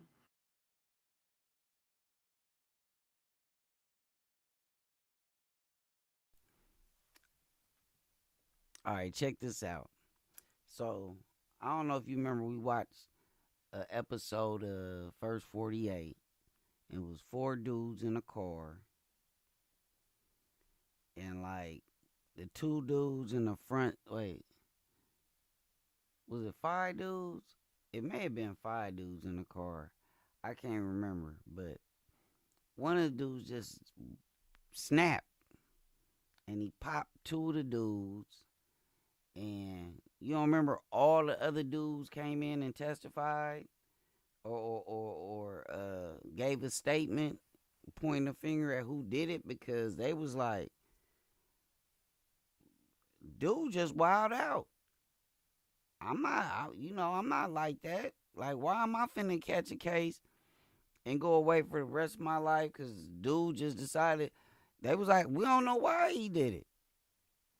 Yeah, I remember that episode. It was like 4 of them in the car, and they was like going through the neighborhood, and they seen the dude walking. They seen the dude walking down the street, and they said he snapped and went off and just shot him. So if you don't, okay, this is a problem I have. If you don't make a statement, they're going to tie you into it too, like you was a part of it. Or even worse than that, the dude that actually did it will point the finger at one of y'all. So then it's one of them cases where everybody pointing the finger at each other, right? Yeah, I mean, that's why it's called a co-conspirator, because if nobody ever tell the real reason why the crime happened, you're a conspirator. They don't know. It's a theory. They just guessing what happened or why you did it or whatever. So it very well could be one of your co-conspirators. Okay. Somebody was just in the car. So I mean, you have to look at it like that. Like, if nobody ever tells, like, you never take a stance and say, no, this really wasn't me. Like, forget, snitching. Like, we was just going to, do something else. Like, that's your life. Yeah. Because you gotta look at it like this. If Melly did do it,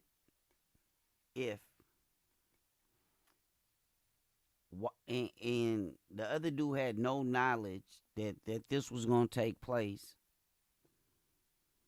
he's now on trial for, his life is in the balance too, because he got the same charges with the same punishments. You know what I'm saying? Hanging over his head.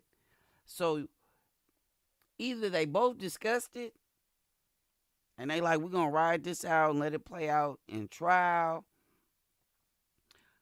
or what the lady said earlier may happen, could happen.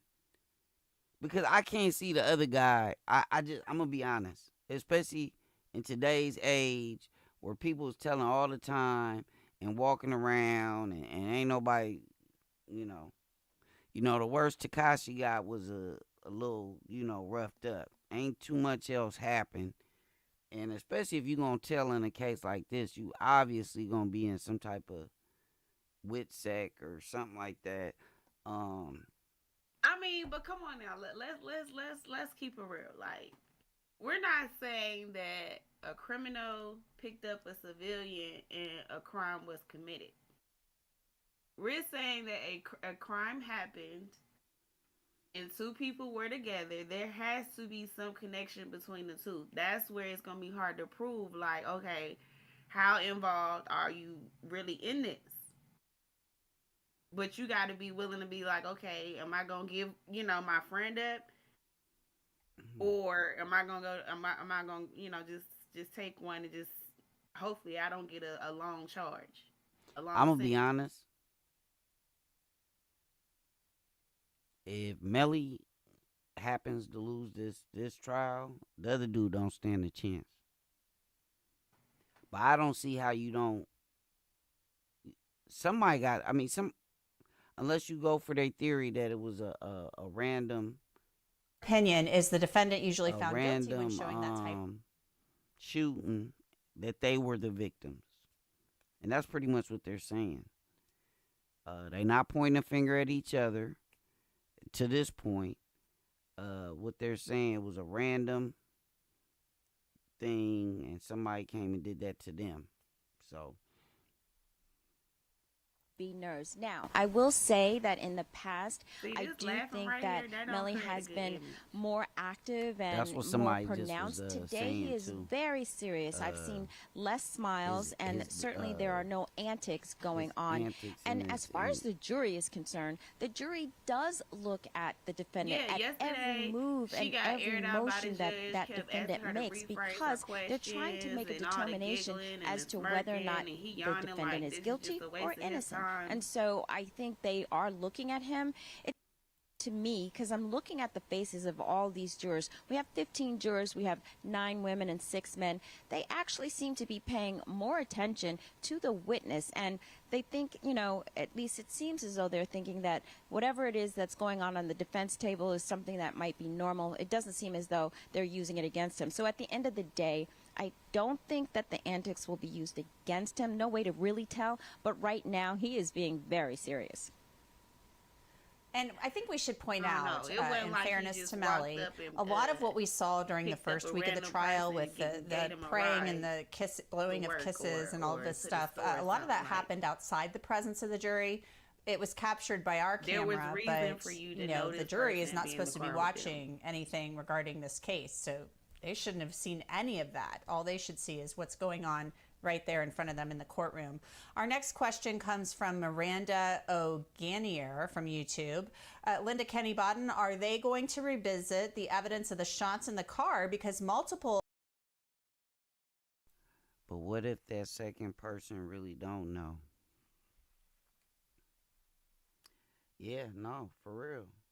Yeah, he might not, but that'll be a hard thing to prove. That's the Yeah. whole point we at. Like, he may not.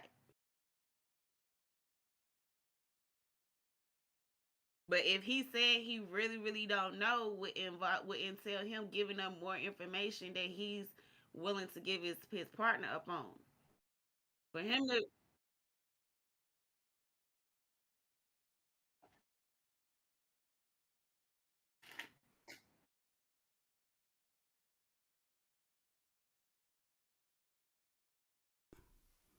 Oh, my bad. No, somebody did say that though. Big Stepper. Somebody was like, the laughter could be taken as if you know he innocent and he really didn't do it, or you know they taking it as he really don't care and he ain't showing no remorse.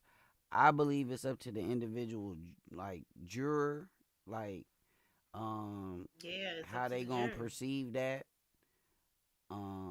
But it get. I'm just saying for me, cause I ain't got a horse in the race. I'm watching just as a, you know, a citizen, a civilian. It look a little crazy. I'm keep, you know. From YouTube, Bridget asks, question, when do you think they will start trying to bring in his music into it? And will it have a big impact on what the jury might think? I'm not really sure, Bridget, that they're going to go there. Right. I don't think so either. That's an interesting question. I know that, you know, sometimes the state will bring in evidence from a defendant's social media, from their music, from their lyrics. He has a song that it's called Murder on My Mind. And so I don't know if the state is going to be bringing that in right now. It's their job to show that he, in fact, was the killer in this particular situation. And so if I were the prosecution, I would be focusing on, you know, the fact that he was in the vehicle at the time. He was the person who made the shots that came from within the vehicle. Yeah, and I hate to bring this up again, but in the opening statement, Christine Bradley said something like about music being artistic expression. We won't be getting into that. But she did talk about social media messages. So maybe the judge didn't let them go there, and maybe the prosecution's just saying, we're not even going to touch it, because bringing in rap music lyrics has been a kind of a controversial thing, bringing this stuff into trials across the country. Terry, let's get a question over to you now. This is from Jessica Ann from Facebook. Has the prosecutor lost the jury with all of this long testimony?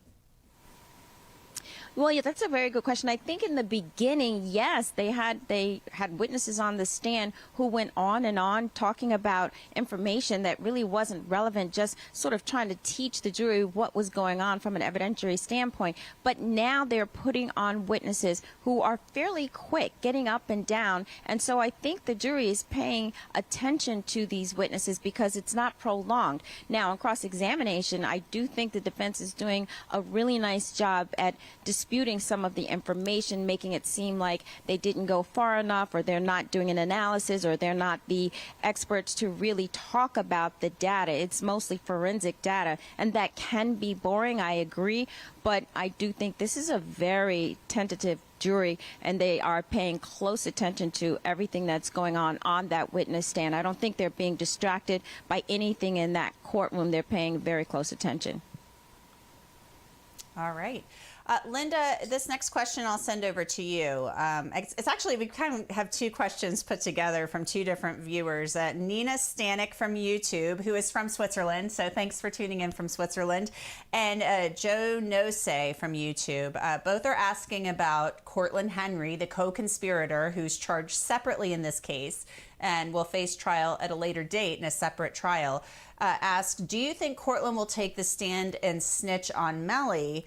Is Bortland a state witness in the case? Will he have his own trial? So yes, he's going to have his own trial. I answered part of that, but Linda, the rest to you about, do you think Cortland will take the stand and will he snitch? Well, that's a question that we just talked about with a little bit different bent. Thank you, Nina and Joe. Because the question is, will he snitch now? Remember, he could be a witness, but I would imagine that if he gets on the stand and decides to snitch, right, what's the defense going to do? What did you do? You found God when it was decided that you had to have your own trial in your own death penalty case, and now you want to talk about YNW Melly? You didn't say that before. You didn't say that before you got a deal, and the deal saves your life, not his, doesn't it? And there you go. The defense really has a lot to work with. So my impression is no, he won't take the stand, even though the prosecution may decide they need him because they're losing the jury.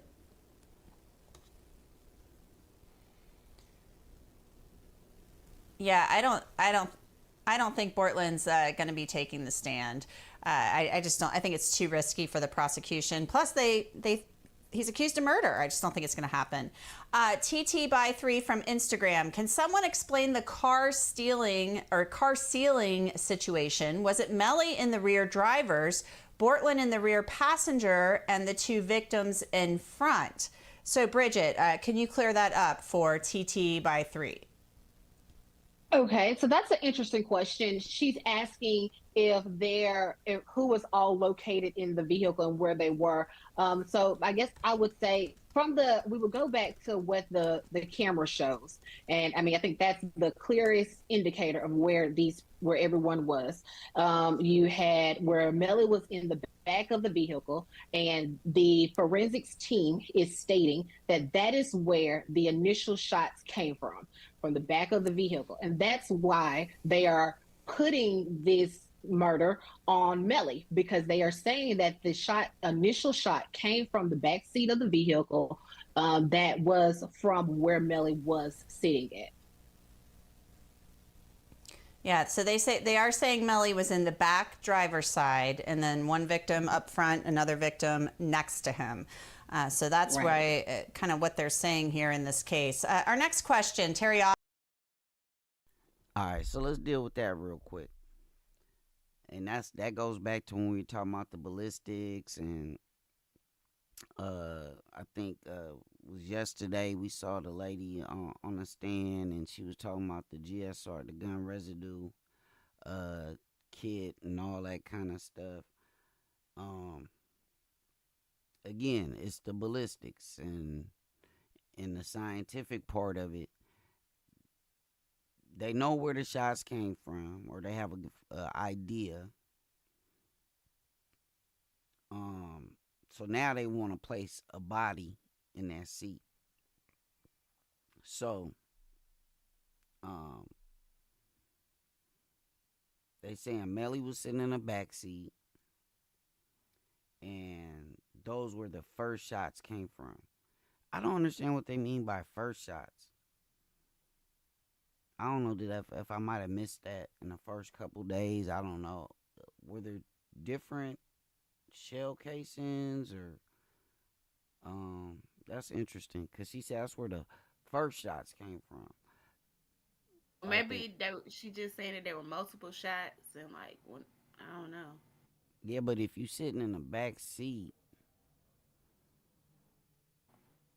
you're not gonna hop to the front seat, and I don't know. So maybe it was two different ones. Who knows? Austin. We're gonna see how they're gonna prove it. At user NQH1 or High1 from YouTube. Why doesn't the state seem to have solid evidence so far? Seems a reach to convict a man on such small evidence. So this is somebody who doesn't believe that the case is very strong. What do you have to say about that?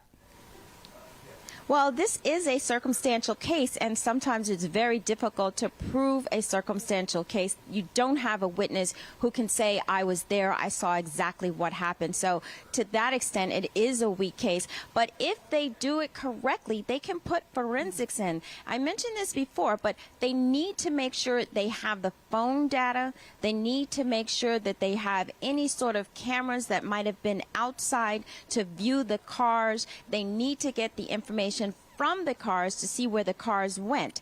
And so I think if they put all of that forensic data together and they do it well and they analyze it, they can pinpoint what exactly happened. You know, as far as the car, we do have the video of the individuals getting into the car. And what the prosecution is claiming is, yes, you're right, we have Melly in the back, and he's in the back behind the driver. We have Christopher Thomas, who's in the back on the passenger side. And we have Anthony, he is in the front on the passenger side. And they have Henry as the driver. So that is what the prosecution is claiming. And they're going to have to prove that with the forensic evidence that they have. And so far, that's what they're putting in. And I think it's really, I wouldn't say it's a weak case. I would say it's a difficult case. Yeah, and it's a very interesting case. Like, It's got a lot of people watching and paying. Out, switch sheets, or went somewhere else to another location. That doesn't show that. Well, Facebook, Instagram, and TikTok will be. They're saying that it was more than one gun involved. So it was a gun used inside the car, and it was a gun used to stage like they had a drive-by. Okay, yeah. So pretty much, that's what I had heard. That the actual incident took place from in the car, and then to like allegedly cover his tracks, they did something outside the vehicle to make it look like. Yeah, so they're saying it was a .40 caliber that they found at 4:02 a.m. Additional 8 .40 caliber shell casing found at 4:02 a.m. the day of the murders. They're trying to say he exited the Jeep Compress and shot out the car to stage the drive-by. Yeah. Exactly. It's crazy, man. That's the hard thing to stage, because the position of the bullets. If it's a drive-by and somebody's shooting at you, you're not gonna get out. Yeah, and then you will think you're not gonna get out doing a drive-by. Oh, somebody's shooting at me. Let me get out. That's why they didn't believe him. I'm gonna stay in the car and shoot. That's why I wouldn't believe him. In a drive-by, like how far were you from the car? And you know, that's physics. So now you got, you know, you bring in physics and, like I said, science into it. So okay, if the car was moving 20 miles per hour and it let off this minute, this how far they gonna be spaced out. They not gonna be like right next to each other within, you know, inches and stuff like that. You know what I mean? That type of thing. It's physics, and now, like I said, you talking about you back to science. But I'm not gonna lie to you. The fact that you just told me that, because I ain't gonna lie, I tried to not think about like stuff I had heard before, because I want to jump into this. Kind of like a quasi juror, you know what I'm saying? Like, okay, I'm just going in. I don't know nothing about, you know, I'm going to try to take out the fact I done heard this song and all this other stuff. But I do remember when it happened, or when he got charged. That's exactly what the story was. Like, he did it, allegedly. Drove around. Well, no, he did it. Then did the little stay, but he drove around with him for like a couple of hours or something like that. In the car, yeah. They because like he didn't know what to do. Hours with him in the car, and that's what they was tripping off of. That's where the big issue is at, because how do you explain that away? You can maybe explain some of the other stuff away, but how do you explain that away? Your friends is critically injured. And instead of just driving them straight to the hospital. So again, that's where a lot of today's testimony, low key, that's why they say it's so important to the state's case, because they're gonna show the incident took place here. Now we're finna follow these phones around. You know what I'm saying? And that's why, as a co-conspirator, it's gonna be so much harder for him to get off of that charge, because it's not like it happened and he ran home and just never told nobody. No, they drove around. Like, you can't explain. Like, you never called the police. You never Right. tried to I get was him gonna no say, and help there's or no try to save witnesses his to life. witness this. So it's hard for you to get off a charge like that. And was there any witnesses to witness the drive-by, or that No, didn't come up? no, not that Like, I know of. Not that I know cause of you would right think That's it would why be it's like an all additional circumstantial, because car. there is no witness, and one of the ladies said that earlier. Like, that's the problem why this case is so circumstantial, because there's no eyewitness to put on a stand. The only witness to put on themselves is themselves. And You know, so it's yeah, and you can't do it. closest thing they have to a witness was that lady that testified the other day, and we all see. And she ain't credible. Like, they blew Yeah, her we spot up all so see bad. that, and she ain't telling. She ain't They blew her. telling, and her daughter is as of right now, her daughter is like, and they can't find her, so they got her tucked away somewhere. For maybe 5 personalities. Right. And so I don't know if that's something that has been brought up to the court, that he has a mental illness or has multiple personality disorder in any shape, form, or fashion. And if that should be taken into consideration if he could stand trial or anything of that nature. And so I don't know if that's something that's going to be brought in by the prosecution. If so, they should have notified the defense if they were going to be doing that by now. So I don't think that that's something that's going to be coming up. Mm-hmm. Linda Kenny-Bodden, Minx TV from YouTube asks, will the same evidence be used against the co-defendant, Bortland?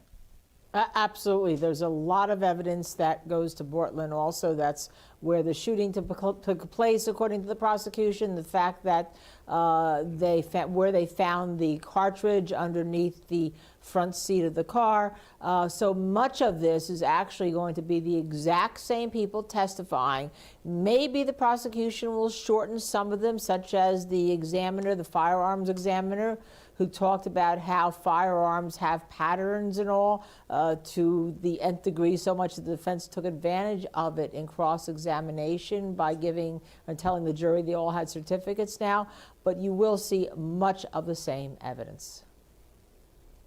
Terry, Tiara Williams from YouTube asks, did they do a psychological evaluation on Melly? You know, to my knowledge, the answer to that is no. I don't think that there was any issue of competency. And actually what that means is that he's going to be able to assist with his defense. And there hasn't been any issue as far as that's concerned. There were no examinations. And, you know, we just talked about this, multiple personalities. Again, there hasn't been any medical evidence put into trial, certainly. And I agree with Linda, I don't expect that we'll see that because we haven't had any witnesses on the. I swear he has a song called Mixed Personalities with Kanye. I swear he's got. I think we're just going to see him continuing, and he's competent, he's mentally sufficient to try the case and to be involved, and I think that's all we're going to see at this point. Yeah, most definitely. I mean, it could be a totally different story, though, Linda, just really quickly. If he is convicted and they go on to the penalty phase, I mean, there could be some psychological information that comes in for mitigation, right? Absolutely. When you get I love a lot of his songs, unfortunately. I do too. And like I heard academics say, like, that's why he's so, like, invested in watching the trial, because Melly one of his favorite artists. Like, yeah, and that's why they said earlier, like, they can't bring the lyrics of his song into this trial because artistic expression, I mean, says a lot, but that don't mean that he did it. Yeah, it doesn't. Anything. Yeah, you can't bring that into that ain't no evidence. If that's the case, bring in all his songs where his heart was broke by these young females, and I felt that. Hey, A good thing this didn't happen for him. It didn't happen in Atlanta, cause all of them songs would have been up on the teleprompter, lyrics and all. Cause we gonna watch that too, as much as they allow us to watch that Young Thugger trial. But it's a problem to express their feelings the way that they want to. Well, and that's why they were saying, the lady was saying earlier, it's so controversial bringing in the lyrics, but in the case of YSL, they're alleging that the lyrics are actual description of the crimes, or are evidence of involvement in the crimes that took place.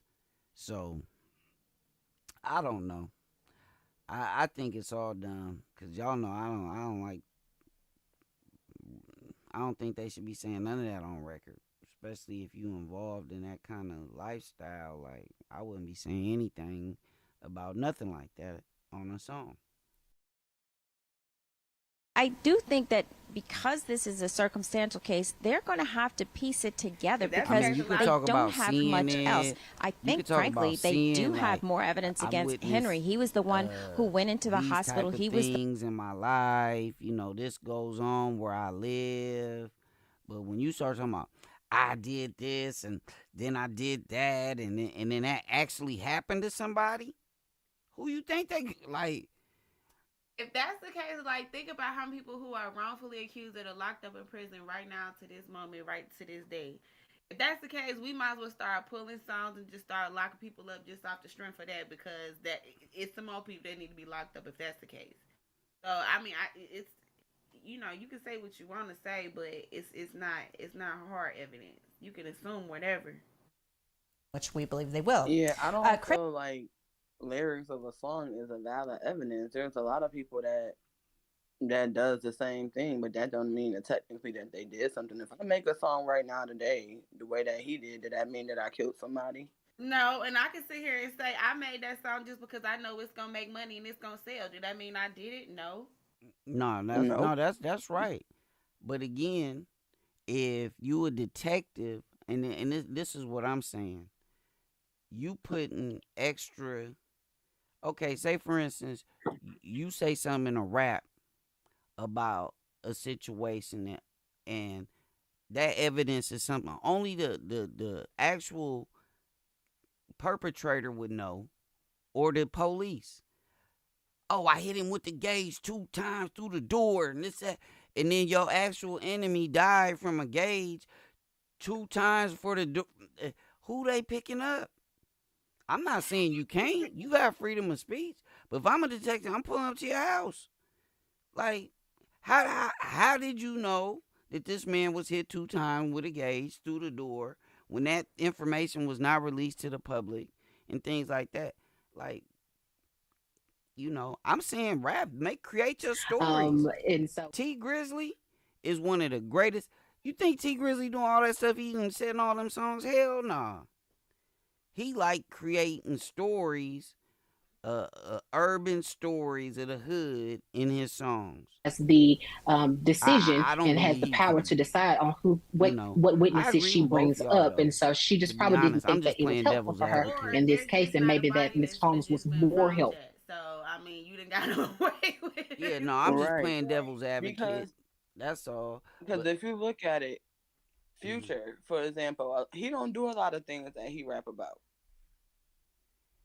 See, we just talking about talking about right now. We just talking about like the ultimate crime, like homicide and stuff like that, right?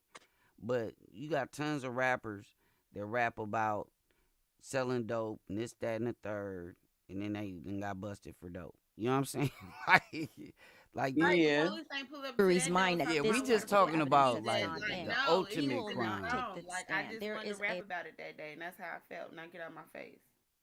To be cross-examined, they could really talk about information that the industry and stuff like that. You have to say things that was the vibe that was going at that time. Mm-hmm. It's so. Or simply just what you're feeling. Like, there's not Yeah. one artist that can tell you that they wake up Will every be single day and they feel the same way or they write the same way as an artist. It's what you're feeling inside, like what you inspired by, like, your emotions, all of that. You're not gonna feel could the same change. way every single day. So you're not gonna write about the same things at the same point like every time you create music.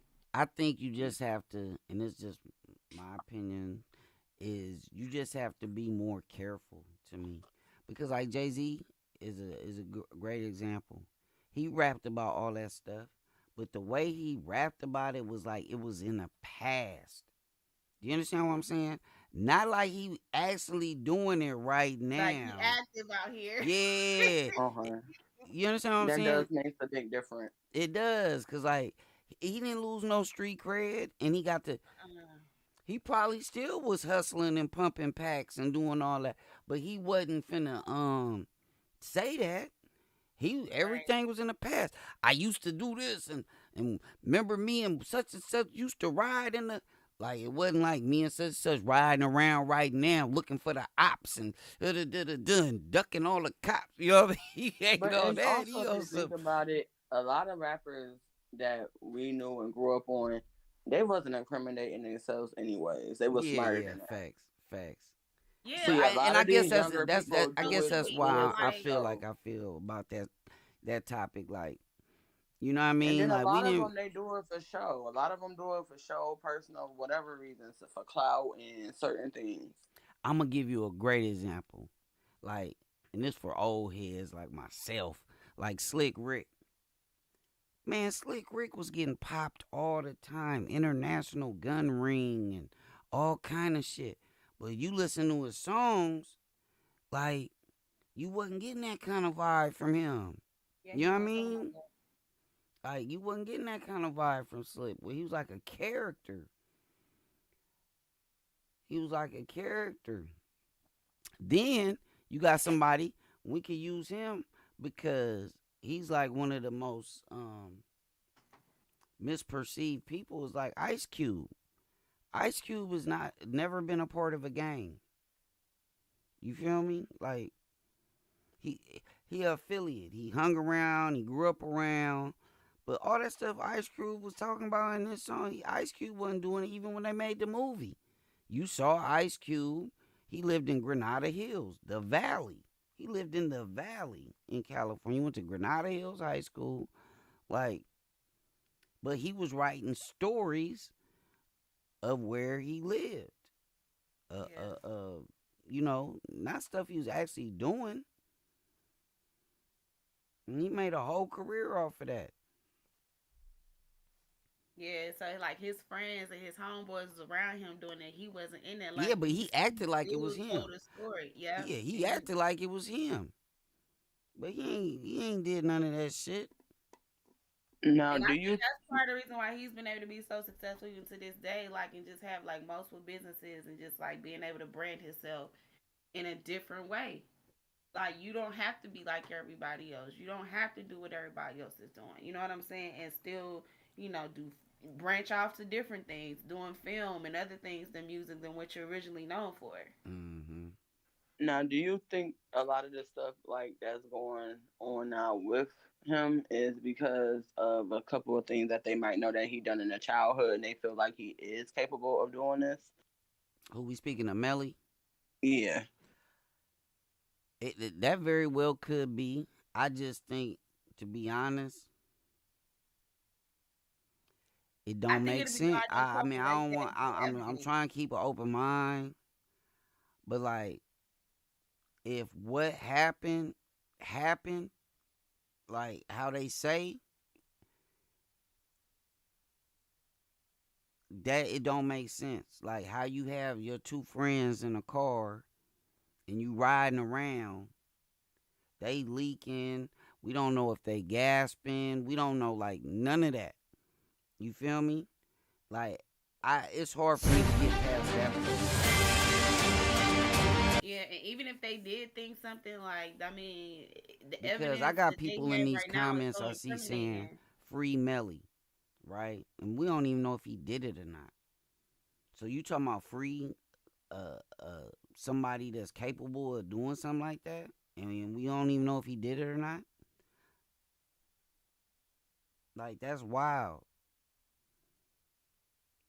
You know, I hope, because he's, incredibly talented and he has a lot of people that look up to him. I hope that he didn't do this. A part of the Shoot, YNW everybody collaborative. thought OJ did it, but he got off. Yeah. No, fact. I mean, like, everybody was like, dang, man, this is his his wife. Like, everybody just thought for sure OJ did it, but evidence to prove, otherwise. So he was off of that, but yeah, you got to be innocent to proven guilty. But I mean, that they do beat these cases. It's a lot of them Chicago rappers. They never did. They never said, "Oh, I beat that shit." You know what I'm saying? You got a lot of. It's somebody else that's high profile right now. I never heard him say I didn't do it. I heard niggas say I stayed down, kept my mouth closed. I didn't say a word, and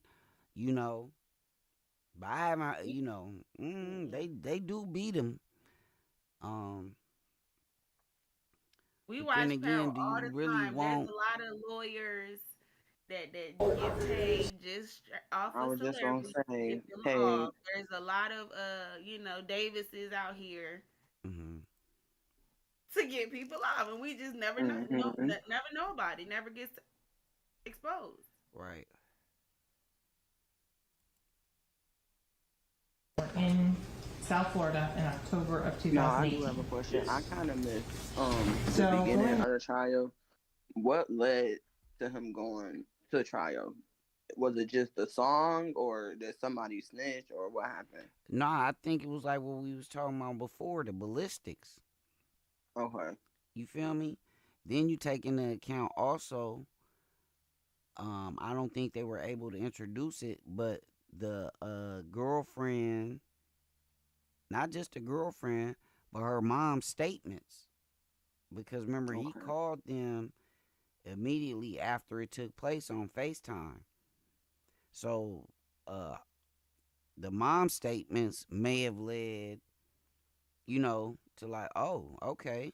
And then it's science after that. Like, they use lasers to show the trajectory of how stuff went in the car. And some of it, if it don't make sense, like your story ain't adding up. But you mean to tell me that he ran around the whole We were car talking and about shot? how this was like, from 2015 or whenever he said this. I think this is just like the justice system playing out. It took them time to build the evidence, to build the case, and it's just now going to trial. Okay. But they've been building the case all this, up until this point, from when the co-defendant said whatever on camera, whatever he said. That's when the clock started, and up until then, till now, they just been trying to build this case, and just so happened he was able to be free, make music, do whatever. But now, it's time to go back to trial. Take it to the courtroom. Yeah, and then I think too, two of the key witnesses. Like I said, the girlfriend, they can't find her. They can't find her. She in hiding. She'll be in hiding until after this trial is over with. And then the mom, they had to arrest her. She on an ankle monitor right now.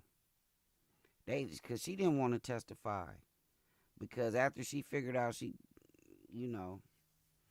according to that DM, that she could get paid from it or was offered to get paid for it, she wanted to recant her statement that she originally gave police. That's why they kept asking her the other day, did you lie in your original statement to police? And she kept saying, well, I hope not. I don't recall. And I don't remember what I said. I was under a lot of pressure at the time. So,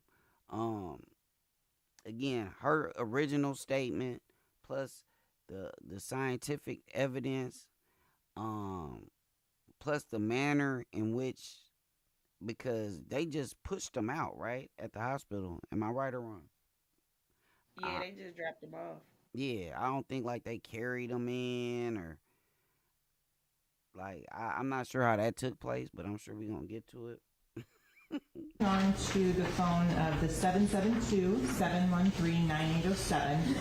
What are we looking at? But again, Are you if he sharing it in didn't the do it, Discord too? I don't want him to go down for something he didn't do. And if he's innocent, I want him to be proven innocent, and hopefully that'll force the state to go look for the people that actually did it. Because again, 2 young men lost their life needlessly, and to me, like sometimes that gets lost in this because he is a celebrity. You know what I mean? Like, let's not forget the victims. You know what I'm saying? Like, so if he did it, shit, I mean, This slide titled 3:47 a.m. So this is plot of timing advance data, and it shows that 2 data points basically from the engineering report. You know, they gotta The have tower justification. 64337, sector 2, pointed south. Recorded the red phone had 2 data points. One at 3:47 a.m. One at 3:47:24 a.m. I think it's a lie for this case. Like, I feel like that should be like Those times was 0.24 miles. as like a serial. You know, because I really feel like the death penalty is a lot, because when that's it, they didn't even give that man the death penalty here when he went into Tops and did all of that. I do feel like it's a strong for this case. I do feel like it's strong for this case. But that's my own personal individual like beliefs. yeah, like the dude that did that, like that's irrefutable evidence. Like, you know what I'm saying? Like, yeah, he absolutely 100% did that. Anytime where it's just like, it's just not like flat out like on camera, or it's DNA evidence to actually like link you to it, like, I don't like it, because you know, people What don't if it come know. out that he didn't do that? Like, that's been a lot of cases. There's been a lot of cases of that, especially in Florida. A lot of the southern states, they actually have statistics on this, and I have watched numerous. I'm really into that, like the Innocence Project and all that. I watch a lot of stuff to do with that, like a lot. And it's crazy when you find out the number of people that have been punished like that, and it's actually been carried out, and then it's been come to find out later that they were innocent. You can't take that back. Now, if you give a man life, and at some point you figure out you was wrong, you can release him. But when you get sentence a man to the ultimate, you can't reverse that. That's irreversible. And a lot of people in this country try to act like that hasn't happened. It's happened way more than people know. You know what I mean? It's happened way more than people know. Or the sentencing could change. It could lessen. You know, somebody that one side can take a deal. In terms of, so just because that's what can you tell about how the phones are related and distance from one another based on this slide? But just in my personal, I think that this is a little harsh. For that. Both phones moved north. And there's money involved too. The blue phone, the red phone, both over here, and now they're over here. Can you have an opinion as to whether or not they separated during this time frame? Thing. That's going to take years. Yes, 417 to 423. Some states don't even have it. We don't even have a death penalty. They had to bring it back, but you know, the state denied it and the federal tried to pick it up. Now going on to the 772-713-9807. I just pray everything works out great for this and 12. Hopefully the person, if he ain't it, PM. you know, I pray that they get the right person, because that's a hard decision. Image. So at 12:01, first there's an incoming call from the turquoise phone 9158. And then at 1201, the red phone is this span, 0.92 miles from the tower. At 1203, it's 0.68 miles from the tower. At 1205, it's 0.92 miles from the tower. And then 1207 to 1212, it's 1.55 miles from the tower. Okay, and just to flip back again to the 1201 to 1212 for the 954-376-9158. In terms of, can you make any opinions as to where these two phones were located in relation to one another during these time frames? So they're in the same general geographic area for sure. Right? They're both on the same tower, at the same time, near Pines and US 27. There's areas where there's times when their bands are approximately the same, and there's times where they're different as well. Okay. Can you make any sort of opinion that they were in the same vehicle? No. Going on to the 772-713-9807 phone from October 26, 2018, from 12:14 p.m. to 12:21 p.m. What data are you illustrating in this particular slide? So the first data point, 12:14:47, is this band here. 1.02 miles from this tower. The next one, 12:16:28, is this band here, 0.92 miles from the tower. Then continuing on in time, at 12:18:08 p.m., the red phone's in this band, 0.92 miles from the tower. And then at 12:18:28, 0.68 miles from the tower. And then finally at 12:21:17, it's 0.29 miles from this tower. And in terms of that was the end of the mapping and cellular analysis that you were asked to do in this case? Yes. Does being in a parking garage or being at elevation change your analysis of where the phones would be? Being a part of the country elevation change. I mean, I don't think so. No. If there was something that was a red flag in the data, what do you do to catch that? Well, if I see a red flag for whatever reason, something that doesn't make sense, I'm going to look at it much more closely and try and figure out, okay, what is the issue? Is there an issue? Was there any such information or issues that in the records that you looked at in this case? No. Can you ever say why a phone picks a particular tower or doesn't pick a different one? Yes. So if we're talking about making a call or sending a text, then from the call detail records, the phone picks the tower based on its readings of signal strength and signal quality. The phone always picks the tower with the clearest, strongest signal. If we're talking about the engineering data, what the network sees, why the network reports the distance measurement from one tower instead of another, no, I don't know why. Well, as we have in this case, we've been getting an education, this time from an FBI agent in cell towers. And I need to bring my great guest in to discuss it.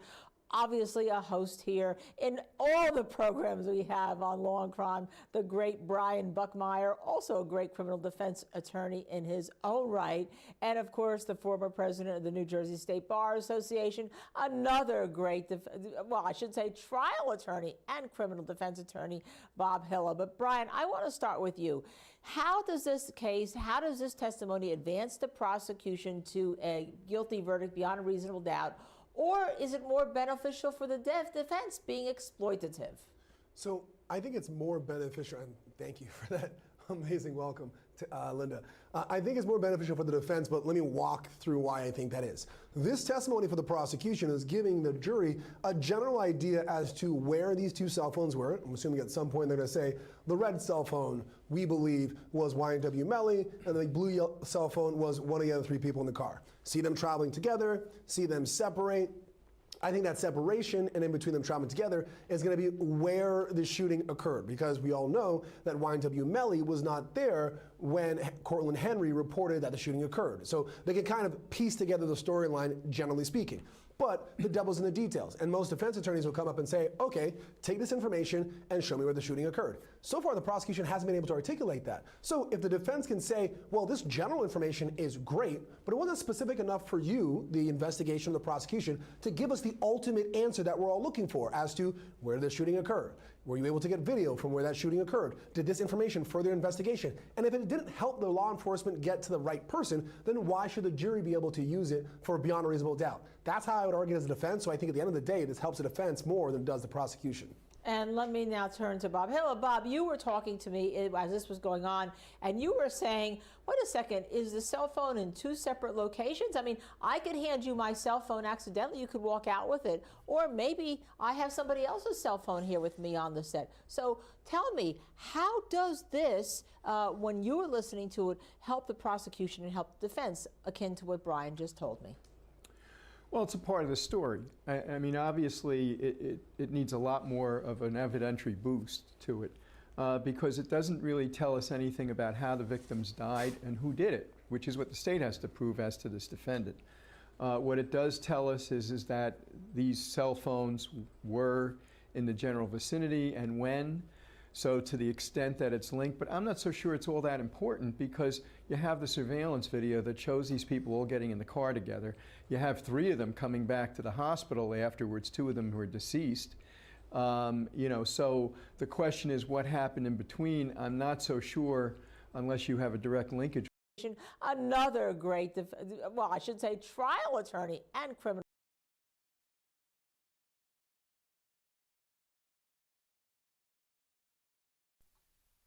So look, he bringing up the same questions that we just discussed. That's why I wanted to go back and like hear this again a little clearer. Criminal defense attorney Bob Hilla. But Brian, I want to start with you. How does this case, how does this testimony advance the prosecution to a guilty verdict beyond a reasonable doubt, or is it more beneficial for the defense being exploitative? So I think it's more beneficial, and thank you for that amazing welcome to Linda. I think it's more beneficial for the defense, but let me walk through why I think that is. This testimony for the prosecution is giving the jury a general idea as to where these 2 cell phones were. I'm assuming at some point they're going to say the red cell phone, we believe, was YNW Melly, and the blue cell phone was one of the other 3 people in the car. See them traveling together, see them separate. Together is going to be where the shooting occurred, because we all know that YNW Melly was not there when Cortland Henry reported that the shooting occurred. So they can kind of piece together the storyline, generally speaking. But the devil's in the details, and most defense attorneys will come up and say, okay, take this information and show me where the shooting occurred. So far, the prosecution hasn't been able to articulate that. So if the defense can say, well, this general information is great, but it wasn't specific enough for you, the investigation, the prosecution, to give us the ultimate answer that we're all looking for as to where the shooting occurred. Were you able to get video from where that shooting occurred? Did this information further investigation? And if it didn't help the law enforcement get to the right person, then why should the jury be able to use it for beyond a reasonable doubt? That's how I would argue as a defense. So I think at the end of the day, this helps the defense more than it does the prosecution. And let me now turn to Bob. Hello, Bob. You were talking to me as this was going on, and you were saying, wait a second, is the cell phone in 2 separate locations? I mean, I could hand you my cell phone accidentally. You could walk out with it. Or maybe I have somebody else's cell phone here with me on the set. So tell me, how does this, when you were listening to it, help the prosecution and help the defense, akin to what Brian just told me? Well, it's a part of the story. I mean, obviously, it needs a lot more of an evidentiary boost to it because it doesn't really tell us anything about how the victims died and who did it, which is what the state has to prove as to this defendant. What it does tell us is that these cell phones were in the general vicinity and when. So to the extent that it's linked, but I'm not so sure it's all that important because you have the surveillance video that shows these people all getting in the car together. You have 3 of them coming back to the hospital afterwards, 2 of them who are deceased. You know, so the question is what happened in between. I'm not so sure, unless you have a direct linkage with those phones, that that's really going to help answer that question. But I think the jury wants to know everything that the state found in this case that might be relevant in telling at least bits and pieces of the story. So in that regard, I think they're going to give a lot of tolerance to this. No, Am I? what they saying is like, okay, you know how your cell phones, when you make a call, it's gonna pick up off of whatever cell Whatever tower. tower. Correct. Right. But what they're saying is sometimes, like, if let's say you driving through Nevada or somewhere where it's desert, they may not have a lot of cell towers. Your phone is gonna ping off of the last strongest tower that your phone was able to connect to. Correct. But you may physically be closer to standing right next to another cell tower. But cell tower A would had the stronger connection, so that's what reporting that they're getting. So they're saying that it's possible for you to be somewhere and but your phone is pinging off of like your last location or the last tower that it was able to pick up on. Correct. Because it been times when I had called T-Mobile and asked them to be in the same house where I'm at, asked them to ping me to a tower that has a better connection, and they'll do it. Right, so that's why they trying to prove the doubt. That's where the Part of the doubt trial. or Well, let me go back to Brian for a quick question here. Brian, so Melly got out of the car. That's what Bob Hill is saying. He got out of the car before the shooting happened. So how does the prosecution put him back in the car when the shooting happened if he got out of the car before the shooting happened, as his defense will say? I don't think they can. I don't think there's going to be any information to say that based on us being able to track these two cell phones that we believe belong to, I think, Henry and YNW Melly, that these are them and believe it them. I know they submitted some evidence saying that, hey, look, we took a screenshot of the person using this phone, and in that screenshot you can see YNW Melly in the small box as he's FaceTiming someone. Great evidence, great use of an argument. I get that.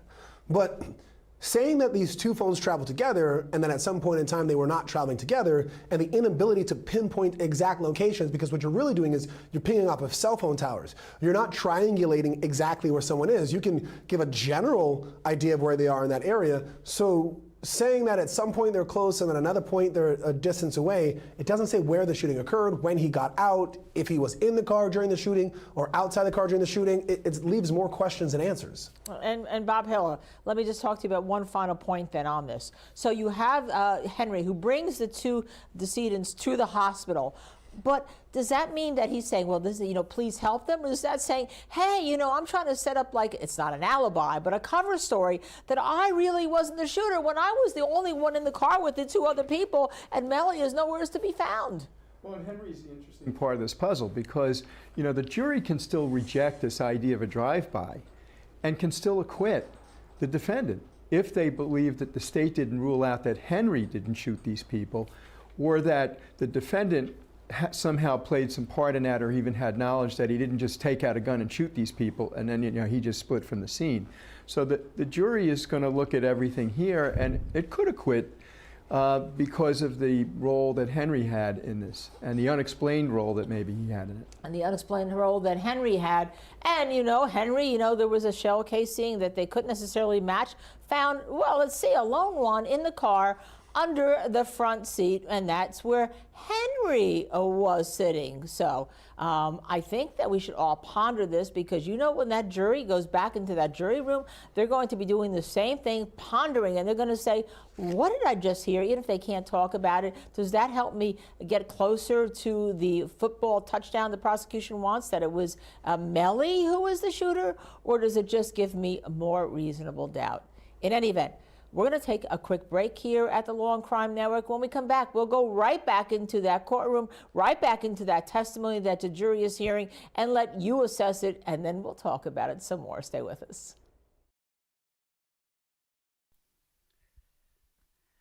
Yeah, I don't know. I don't think I'm in agreement that it's just too much reasonable doubt, and the fact that what's on the line is his life. I don't, unless they come up with, and like I said, they don't have just another couple days. They got weeks left of testimony going forward. So I hope they really look at every aspect before they try to take somebody's life. And that's why it's important that I want to watch. You know what I mean? I want to be able to say, man, I watched this is our judicial system, so we get to watch the whole process. You know, which I've done a number of times. And I watched the whole OJ trial. Like, I didn't miss a day, not one single solitary day of the OJ trial. I was fascinated by it. And it also lets you know how people think, though, because you got a jury that's been selected that's civilians that you hope, you don't know how they were raised, how they think, or none of that. yeah.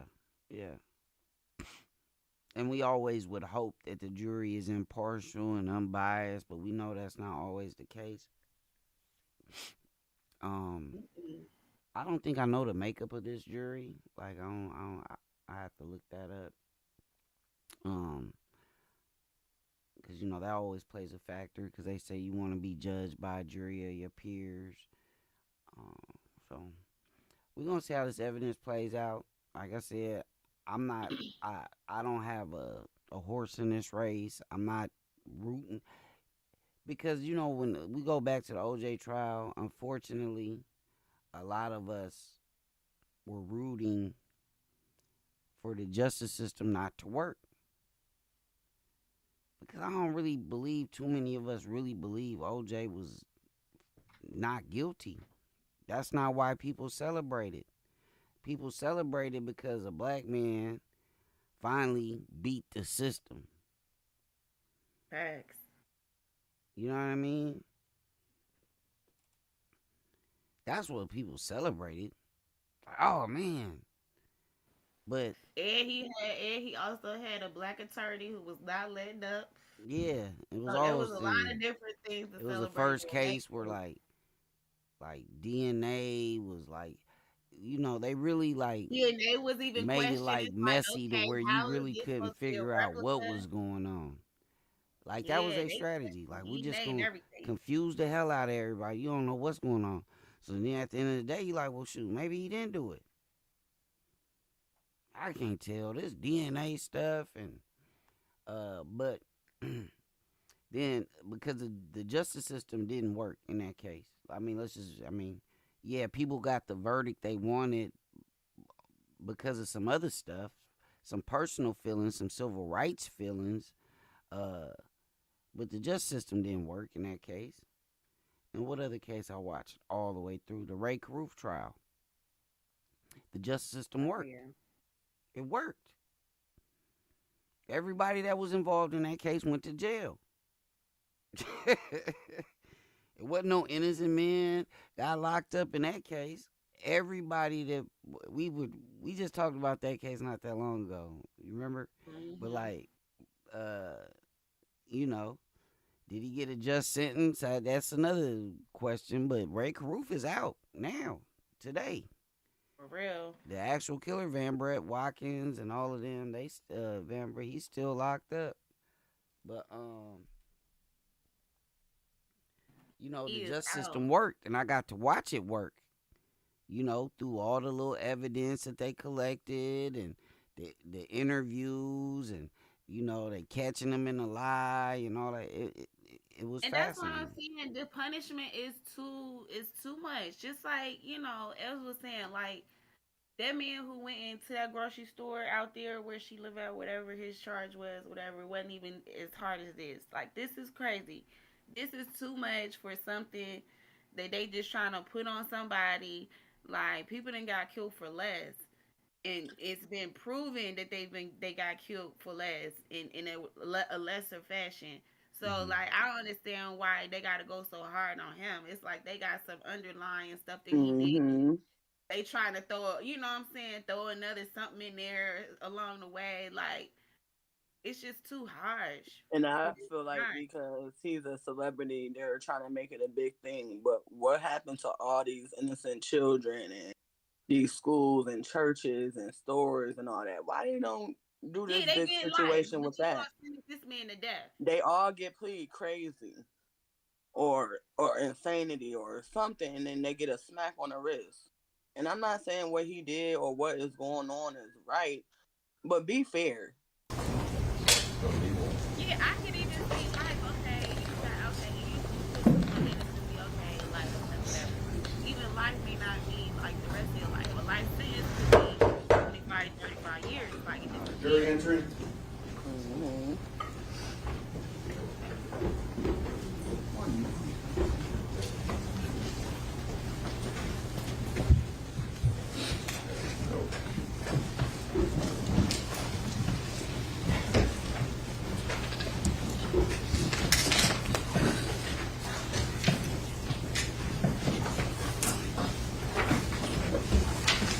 Ladies and gentlemen, thank you. Please be seated. Let the record once again reflect the presence of the defendant, defendants, his counsel, assistant state attorneys, ladies and gentlemen of the jury, and our witness, Brandon Collins, remains on the stand. Ladies and gentlemen, I just had a nice lunch. When we broke, counsel had not yet had an opportunity to commence her cross-examination of this witness, so we're going to turn it over to the defense now. Counsel, if you're ready, you may proceed. Thank you, Judge. Good afternoon, Agent Collins. Good afternoon, Ms. Liberty. Nice to see you in person. The last time we met, I think it was over Zoom. Yes. And last time we met, you actually told us you were working for the terrorism squad section of the FBI. The transnational organized crime. Okay, and that's where you learned the CAS report stuff as a collateral duty, correct? No, I started doing CAS as collateral duty when I was a special agent working gangs, part of our state streets gang unit. And then I started doing terrorism investigations as my primary job, and continued doing CAS as a collateral duty. Then I did CAS full-time in DC as a supervisor. Then I got promoted to field supervisor, which is my current job. I do that exclusively. So you're still supervising organized crime? Yes. So do you do any of the CAS work with the organized crime? No. So do you know, if you know, when's the last time you actually did a CAS report? An actual one for an actual case, when's the last time? This would be, so I kept all the cases that I had done previously that had been adjudicated. Okay. I have not taken new cases since becoming a supervisor. And just curious, from the last time we spoke, which was about a year ago to now, has anything changed with the technology that we should be aware of? Right. So you had testified earlier talking about timing exams, and you said with T-Mobile they call that true data, correct?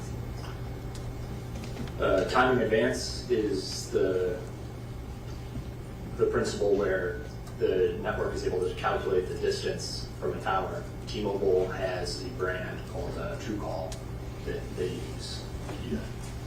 And who within T-Mobile would do the true call? Is that engineers? Who would know that information? I don't know.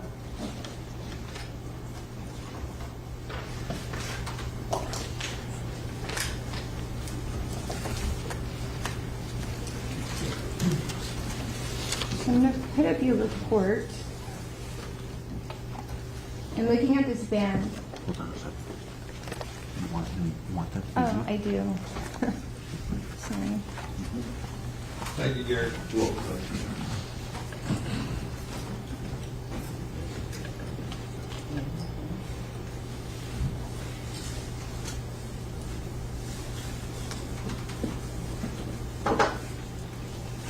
All right, so this is your report. And we have this band here that kind of looks like, I know last time you called a hot dog, I like to call it like macaroni. But what does this band represent? That is the timing advance band. So the engineering report, the TrueCall report from T-Mobile would say the distance from the tower is 0.24 miles. And so then based on the timing advance measurement, which in 4G is 78 meters, that band is 78 meters deep, so it would be plus or minus 39 from 2.4 miles on either side. So plus or minus, so it's an estimated distance, correct? Yes. All right. How does T-Mobile determine, I think you testified earlier that T-Mobile determines the distance by speed times time equals distance, correct? Yes. All right. And how fast does that signal travel?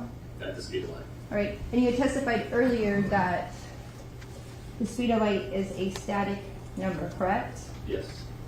However, I tried to do the math myself because I think I'm really smart. And one of the things that I came across when I was looking at the speed of light was that it could actually be a 3 times 10 to the 8th power meters per second, or the actual number is 2.99792458 times 10 to the 8th power. So if you know, is T-Mobile using the higher number of the 3 or using the actual number with the speed of light? I don't know. Okay. But you would agree, when we're dealing with the meters per second, that could actually be a big distance, correct? Yeah, so obviously the bigger the distance or the bigger the time, then the more significant the difference between those two numbers would be, yes. And just curious, would that estimate, because we talk a lot about sectors and I'll get further into it, is it possible that that estimate would change what sector you're paying off of? Possible estimate would change what sector you're paying off. Well, let me ask you this, No. because if we're dealing with a meter, if we're dealing with a meter, it's 3 feet 3 inches, correct? Yeah. And if I'm off by 4 or 5 meters, we're talking about like 15 feet basically, correct? That's a little bit more than 15 feet. Yeah, so I guess at some point there always has to be a transition from one sector to the other, because they have multiple sectors. So on the sector boundary, could that change? I guess, yeah, there's a possibility for that for sure. Okay. Can you do this calculation yourself? Which calculation? The calculation of the speed times time equals distance. Can you do that math yourself Yes, I can. by hand? And would you include timestamps when you did that calculation? So I didn't do that calculation for this report. I used the distance that was in the engineering records that T-Mobile gave it produced. If they gave me the time, and we could use either 3.0 or 2.99, whatever the other number that you said was for the speed of light. I can do math if that was your question, but for this report I did not do that math to produce these distances. Okay. So can you tell me about any publication that would tell us about these expected accuracy of the timing advance records? Nope. All right. You haven't. So in your map, throughout your map, you talk about these bands and the distance from the tower.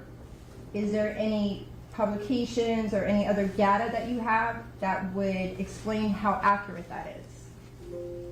No. Do you know of any scientific testing outside of the legal community as to this whole cell tower stuff? I mean, the cellular community, because this is an important part of how cell phones work on a cellular network. Okay. But apart from that, no. Okay.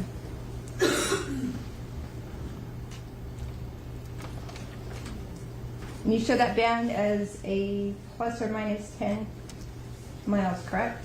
Is that the width of it? No, it's 78 meters. All right. And could you break that down? How big would that be? If you were to compare, like, would that be a football field, 2 football fields? No, it's less than a football field, slightly less than a football field. So slightly less, like 3/4 of a football field? Something like that. And do you have any factual basis that would back that up? Factual basis for what 78 meters is? Yeah. No, well, the distance, the approximation of the span. Do you have anything that would back that up? As to why it's 78 meters? Yeah.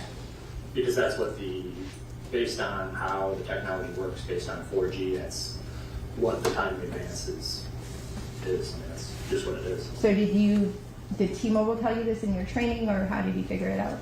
Yeah, through my training experience, not T-Mobile specifically, but I mean, that's for regardless of whether it's T-Mobile or Verizon, Sprint, 4G technology, the timing advance is 78 meters.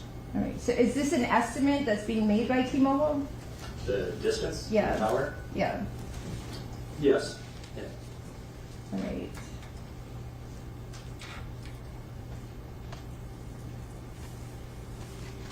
So would you say that this is T-Mobile's best estimate and it's actually no more accurate than the call detail records themselves?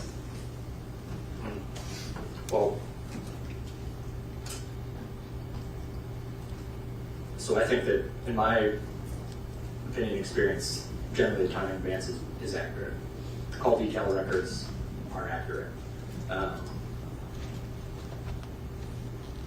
guess I'm sorry, can you repeat the question? So I was just asking, is T-Mobile's best estimate on this map correct? Is it any different or any more or less accurate than the call data records, the CDR?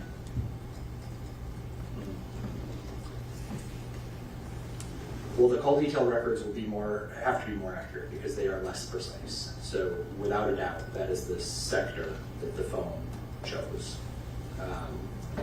The timing advanced measurement, in my experience, is accurate, but there are factors that could make it less accurate than the call detail records. For instance, we just talked about how the difference of whatever 3 100ths in math could make a difference in the calculation of distance. Earlier we talked about how like multipath signal bounces off multiple surfaces on the way to the phone or on the way from the phone back to the tower. That would increase the amount of time that it traveled, which would then also increase the distance. So although I think the timing advance is accurate, because it's more precise, there's the potential for it to be less accurate than call detail records. So do you know of any publications or studies that would back up your opinion? No. Okay, so based on that information, you can't really tell the court precisely which locations these phones are following in, can you? No, and one of the limitations of cellular analysis is that you can only say a general area where the device would be at a given time. All right, so even with the general analysis, all of the stuff that we've gone through for about 4 or 5 hours, at the end of the day, you can never give an exact location. True. All right. Can you tell us if a phone is on a highway? So that depends. From one data point, no, you can't. You just general area where the phone would be. If you have multiple data points, you may be able to infer an opinion as to where you think it is. For instance, like in this case, if you see the device traveling from east to west, in towers along 595, and you have time between those towers, you could infer what the speed would be and say, okay, I think it's likely that they're on the highway because I know the area, or they're on State Road 84 traveling at a certain speed. But from the cellular data alone, no, you can't tell if the phone's in a car, on the side of the road, on the road. So can you tell if it's in the woods? No. How about another residence located in the area? No. And could you tell if somebody was walking around a car with the phone? Would you be able to tell that? No. Okay.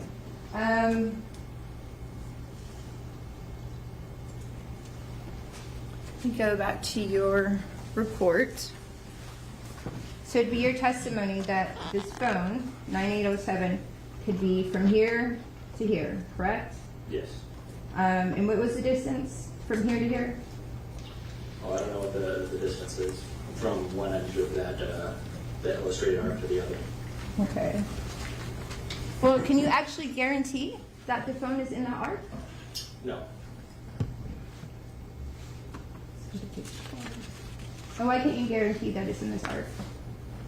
So that arc depicts the time advance measurement with the time before, including the 78 years time in advance, which is all the resolution you can get.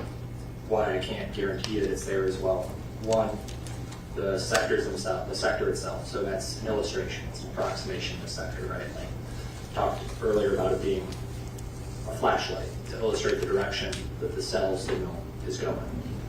If anyone drew a flashlight, we draw a cone or something that looks like this. But everyone who's used a flashlight knows that it's not actually like a tube on a paper towel. It's not actually just the tube, right? It's brightest here and it gets weaker and weaker and weaker. So although in this illustration there's hard black arms that say this is the limit of the sector, that's not really the case. There's some bleed over it.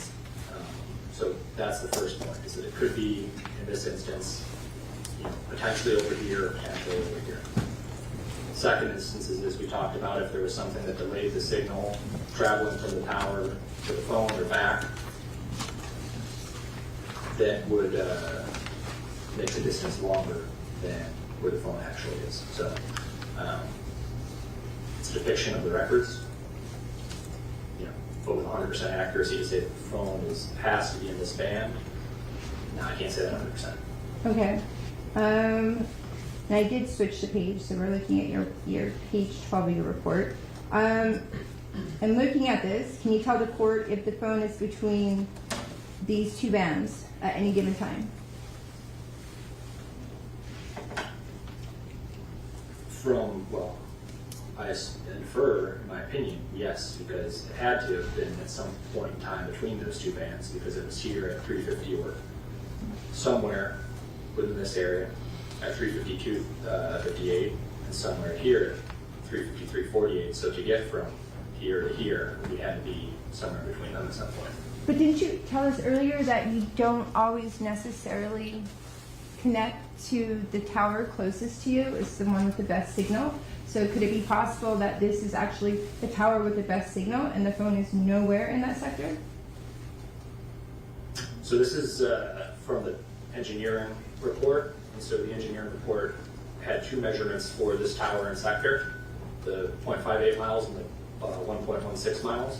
The engineering report does not, that's the network's perspective. So what I was talking about with the call detail records, where the phone measures the clearest, strongest signal, and then picks the tower or the antenna on the tower that offers the clearest, strongest signal, that's from the call detail records. The engineering reports is the network's perspective. So where did you get the engineering reports from? From T-Mobile. So didn't you previously testify that Detective Moretti gave you these records? Yes. So did they come from Moretti or from T-Mobile? From Detective Moretti. All right. From T-Mobile. And so the engineering report, is it what Ms. Bradley, the state attorney, had put up previously, all these numbers and environments? Is that, yes. Okay. Do you double check that report? What do you mean? Do you validate it? So you get this report with all these numbers. Do you have a system in place at the FBI that you could cross-references to make sure that the latitude and longitude and the distance is actually what it's saying it is? No. So, do you even know if it's credible? Outside the scope. Overruled. You can answer the question. So, yeah, the accuracy of this report is pinned on those records being accurate. In my experience, the records that we get from telecommunications providers are accurate, which is why this works. Well, let me ask you.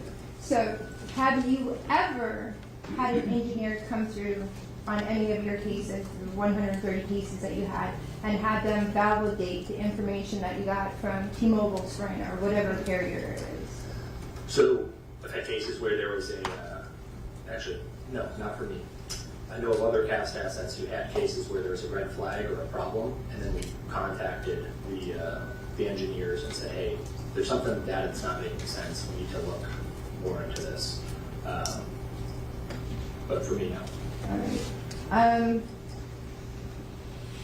Do you know of any instances in these records where a mistake or any oddity occurred? No. All right. So, and you already testified you did not request an engineer to assist you to review these records, correct? Correct. And you said that one of these bands would be a little less than 100 yards wide? Yes. All right.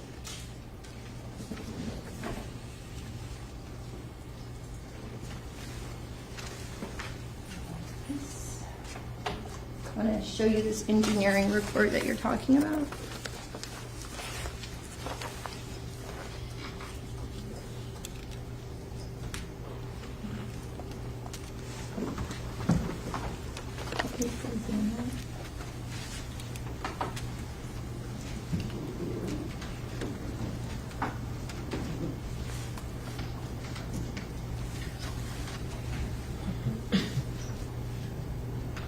Okay.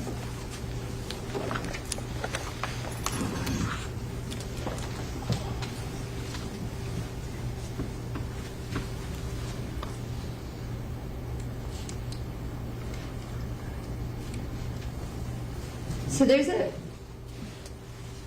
section on this engineering report that's labeled environment, all right? And it goes on to tell you, and I'm looking for, good thing I didn't do the cell tower analysis, it'd be a mess, so obviously I can't handle this modern technology. But you have a section in here called environment. I just want to find where it's at. It's to the left. Yeah, it's so small I can't even see it. But you know what I'm talking about when I talk about environment, correct? Yes. Do you rely on this? No. Why? I don't know how it's calculated. So, and it goes back to my other questioning. This document that's produced from T-Mobile, from their engineer, your engineering report, says that T-Mobile can tell you if a phone is outside, inside. So why do you rely on everything else in this document, but you won't rely on that column? So I rely on the time in advance, I guess, just because I have,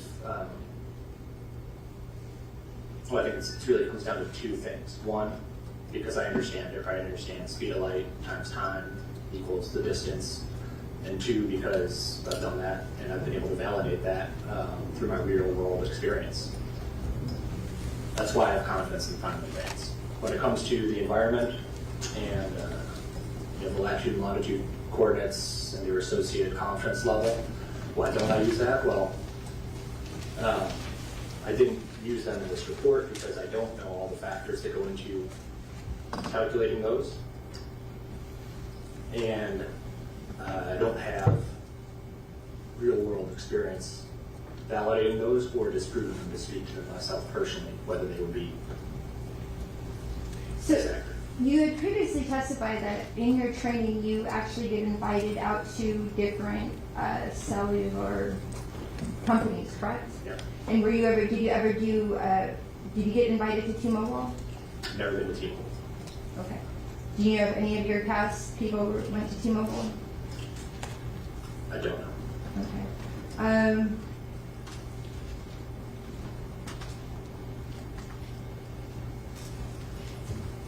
Can you tell us how T-Mobile can tell if the phone is indoors? Don't know. Have you ever performed any testing to determine if a phone is indoors or outdoors based on the timing advance records from T-Mobile? No. And is there any way for you to verify that environment column? The environment estimate from T-Mobile? Yeah, I mean, if we wanted to test it, we could coordinate something with T-Mobile, or I'm sure T-Mobile could test it, where they would use test phones and do things that people do with phones, calls, texts, data. They would look at the phones on their record and say, like, okay, here's our control group, and here's what the data said, and here's where the phones actually were. So, is there a way to do it? I'm sure that. We were kind of just talking about a hypothetical, because Right. as far as you know, it's never happened. Right. Okay. So, with the true call distance estimates, has T-Mobile ever shared the calculation with you or possibly other members of the cast team? The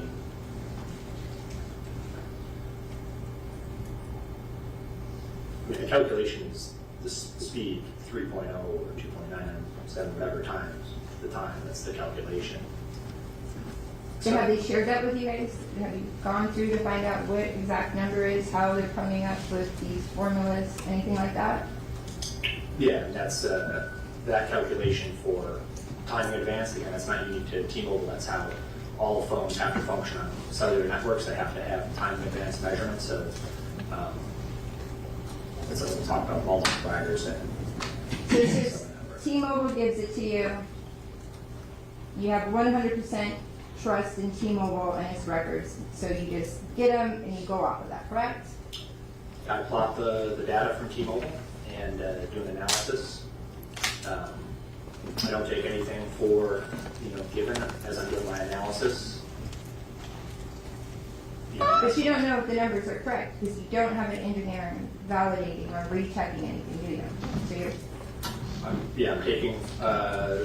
I'm relying on the accuracy of the records, yes. all right. So basically, you're telling us that we're to trust an undisclosed calculation as being accurate. Argument. Right. And do you not have any of the measurements for the underlying true call data? I don't think so. I mean, I don't know. There's a lot of columns on this engineering report. It's possible that something is buried there, but I don't think so. Okay. Go back to your report.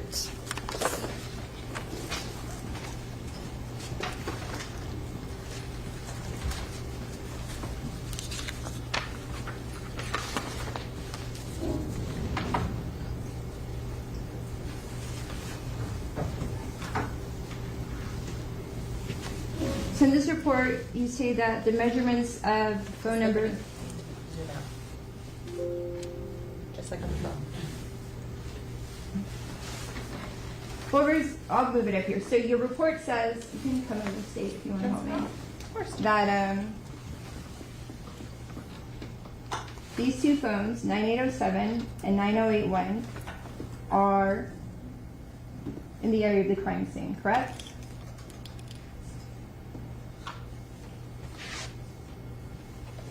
Does it say consistent with, or what's the? Your language is cellular measurements are consistent with, yes, the two phones being in the area of the crime scene. Yes. All right. But is it not true that they could also be over here? Yes. And could 9807 be over here and 9081 be over here? Yes. Could it be over here? I don't think so. Yes. Yes. And right here. Yes. And again, this is an estimate because it could just be pinging to the tower with the best signal, correct? No. Because this is from the engineering report. Okay.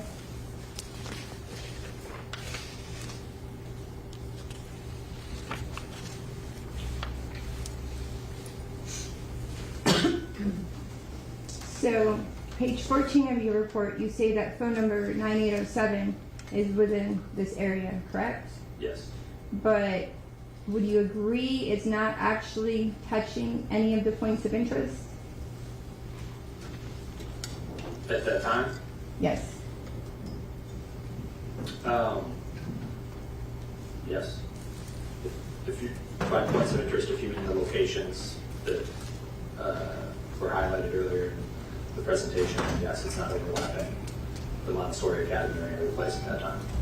Okay, let's turn to page 16 of your report.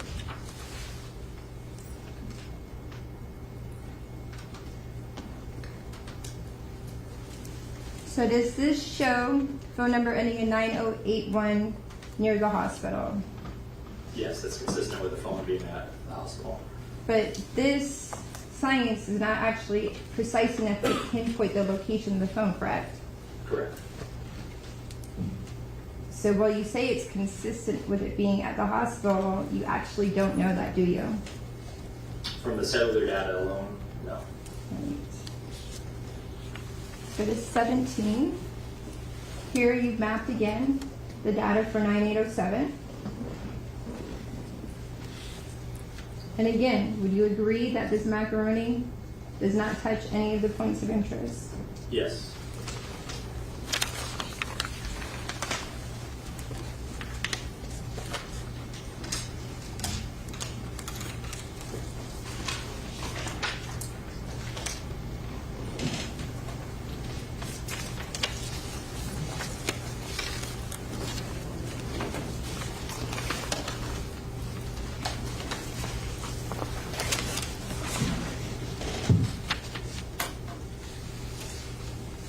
Can you explain what this means? Can you see that?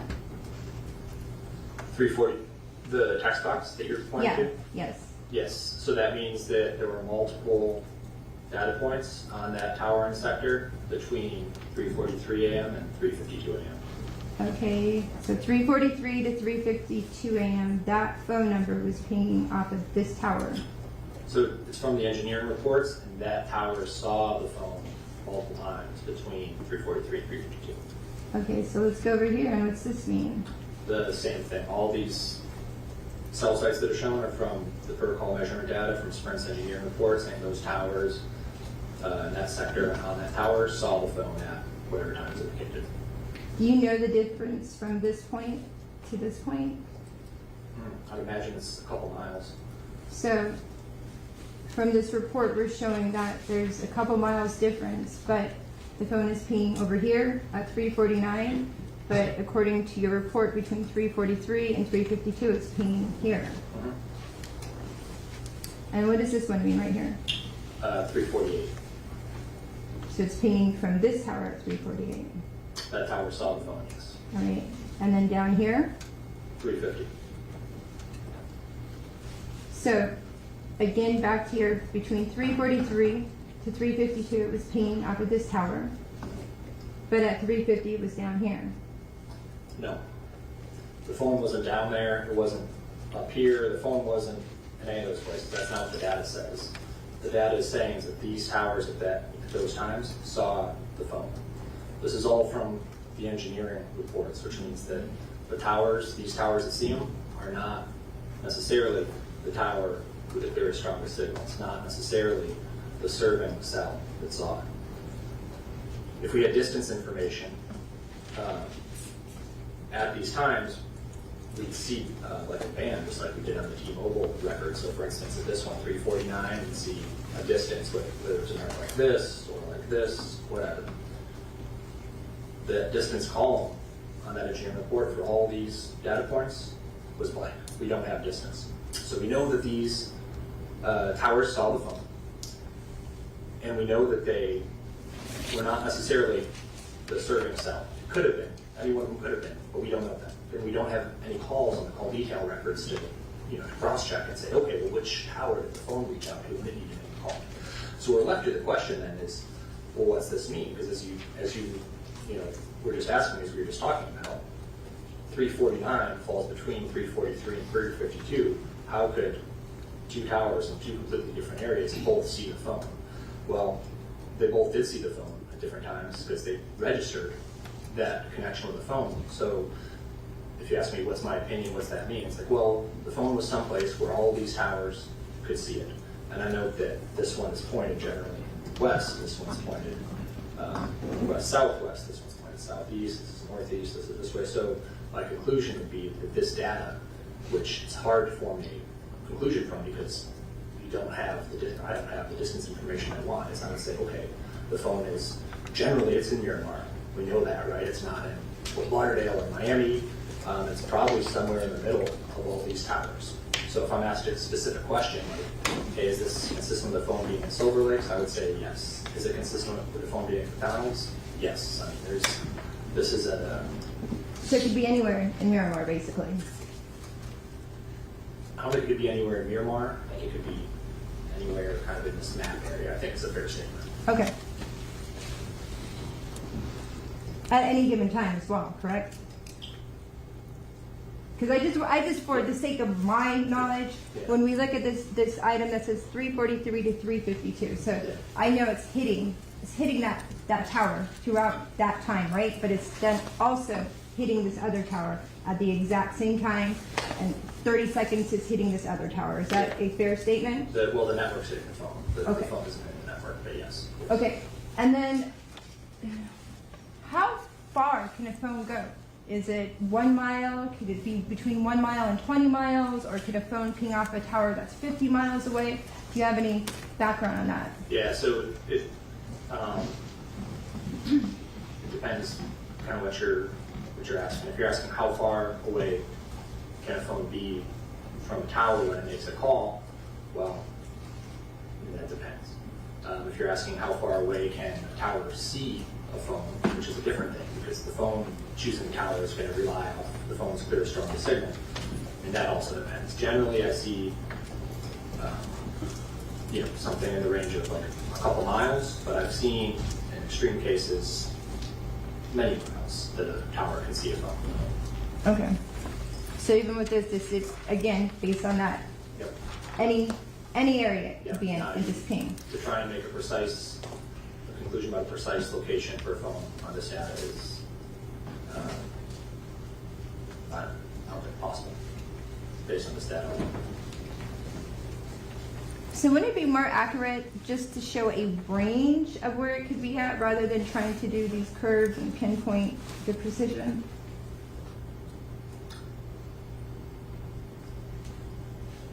What do you mean? I mean, you would agree with me that there are some unknowns. Even though we're talking about the speed of light static, we don't know what T-Mobile's using. Are they rounding up to the 3, or are they actually keeping the right number, correct?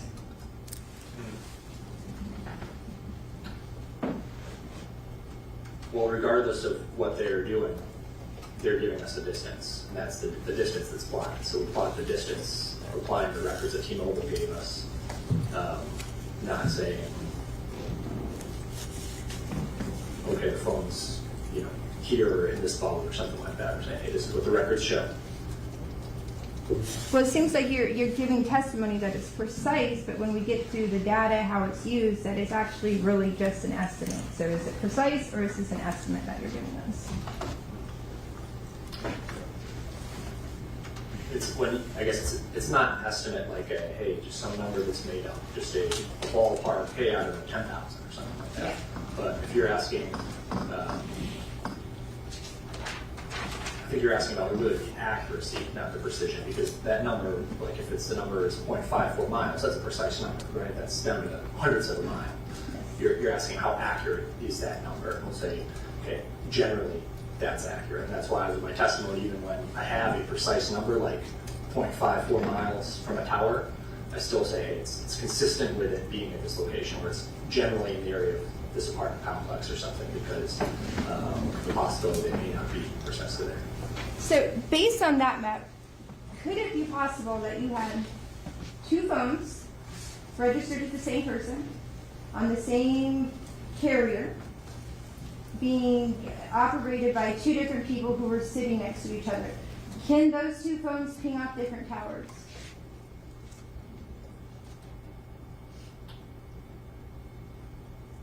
When you say ping off towers, you mean are you talking about the engineering report? Like, Yeah, so the engineering report. Could different towers see those phones? Yeah, so Yes. we're both sitting in the car here. Yep. Is it possible that it's pinging off to here and then the other person's phone is pinging here? Yes. While they're next to each other? Yes. All right.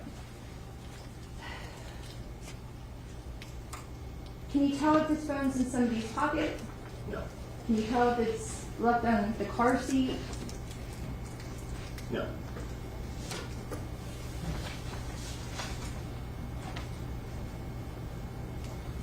Can you tell if we've had the phone? No. Okay. No further questions?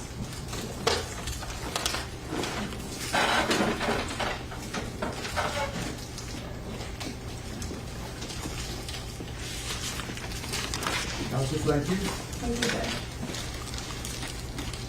You ready to redirect? Yes, Your Honor. You ready, you may proceed. So in terms of, I want to make sure we're clear and it's very clear for the jury. What's the difference between the engineering report and the call detail report? So the call detail records show what the phone was doing, like the phone's calls and texts. And they will list a tower and a sector in them.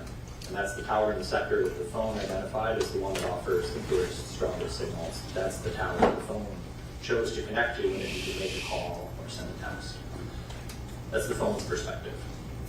The engineering report is the network's perspective, so different towers that may or may not be the serving cell could have seen the phone.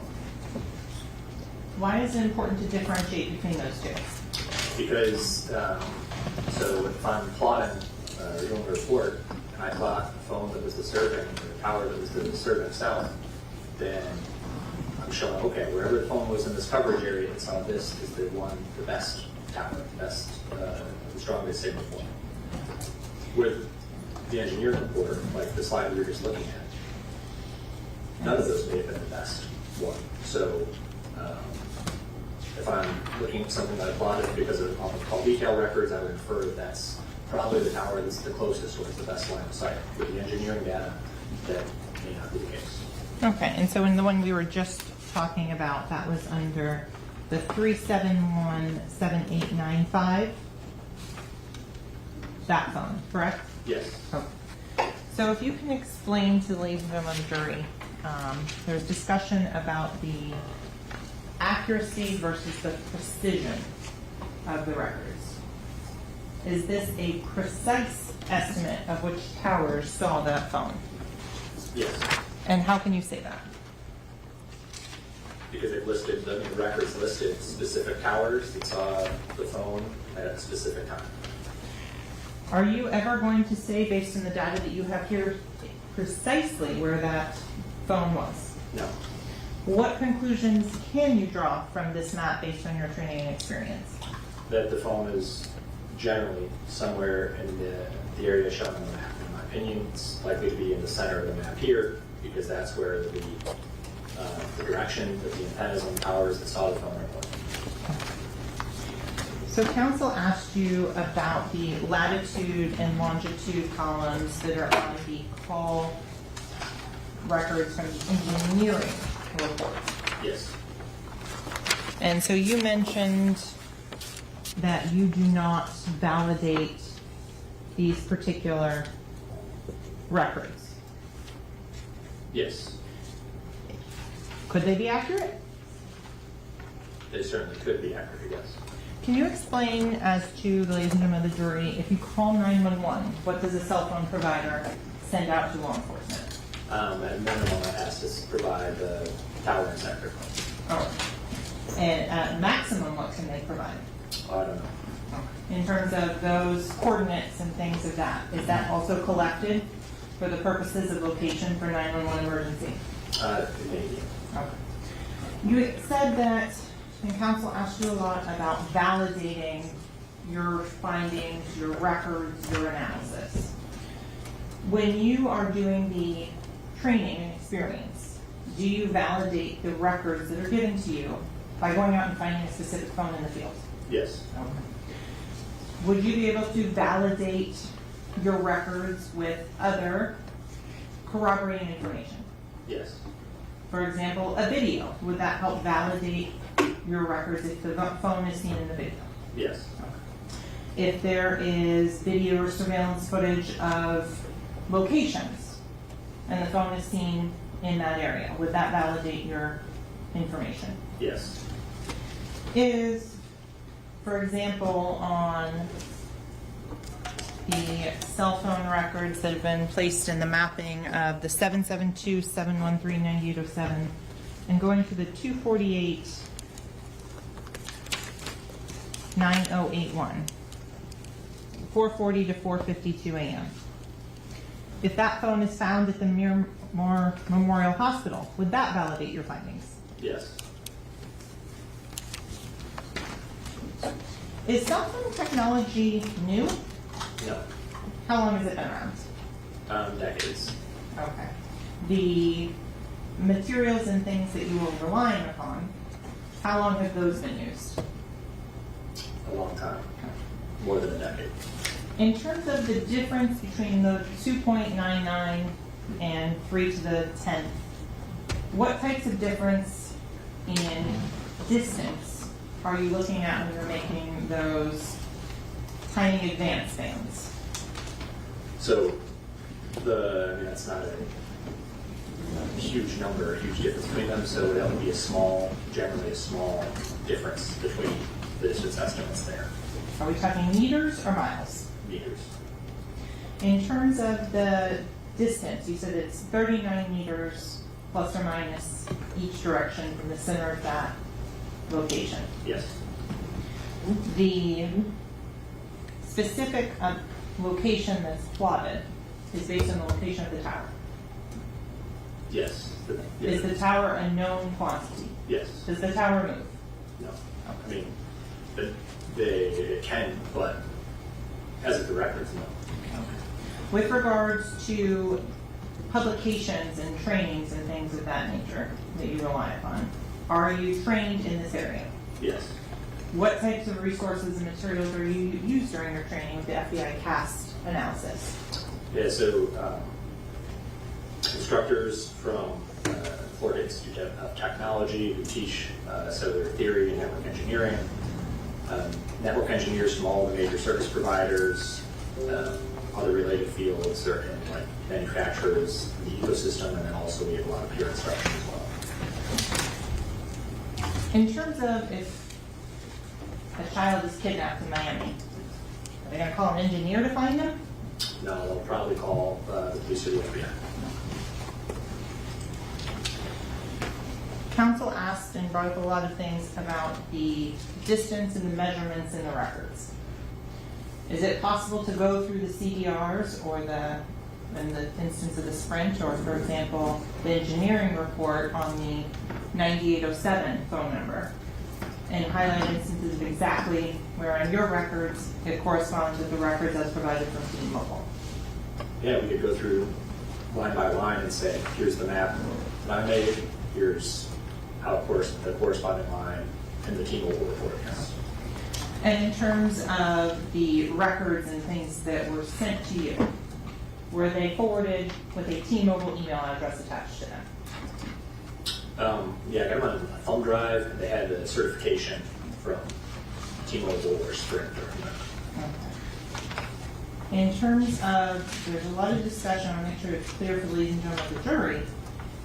When you were plotting some of these particular phones, specifically the Sprint ones, are you saying that these towers are the ones that would have been used if they were making a phone call?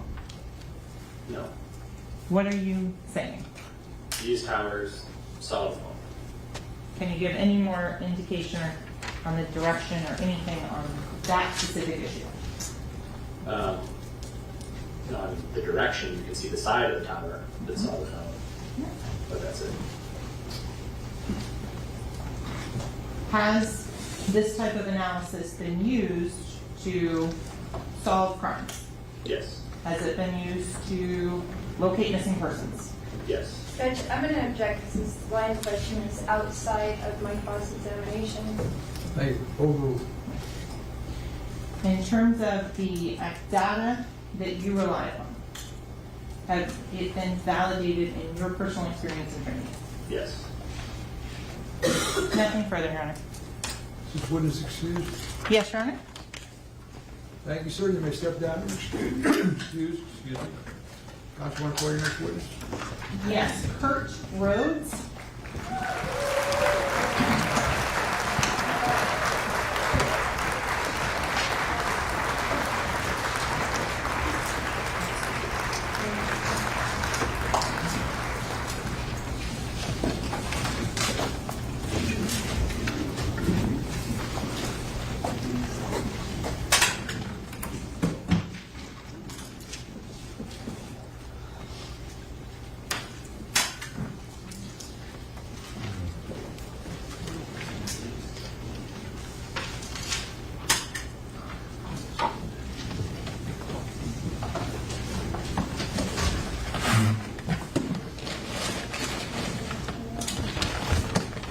Good afternoon. Are you Kurt Rhodes? Yes.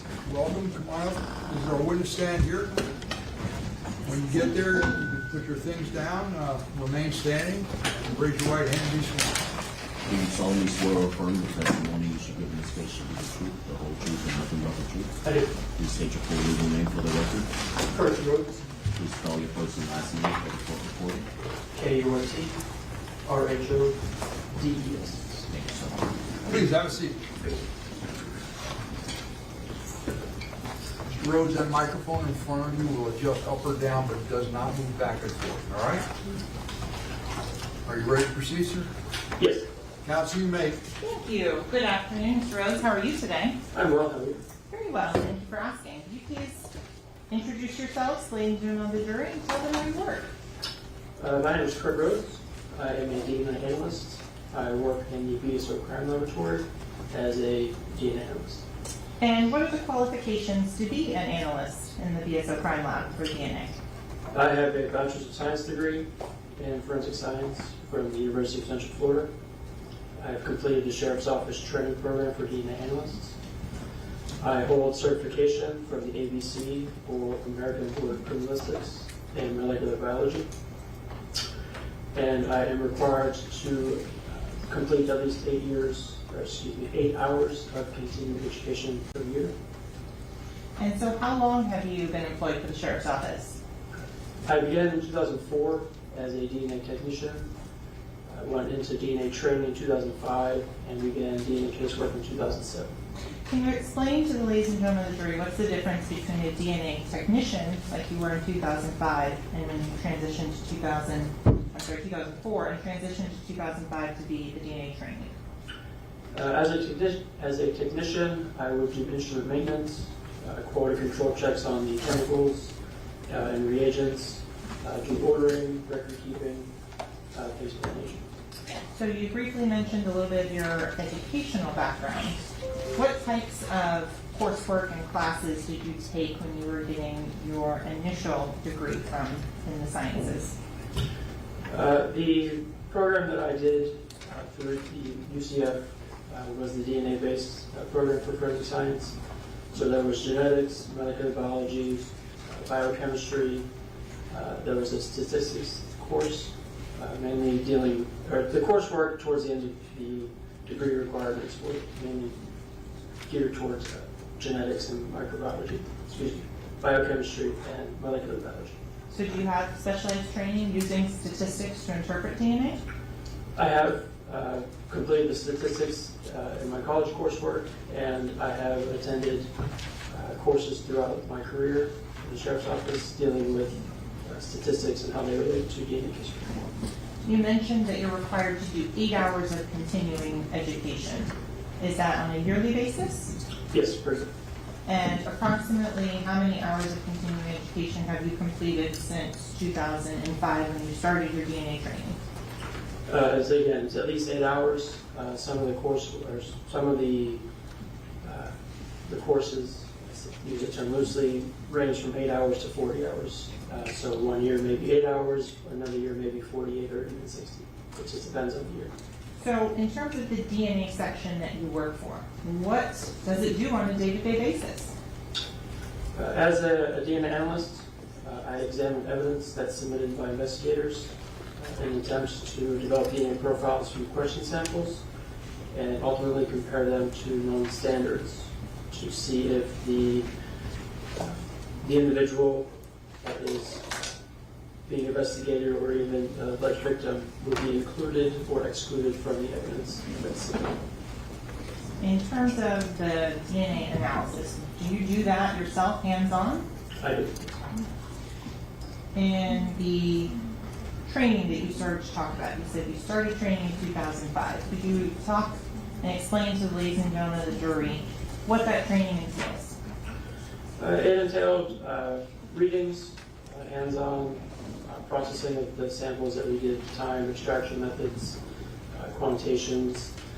There was written tests as well as a mock court. Then there was it ended with a competency test to ensure that I was able to process samples appropriately, and then I was allowed to do supervised casework, and then finally independent casework.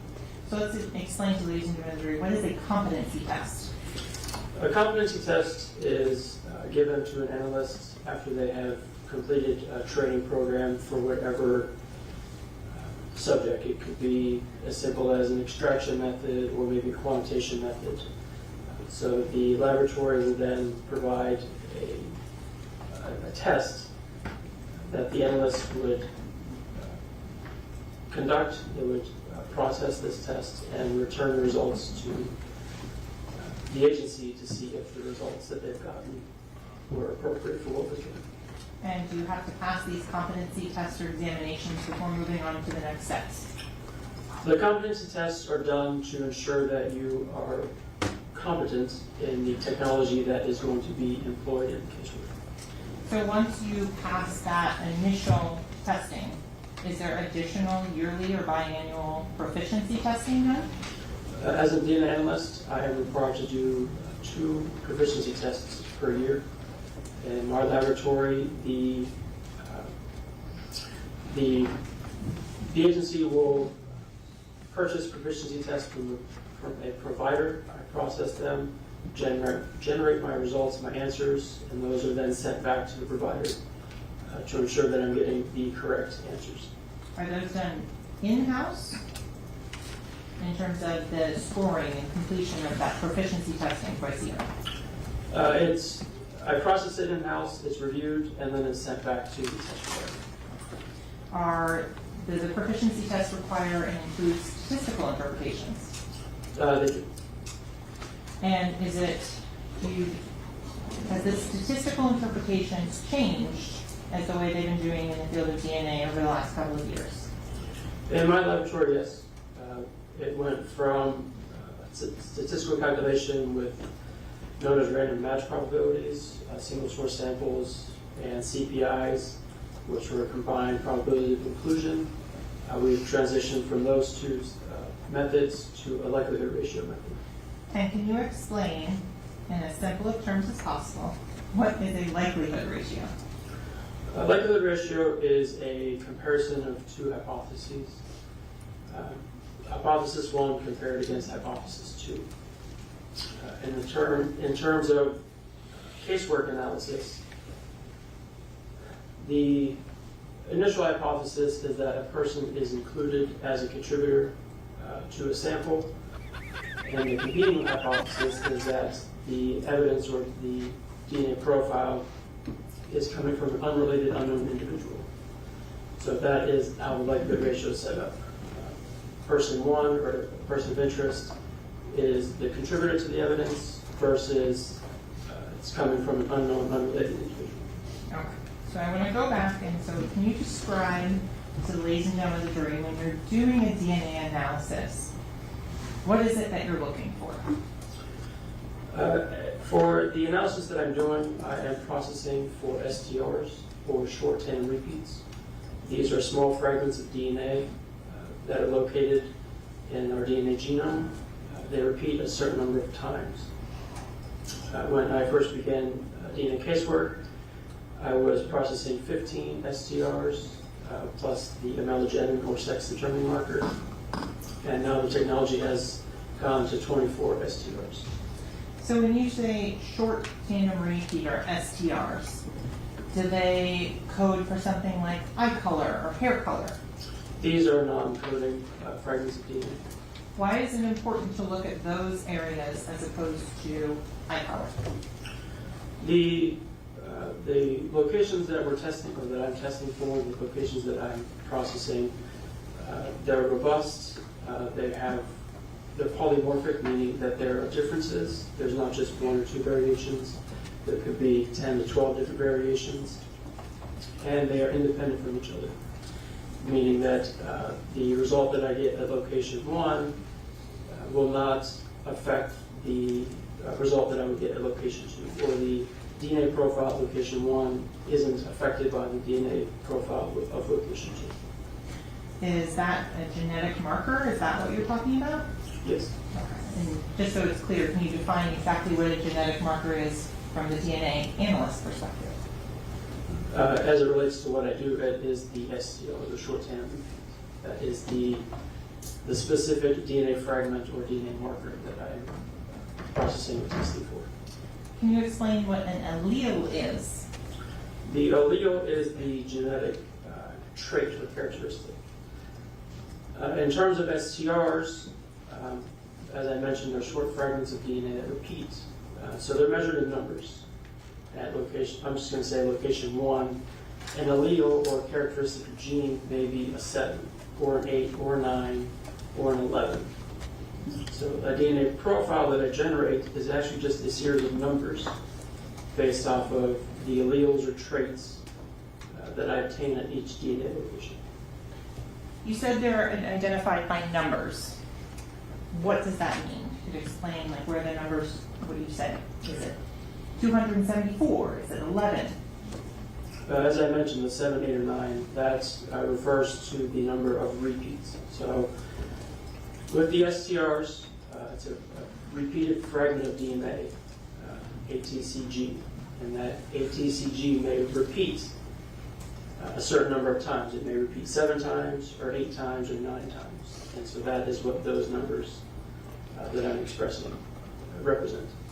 And where does that repeats, how does that show up in a person's individual DNA?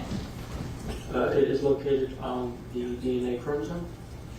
And what determines what makes up an individual's DNA chromosome? In the case of humans, our DNA is inherited from our parents. We receive half of our DNA from our mother and half from our father. And with the exception of identical twins, no two individuals are going to share the exact same DNA. In terms of your casework and the DNA process that you do, has that been validated? Yes. Is the Broward Sheriff's Office Crime Lab accredited? It is. And by what outside accredited body? We're accredited by ANAB, or the ANSI National Accreditation Board. What's the purpose of maintaining an accreditation as a lab? The accreditation is a voluntary process. the accrediting board will do an audit on our laboratory. It will check our SOPs, or standard operating procedures, to ensure that we are doing proper record keeping, we are following the procedures that we have in place, and that the laboratory is essentially running as it is supposed to be according to the SOPs. And in terms of the specific areas in which the lab is accredited for, are you only talking on DNA? It's accredited in 4 different sections: DNA, firearms, chemistry, and fingerprints. Have you worked in any of those other sections? I have not. In terms of the proficiency testing that we talked about earlier, is that also part of the accreditation process? Yes. Everything that is done in the laboratory will be audited through the accrediting body. And is there also accreditation and validation in terms of statistics that are used? Again, it's part of the DNA on. You mentioned that you used to do 15 areas plus antigen, and now you're at 24 areas.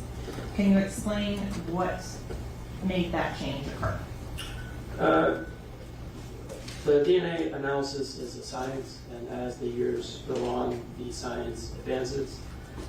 So the companies that provide these commercial kits are able to make combinations of these STRs in a bigger multiplex, that's what it's identified as, to analyze more DNA locations all at once in order to provide a better picture compared to years prior when it may have only been. Guys, hit that subscription button for me. With regards to the locations, does the software take into account the frequency or the number of times a particular repeat is found in a population? I'm not sure of your question.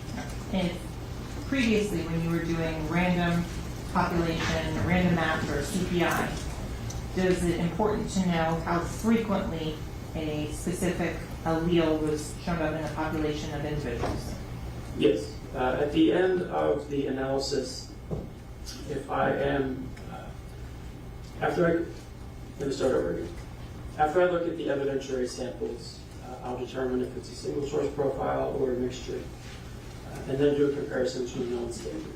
If I am going to report that the known standard is included as a contributor, I am required to give a weight to this. And in order to give a weight to this match or inclusion, I am required to provide a statistical calculation. So years prior, as I mentioned, it was RNP or CPI. We've gone to glycolates now. But all of those different calculations or those statistics are based on allele frequencies. And what that means is those STR markers that I mentioned before occur in the population at different frequencies. So I mentioned allele 8 may occur at a frequency of 25% of the population has it. And allele 7 may occur at 15%. So when I do a statistical calculation with all of the alleles present in the DNA profile compared to the standard, all of those frequencies are used to calculate the end results, whether it's an LR, a CPI, or an RNP. So while you change your method, you're still using a lot of the same and building on the same items that you've used in the past? Yes, that's right. Has the likelihood ratio, LR, been validated for statistical analysis? Yes, it is. Can you tell the ladies and gentlemen of the jury about how in the lab you prevent any sort of cross-contamination?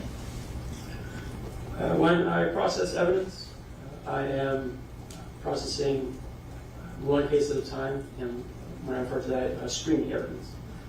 So the initial step is to look at the evidence that I am receiving from our central evidence supply to ensure that the seals were intact.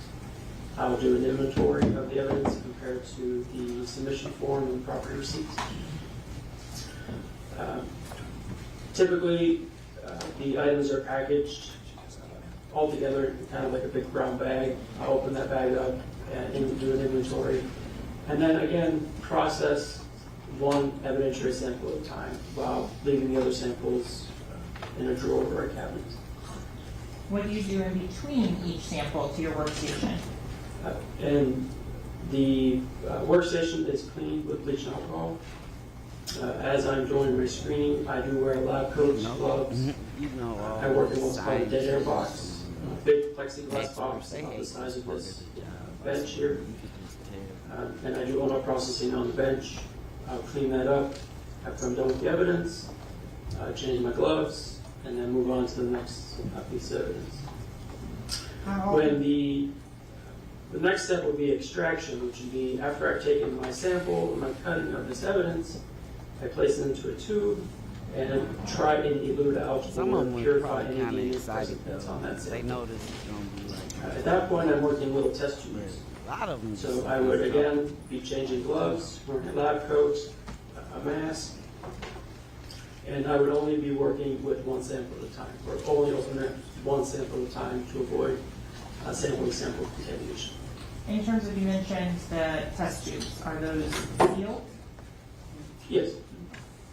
So you talked about how you get evidence and it's brought to you. Does the lab assign a specific case number at the lab to track all items of evidence and samples? Yes. When the investigator brings the evidence to the evidence window or the central receiving, there's a property receipt and a submission form that's brought in, accepted by the evidence intake unit, and it is given a laboratory number. When you receive evidence, you mentioned you check the seals. Why do you do that? I check the seals. It's an indication if the evidence has been tampered with. There is a chain of custody form with property receipts, and it lists who had custody of the evidence, and then history from which person it's transferred to. And where is the evidence stored before you go and retrieve it? For the most times, it is stored in the evidence vault. There's some cases where the evidence intake unit keeps it up front in their area, in the safe. But the majority of times, they have an evidence vault in which I go to retrieve the evidence. So we've talked a lot about DNA and kind of the process leading up to that. What about serology? Is that a part of your job as well? Serology is one of the first steps that I do when screening the evidence. With each case that's submitted, there's an evidence submission form.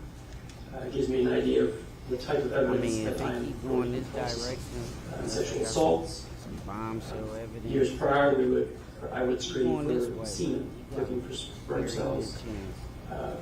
Maybe the case has indications of blood, at which point I would do presumptive testing for blood. Items of evidence are submitted where the investigator is just looking for what's essentially called contact DNA, where an individual had come into contact with maybe an item left at the scene. There's no real serology to do on that one, but I would just take cuttings of the samples. So, Mr. Rhodes, I want to make sure it's clear. Is it your job to go out and collect DNA evidence? No, I do not do any of the collection. The evidence is submitted, and I retrieve it from the evidence vault. Do you give any advice on where to collect evidence from? I do not. Have you ever been any training in crime scene or evidence collection? I have. In terms of your employment at the sheriff's office, have you ever worked outside of the forensic DNA section? I have not. How many times approximately have you done the DNA analysis process we're going to talk about? I was processing about 100 cases per year. I would say roughly 2 to 3 samples per case, so maybe 200 to 300 samples per year for a good 10 years. So thousands of samples and processing. And in that time, have you had the opportunity to testify in court? I testified in Broward County about 40 times, and in the federal district 3 times. You're offered to defense for voir dire? No need, no objection. Proceed, yes. Okay, so I want to start with, in this particular case, did you do DNA analysis? I did. Could you please describe for the ladies and gentlemen of the jury the step-by-step process you go through? You started talking a little bit about extraction. You could pick up there and continue. So again, the first step would be a screening of the evidence to collect my samples, which I would then put in two small, essentially test tubes, little microcentrifuge tubes. I would add reagents or chemicals to the tube in order to elute out any potential DNA that's present on the sample and to purify any DNA that may be present in that cutting. Should we approach for just one moment? Yes.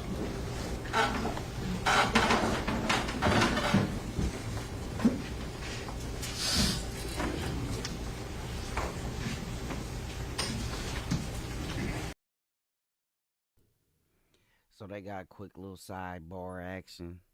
Nah, but you know, DNA is one of them moments, I guess once they get past this little part of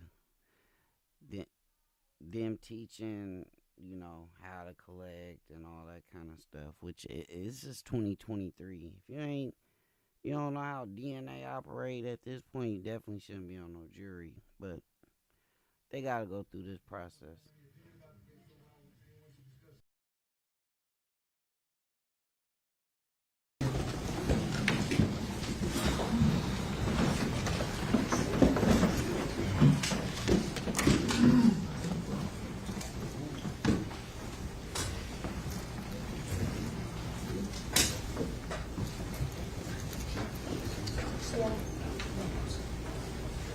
I don't know if about just heard him. Rope, I think counsel, you're going to be able to continue with your direct examination, is that correct? Correct, Your Honor. So, you may proceed. Thank you. Mr. Rhodes. Okay, we talked about, you discussed what is extraction. Next, so is that, did you complete your discussion of what is the extraction step for DNA? I'm not sure. Extraction is when I'm trying to elute out and purify any potential DNA present in the samplings or cuttings that I've taken from the evidence. The next step would be quantitation, and that would be to determine how much DNA present, if any, is in the DNA extract, to then target a specific optimized amount of DNA for the amplification. Amplification is where I'm now going to be targeting those STRs, or those short tandem repeats, through a process called PCR, or polymerase chain reaction, in order to make a detectable amount of DNA from that DNA extract, so that I could then go on to the last step of instrumentation, which is the detection phase using capillary electrophoresis.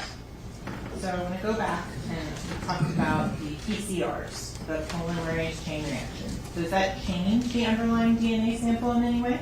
It does not. It's simply there to make a amount of DNA that can be detectable on an instrument. And why do you do that? That is the basis for the DNA typing that I do. And the PCR typing that you're talking about, how long has that been used? That's been for several decades. It's used in mass disaster identifications, paternity testing, in the medical field. How long has the process of DNA analysis and identification been used? Again, it's been decades. STRs came around in the 90s, the middle to late 90s. So for 30 plus years, PCR has been deployed. Again, it's been a little while since high school biology. Can you explain how DNA comes to be in an individual person? As I mentioned, you receive half from your mother, half from your father. The woman has the egg, and the man has the spermatozoa. Each of those cells has half from each parent, and it combines to form the child. So, is it always the first allele in any allele pair always comes from mom, and the second one always comes from dad? No. So the way that the allele table is organized is the smallest allele or number, comma the biggest allele number. I would only know which allele came from which parent by doing a comparison to the known parents. But there's things called recombination that take place during reproduction. So it's basically just a random sampling of the parents' DNA when those reproductive cells are formed. to then make the offspring. In terms of your DNA analysis, do you take into account siblings? Siblings do come up from time to time. The best way would be to request a standard for comparison. With regards to a sibling, or if you thought a sibling was involved, is that something you could tell from the data? There is significant sharing between siblings. So if an analyst, myself, or any of my coworkers comes across a case where there is the potential that there could be a sibling, that information can be relayed to the investigator. And I want to talk about, so it's clear, what is a standard when it comes to DNA? A standard is a sample that's collected from a known individual. As I mentioned early on, the purpose of my analysis is to compare evidentiary or question samples collected at an alleged crime scene to a known standard or to a known person to see if that person is included or excluded as a contributor to any DNA left, again, at the potential scene. In terms of how you're expressing your conclusion, are you expressing it in terms of it's more likely to be this individual than an unknown, unrelated individual? Very close. I issue a report, and the wording is that the evidentiary sample is X times more likely to have originated from the person of interest than if it had originated from an unknown, unrelated individual. And when those samples become mixtures, then it becomes a little bit more wordy. That's the intent of it. So going into, you talked about the unknowns and the standards. Is that related to you in some form when the evidence is presented to you? Yes, it has to be. Why is that important? It's important so that I know exactly what evidence is questioned and what is the standard. The evidentiary samples are processed separately from the known samples to avoid any sort of contamination. When you say separately, do you mean separate workstations, separate times? Can you define that for ladies and gentlemen of the jury as to what you do to separate them? I will process the question samples first, and then I do work in extraction batches. So several cases of question samples will be extracted, amplified, and put on the instrument together. And then I'll work a set of known samples, again, separate from the question samples you learn a lot at different times and spaces. Is it separate by days? Not always, but there are chances, or there are times where it is separated by days, but it's definitely separated by time.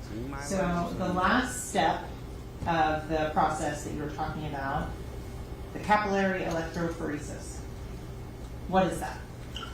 That is the step where I put the amplification product. I take a small portion of the amplification product and inject it onto an instrument. And what that's doing is it applies an electric charge to this little liquid to essentially suck up the DNA that's present from that amplification. And it runs through a little thin, tiny straw, so you have a visual, a capillary. And the DNA fragments are separated by the size, because all of the STRs have to be detectable and they all can't be the same size. So as they migrate through this capillary or little tiny straw, there is a fluorescent tag that is present on each of these DNA fragments. A laser will excite that fluorescent tag, it emits light, and that light is captured. But again, the DNA fragments migrate or travel through that little capillary based on the size. The smaller ones will migrate faster, and the larger ones will migrate slower. Is this captured in some sort of a chart or diagram that's then presented? The samples are collected, and then they're analyzed through a program, and then I do have printouts. They're called electropherograms. So with Your Honor's permission for a demonstrative as to what an electropherogram looks like. Is there any objection? No objection. All right, again, ladies and gentlemen, the witness will be using a demonstrative to assist in explaining or illustrating his testimony. Please remember that the testimony of the witness is the evidence, However, the demonstrative is not to be considered by you as evidence in the case unless it's later received in evidence, and it should not be used as a substitute for evidence. Only items of evidence received will be available to you for consideration during your deliberations. So at this time, this is not in evidence, it's demonstrative. Mr. Rhodes, may I interrupt? Mr. Rhodes, can you explain kind of what this chart is? So this is an electrophoregram. This is one of the pages. They typically on 2 or 3 pages, based on whether it's a single source or a mixture profile. As you see across the top, there's some red boxes. And So I'm going to zoom in a little bit so it's easier to see. There's these red boxes, and then you'll see a bunch of letters and numbers. To the left, you'll see D8S1179.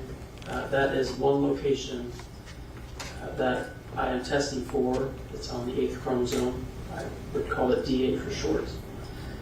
And as you go across to the right, you'll see D21 for short, D18 for short. And these are the locations, or these are the specific STRs that I'm analyzing. In terms of you said it's a D8, is that the address of where this STR is located? That's essentially what that is. It's the location on the chromosome, the 8th chromosome, and then the S1179 gives a more specific location on where it's located.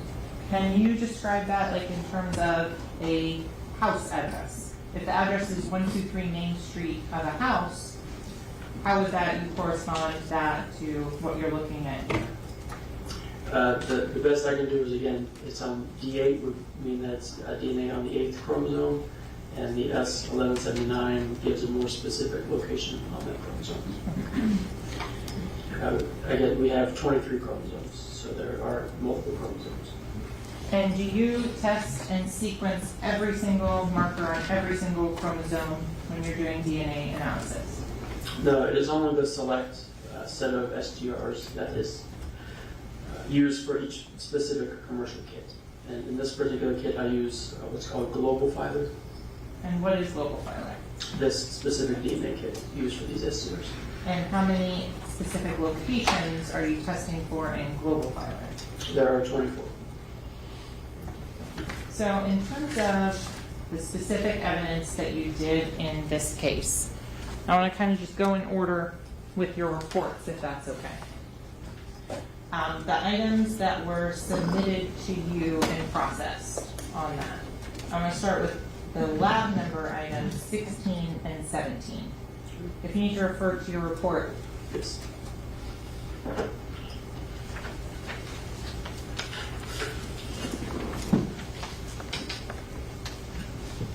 Okay, so items 16 and 17. Was there a description attached to those items? There was. And where do you get the description from? The description comes from the property receipt as well as the evidence packaging. If there is a discrepancy between the property receipt and the evidence packaging, do you note that? Yes. So starting with 16 and 17, what description were you given as to where that swab originated? These are oral swabs coming from Cortland Henry. Item 16 is the right side, and item 17 is the left side. Do you test both of them? I did not. I tested one. Why don't you test both of them? It's a buccal swab or oral swab coming from the same individual. There's not going to be a difference in DNA based off the left side of his cheek or the right side of his cheek. So when you test item 16, can you explain to ladies and gentlemen in the jury how you go through that process? It is, again, what I mentioned before. I would screen it, do an extraction, quantify it, do an amplification, and then develop the DNA profile and use it as a DNA standard. As I mentioned for before, Mr. Henry. Moving on to item number 18. Did you test in that particular item develop a DNA profile? I did. And the DNA profile assigned to item number 18 was what? It is a DNA spot card from Christopher Thomas. And in terms of what is a DNA spot card? It's a blood stain collection card taken from the medical examiner. And as to item number 19, the next item, did you test and develop a DNA standard or profile from item 19? I did. And what was that? It was a DNA spot card from Mr. Anthony Williams. Going forward to item number 20, what was that? It was identified as swab from water bottle, PM number 18. Do you know where that water bottle was? I do not. Did you do the DNA analysis on that particular item? I did, yes. And can you explain what conclusions you drew on that item?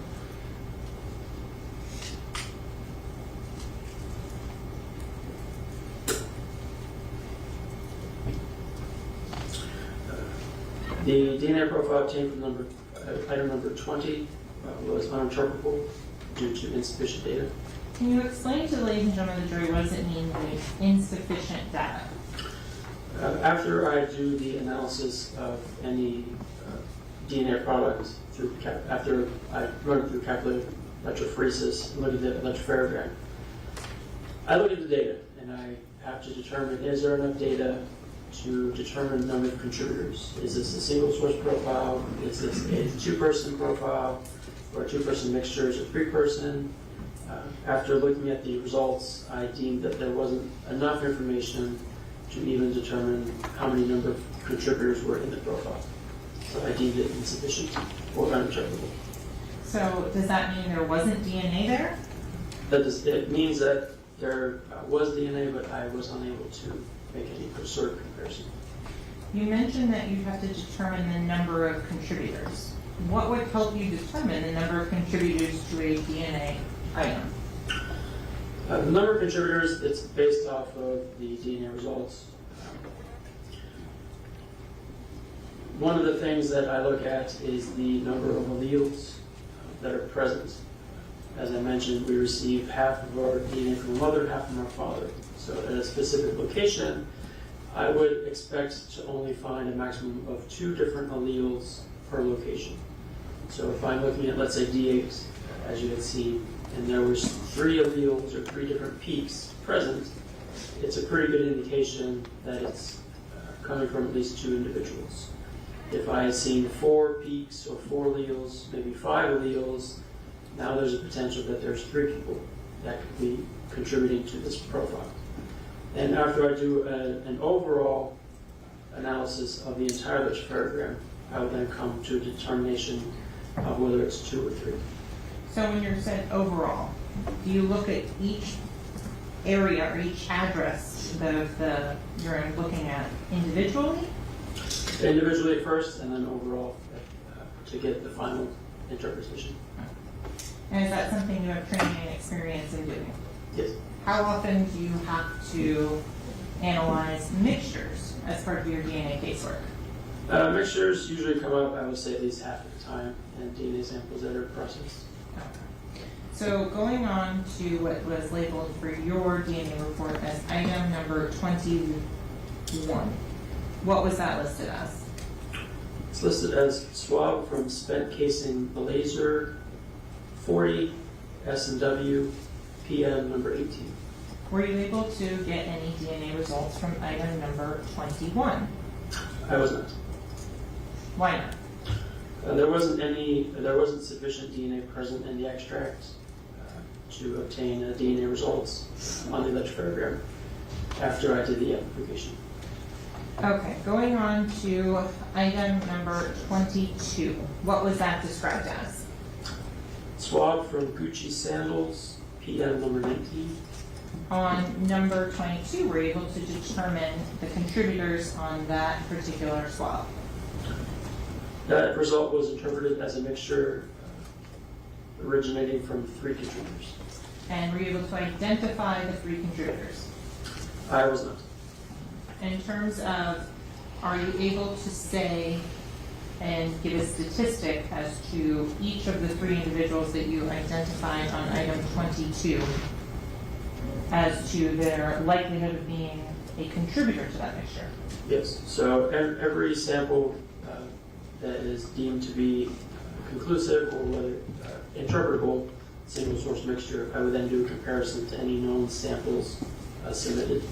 So each of the 3 individuals were compared against this mixture. And were you able to determine whether or not you can give support to Christopher Thomas being included in that mixture? Yes, the DNA results are 4,730 times more likely if they originated from Christopher Thomas and 2 unrelated unknown individuals than if they originated from 3 unrelated unknown individuals. And this provides moderate support that Christopher Thomas is included as a contributor. So this is the first time, ladies and gentlemen of the jury, have heard moderate support. Can you explain what the verbal qualifiers are that you're going to be testifying and using to describe the DNA results? Yes. The likelihood ratio can go from really small numbers. The resulting likelihood ratio number can go from really small to really large. So I will have a verbal qualifier listed on the report, and it goes from limited support, moderate support, strong support, and very strong support. And this tries to give a scale to the number that you're hearing. And so the numbers that you're going to be talking about are exponential at sometimes. That's correct. If it's the opposite direction, if it's an exclusion, what type of number, what type of words would you be using? If it's an exclusion, which is really, there's a chance that there's a small likelihood for exclusion, and at that point there would be limited support for exclusion, or it would just be a straight exclusion with no verbal qualifier. So going back to item 22, you said moderate support as to Christopher Thomas. That's correct. Okay. And did you also analyze that with regards to the individual that was identified as Anthony Williams? I did, yes. And so what was the likelihood ratio that Anthony Williams was a contributor to the DNA found on those samples? The DNA results are at least 3.07 times 10 to the 25th, or 30.7 septillion. Subscription button for your times more likely if they originated from Anthony Williams and 2 unrelated unknown individuals than if they originated from 3 unrelated unknown individuals. With regards to the individual that was identified as Cortland Henry, what conclusions were you able to draw with regards to him and that DNA sample? He was excluded as a contributor. So you said 30.7 septillion. How many zeros is that? There are 25 zeros after the 3. Why is it that you don't say it's Anthony Williams, Chris Thomas, and some unknown individual? Sometimes that is reported if it's requested. The likelihood ratio that I'm reporting on now is done on an individual basis. So I would conduct or calculate the likelihood ratio of the first individual, report the number, do a likelihood calculation of the second individual, report the number, and if it's requested, an additional calculation can be done and reported in which both individuals would be included in the mixture. So I want to make sure it's clear. You're looking at each contributor individually? Yes. And that is because it's the hypothesis is either how many times more likely that they are versus that they are not included. Could you say that again? You're making me do math. So with regards to the likelihood ratio, the first hypothesis is the number that you come out with, or the number you're reporting. If it is the 30.7 septillion times more likely that they are included, that's the first hypothesis, that they are there and they are a contributor. The second hypothesis is that they are not. So you're saying that it is 30.7 septillion times more likely they are a contributor than they are. Oh my God! Than they are excluded. Sort of. I would explain it as, again, these likelihood ratios are It's a calculation that's going against two competing hypotheses.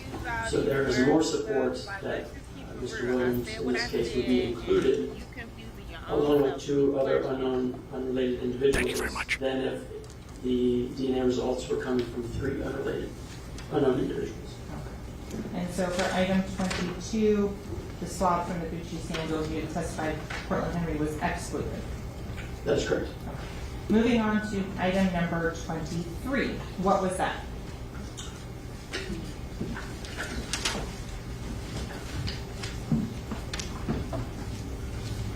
It's listed as a cutting blood stain on front of T-shirt. Drew, I'm not sure how to say this, Drew Filmedit CG10. Okay, going on to item number 23, the cutting from the front of the T-shirt. What were your results on that? The DNA results were interpreted as a mixture originating from two contributors. Okay. After doing the comparisons to each individual, the DNA results are at least 982 times more likely if they originated from Christopher Thomas and one unrelated unknown individual than if they originated from two unrelated individuals. And this provides moderate support that Mr. Thomas is included as a contributor. And then with regards to Anthony Williams. The DNA results are 3.22 times 10 to the 25th, or 32.2 septillion. Times more likely if they originated from Mr. Williams and one unrelated unknown individual than if they originated from two unrelated individuals. Melly going and to this sleep. provides a very strong support that Mr. Williams is included as a contributor. 982 and 32.2 septillion. That's a big difference. Yes, and that's again one of the reasons that the verbal qualifier is put into the report. In terms of identifying and making a conclusion based on that, is there anything that you take into account as to the amount of DNA that's in it? The DNA mixtures that are analyzed at the laboratory that I analyzed, I use a program called StarMix or STRMix, and this is a program that helps to deconvolute these mixtures. And what deconvolute means is to determine if you have two contributors in the mixture, are you able to tease out or generate essentially who the first contributor would be compared to who the second contributor would be. As the amount of DNA is increased in these DNA extracts and these amplification products, the result becomes more robust, and you would have a more solid comparison, or an easier comparison, maybe that might be the right word. If you have a full single source DNA profile, it's a lot easier to compare to a standard than if you had a really partial DNA profile. And once you start compounding that into a mixture, if you have essentially two partial DNA profiles mixing into one stain, which would then make this partial two-person mixture, doing comparisons may lead to likelihood ratios that are on the lower side, versus if you had two robust DNA profiles or two robust DNA sources of DNA making a mixture, and then the likelihood ratios may result in a number that's far larger and more support for the inclusion. Okay, so I want to make sure it's clear. If you have 1 gallon of blood from one individual and 1 drop of blood from another individual, is that still, you can get out 2 profiles? There is a potential, yes, but again, it depends on the overall result. Would that come across in the data that you're looking at? Absolutely. And how would that read out in the data? When I look at a DNA profile, mixture profile, you can see, or oftentimes you can see that there is one contributor that is contributing or providing more genetic material to the mixture versus the second contributor or third contributor. So you'll see differences in the peak heights or the alleles or the characteristics as you go across the electrophotogram. And I can look and see, hey, this looks like a two-person mixture. This one contributor is providing more DNA material than this other contributor.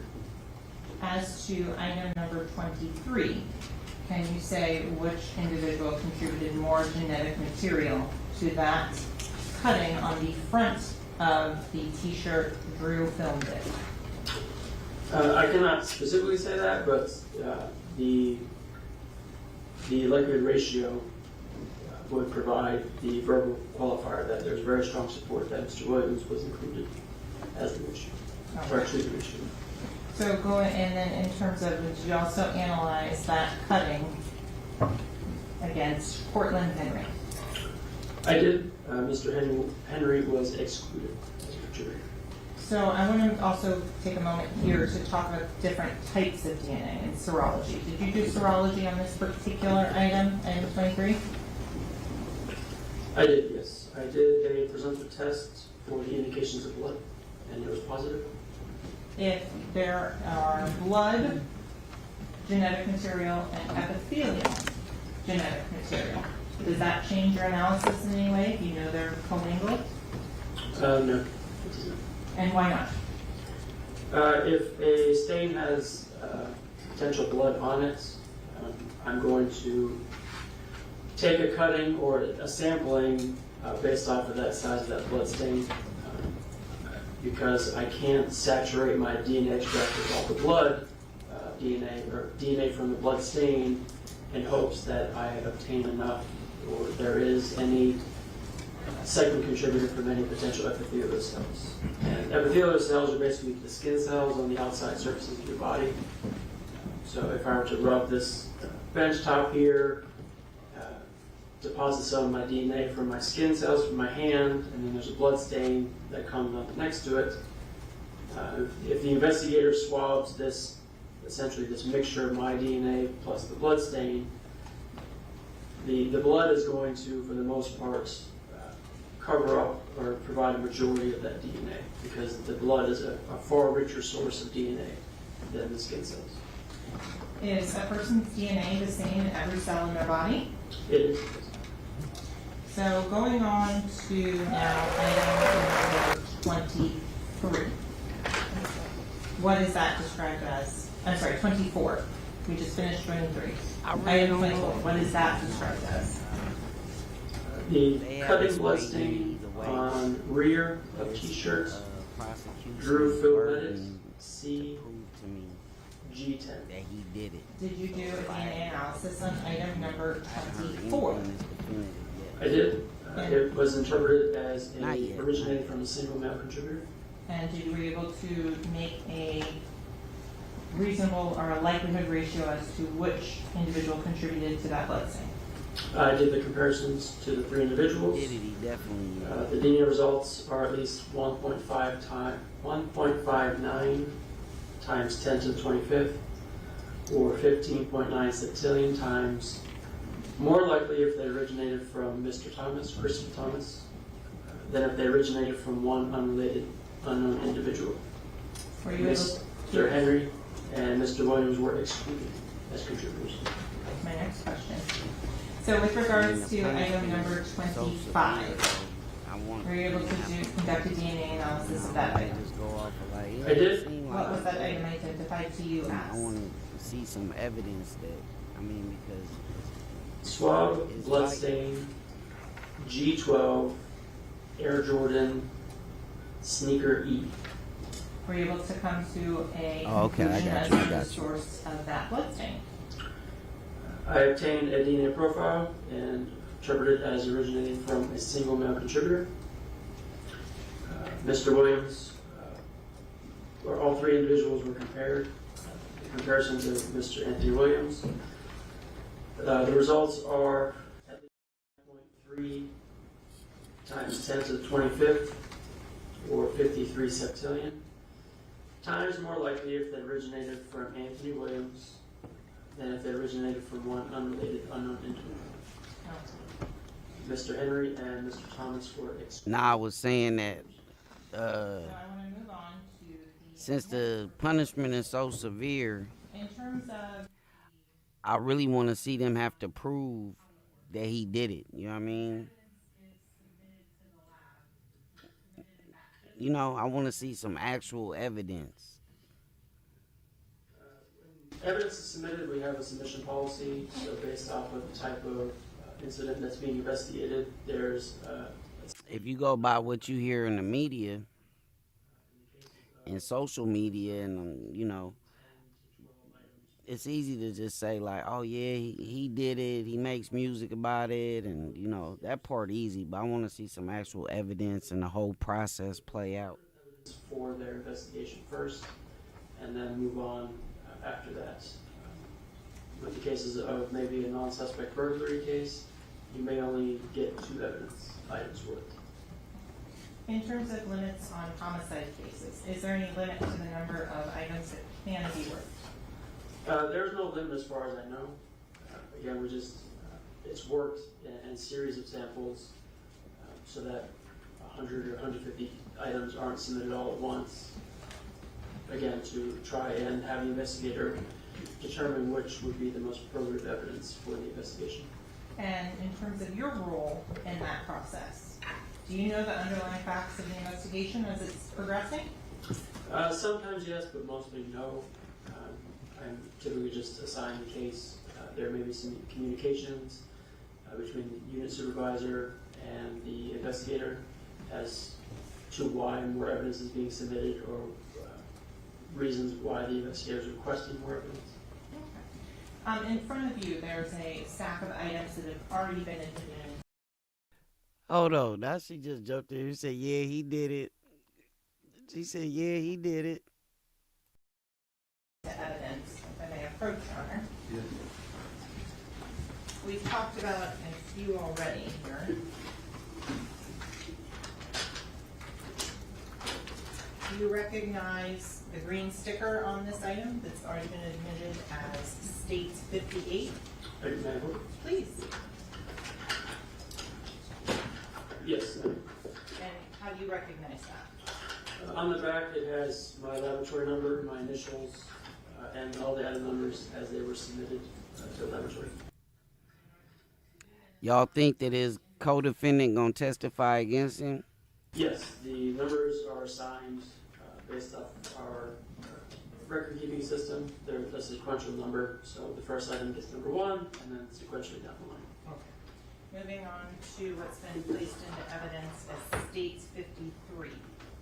Again, do you recognize that item? I do. Again, it has my laboratory number, my initials, and my item numbers marked on it.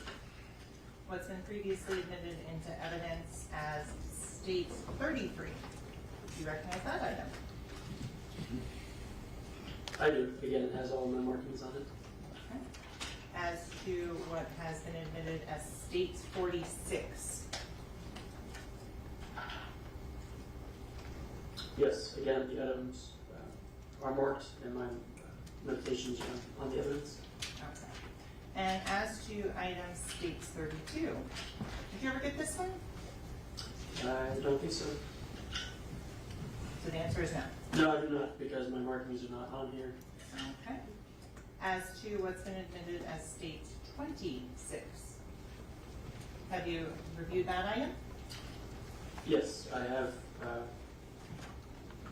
Is that I've okay? marked it and with my laboratory item numbers and my initials. So I'm approaching with what's been previously marked as State GG for identification purposes only.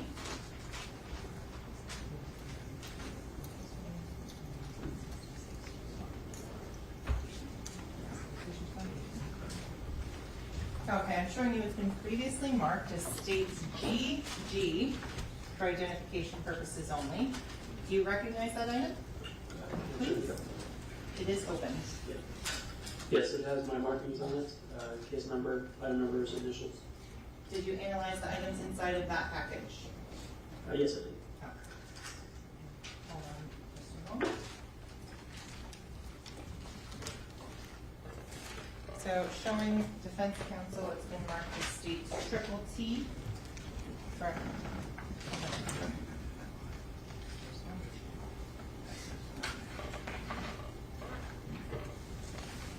Showing you what's been marked as states triple T for identification purposes only. Do you recognize that item? I do. It again has my information marked on the outside. And did you collect that item? No, I did not collect it. Is that an item that you analyzed? Yes.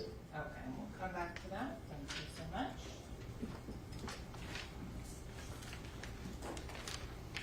So all of the items that we're looking at here, Mr. Rose, are packaged in paper bags. Or manila envelopes, yes. Why is that? The investigators use these types of evidence packaging in case the evidence is wet. It helps to allow air to get through the package to dry it. One of the things that will cause issues, degradation, is essentially having a biological stain remain wet, and mold, mildew, and bacteria will grow on it and potentially destroy any DNA that's present. Is it important to keep DNA in a dry environment for preserving it? Yes. Is there limits on the temperature range in which the DNA is kept at the evidence vault? There's no limits. The evidence vaults in the laboratories are around 60 degrees, maybe 65. We do have freezers that we have old cases. So as long as the evidence is kept cool and dry, and being frozen is cool and dry, the DNA will persist for decades. In terms of if the DNA is heated, would that cause degradation to it? Yes. Heat, moisture, and sunlight are three of the main factors that will cause degradation and essentially destruction of the DNA present. So why don't they just keep it in plastic bags? The plastic won't allow any air to get through to the evidence, and it will basically cause condensation if it's moist. If the evidence is moist or wet, which will then lead to the mold, mildew, and bacteria growing. Can one person's DNA change to become someone else's? No. How does it not? Does air bring other DNA into those bags and samples? No. So going back now on to item number. Hold on. I gotta stop it. Did she just say, can one person's DNA change into someone else? You know what? I'm gonna go back on mute. Number 26 that you processed. What was that identified as to you? Swab from Yellow Jacket. And there's another number that you list in your notes and reports of an 81. Where is that number coming from? The first number, 26, is the item number that is generated in the laboratory when I am doing inventory in my inventory system. The 81 is the agency number as it's submitted on the prior receipt. Okay. So going on to item number 26, did you analyze the swab of the Yellow Jacket as it's described? I did, yes. And what were your conclusions on that particular item? The results were interpreted as a mixture originating from 4 contributors. So were you able to make determinations as to the standards that you had? I did, yes. Okay, we could discuss first with regards to Anthony Williams. What conclusion did you reach and what statistical basis for that? He was included as a contributor to the mixture and the likelihood calculation. The results are at least 2.05 times 10 to the 8th, or 205 million. Times more likely if these DNA results originated from Anthony Williams and 3 unrelated unknown individuals than if they originated from 4 unrelated unknown individuals. In terms of a 4-person mixture, do you expect the statistics to be a little bit lower, just based on that? It depends on, again, when I was speaking of contribution, if a person is more represented in a sample, the statistics or likelihood calculation can be rather large. It just depends on how much contribution is in that mixture. Were you able to exclude anybody from the swab of the yellow jacket, item 26? Christopher Thomas and Cortland Henry were excluded. In terms of item number 27, how was that, I'm sorry, yes, item number 27, how was that number identified to you? Swab from Gatorade bottle. Were you able to analyze that and develop DNA profiles? I obtained a single source profile indicating male origin. Were you able to determine the single source origin of that profile? Christopher Thomas was included. The likelihood calculation is as follows. The DNA results are at least 1.65 times 10 to the 25th, or 16.5 septillion, times more likely if they originated from Mr. Thomas than if they originated from one unrelated unknown individual. Okay. Going on to item number 28, did you do the same?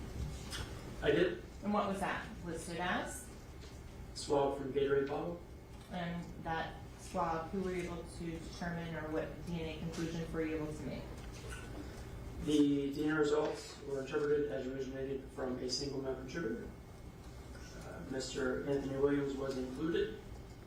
The likelihood calculation, the DNA results are at least 4.38 times 10 to the 25th, or 43.8 septillion times more likely if they originated from Anthony Williams than if they originated from one unrelated unknown individual. At this point in everything that we have talked about, were you provided a standard for the defendant, Jamell Devins? No. So going on to item number 29, were you able to develop a DNA profile on that particular item? I analyzed the results and deemed it to be uninterpretable due to limited data. And what was item number 29? It's listed as swab from bloodstain on rear passenger seat, PM number 1. And you couldn't say where that was collected from? I can. Going on to your next report, I'm talking about the MVAC filter. Can you explain to the ladies and gentlemen of the jury what is an MVAC filter? Actually, nothing really pivotal. An MVAC filter is really nothing. Cell phone pinging, but even that was kind of made to where it could have been this, it could have been that, he could have been over there. Really, it doesn't necessarily pin him down. So it's been really no bombshells today. This might be more substantial, this DNA evidence. But yeah, other than that, and then the state was sanctioned for failing to hand over discovery in a timely manner, so that was another thing. But other than that, there's nothing really pivotal. Filter item 31 that you were asked to process in this case, what was your information relayed as to where that MVAC source was? It's identified as MVAC filter 9 from spent casings found on ground at US 27 and Southwest 208th Avenue. So we talked a little bit about things that are conducive to DNA. Does sunlight have an effect on it, you said, I believe, right? Yes, it can. What does sunlight do to DNA if exposed? Again, with the heat, light, and moisture, it allows bacteria to grow and to essentially degrade the DNA. Okay. And when you did an analysis of item number 31, the MVAC filter, what conclusions were you able to draw? I did. That I don't know. That I don't know, Jimmy. Anybody know in the chat? To go forward, so I did not attempt to develop a DNA profile, and I stopped processing at that point.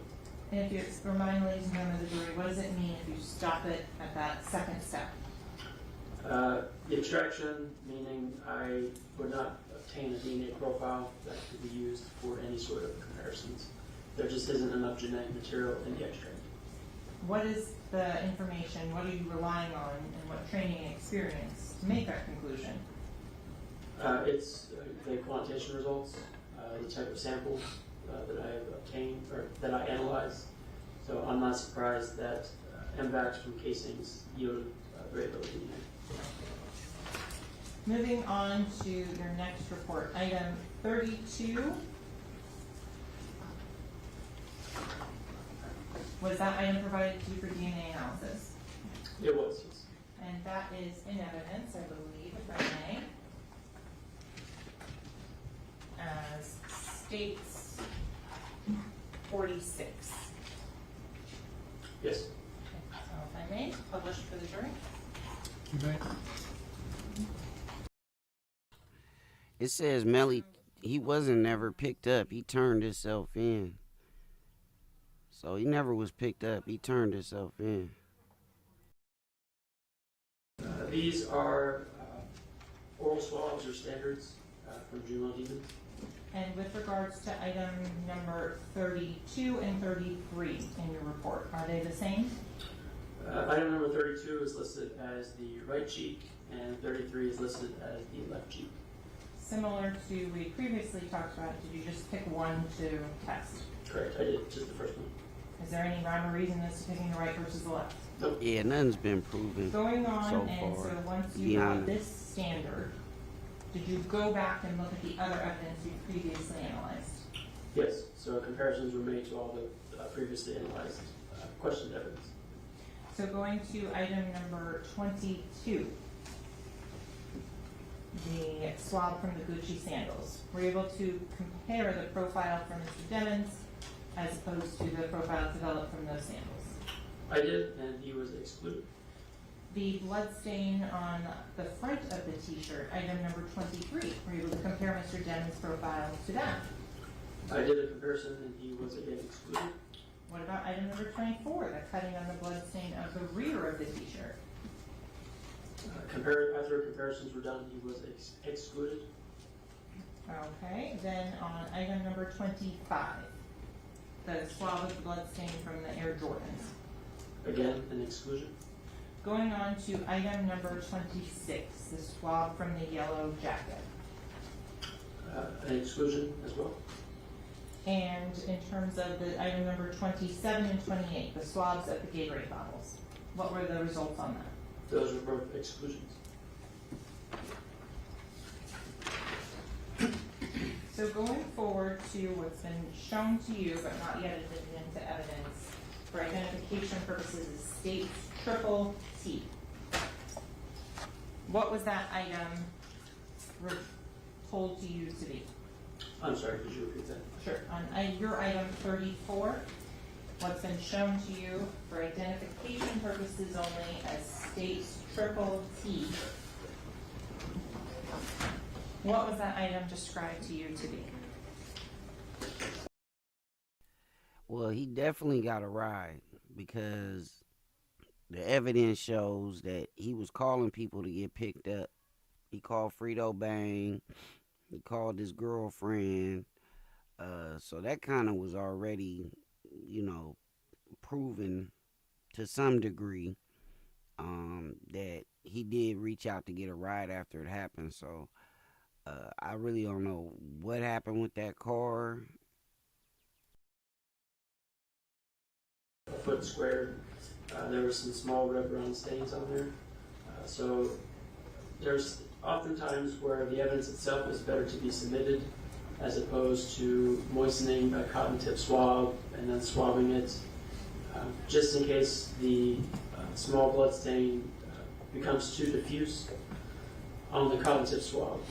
And why that's important is I do my best to preserve evidence for future testing. So if an item of evidence is submitted, I typically process only half of the evidence. If there's only one swab submitted, I'll process half of the swab, leaving half for retesting either in current technologies by another laboratory or save it for future testing when technology has advanced even further. So if there's small Potential blood stains, again, it might be beneficial to actually examine the evidence and take a cutting, as I did in this particular case. Okay, and in terms of were you able to do an analysis and develop a profile on that particular item? I did. I obtained a DNA profile originating from a single male contributor. And were you able to identify the source of that single male contributor? Mr. Anthony Williams was included as a contributor. And what support can you assign to him being the contributor? The likelihood ratio calculation, the results are 5.12 times 10 to the 25th, or 51.2 septillion times more likely if it originated from Mr. Williams than if it originated from one unrelated unknown individual. Did you also do serology on that specific item? I did. I did presumptive testing for blood, and it was positive. When you're doing DNA testing on this, will you know without doing serology if something is epithelial or blood? I would have. In this case, the serology indicated blood. And which test did you use to determine that? I used a phenolphthalein test. And were any individuals excluded from that sample? Mr. Henry, Mr. Thomas, and Mr. Devins were excluded as contributors. So moving on to item number 40. We're getting towards the end. With regards to item number 40, was that item submitted and analysis done? Yes. Okay. What was item number 40? What steps of the DNA process did you take it through as well? Item number 40 was extracted for DNA, but after quantitation, there wasn't a sufficient amount of DNA to move forward, and so I did not attempt to do any DNA profiling. And what was item number 40 described as? A contact swab of non-blood area of rear of driver's seat. And is this the same discussion we had with regards to the last item? With not enough DNA, so then you stop it at that first step? Correct, after extraction. So after quantitation. Why don't you at least try and take it through and go through all the steps? There oftentimes the quantitation results in a 0, meaning none was detected. Sometimes it results in a null value, meaning not even less than 0 was obtained. So at that point, I'm pretty confident that I'm not going to obtain a DNA profile. Do you do a control swab or sample as you're going through the DNA process each time? The DNA processing has several controls during extraction. I have a reagent blank, and this is just a sample of just the reagents by themselves. The extraction reagents that I use will be processed with the samples to ensure that the reagents are free of contaminants. When I do a amplification for PCR, there will be a positive control and a negative control. The negative control is again just a tube of reagents. There shouldn't be any DNA present at the end. And the positive control is a known DNA standard. And so after I do my amplification, the negative. To me, this just looks bad. Because it really gives the impression that they really trying to like confuse the jury with a lot of mumbo jumbo, and I'm just reading comments popping up on my phone and all kind of stuff, and nobody feels, in the public, nobody feels like they have any evidence thus far. So I really wonder how the jury is feeling at this point. I can't wait. Different reagents used for extraction. So at every step there are a set of reagents that we use. And those are all related to the controls as well? Correct. So going back, so once we talked about that, let's talk about item number 41. What was item 41 described to you as? It's listed as blood swab of smear from rear of driver's seat. Were you able to come to any sort of conclusion as to item 41? I obtained some results, but I reported that they were uninterpretable due to limited data. What does that mean? Meaning I obtained the electrocardiogram stage. I analyzed the ending result of that PCR amplification and deemed that there wasn't sufficient amount of DNA to make any comparisons. Okay, so I'm going to move on to item number facts, though. 66. I believe like they laying the You groundwork analyze that for this particular stuff, item. but I think the case is not going to And in terms of what was item number 66? You know, other stuff. Item number 66 you know, all this was stuff, man, initially people kinda reported get- as Look at contact him. swab Look of at him rear right now. of driver's side door They handle fighting interior. it, man. It's snap. Were you able to determine what the packaging of item number 66 said? Yes, the contact swab of rear of driver's side door handle interior. I'm sorry, on number 66 is which? Front of driver's side door handle. So you can't testify as to which it came from. I'm not sure of the question. You didn't collect this item of evidence. No, I didn't. So after reviewing the item analysis, did you amend your report to read contact swab of front driver's side door handle interior? That's correct. So going on to item number 42, which is been labeled as item 66 by the Miramar Police Department. What results did you have?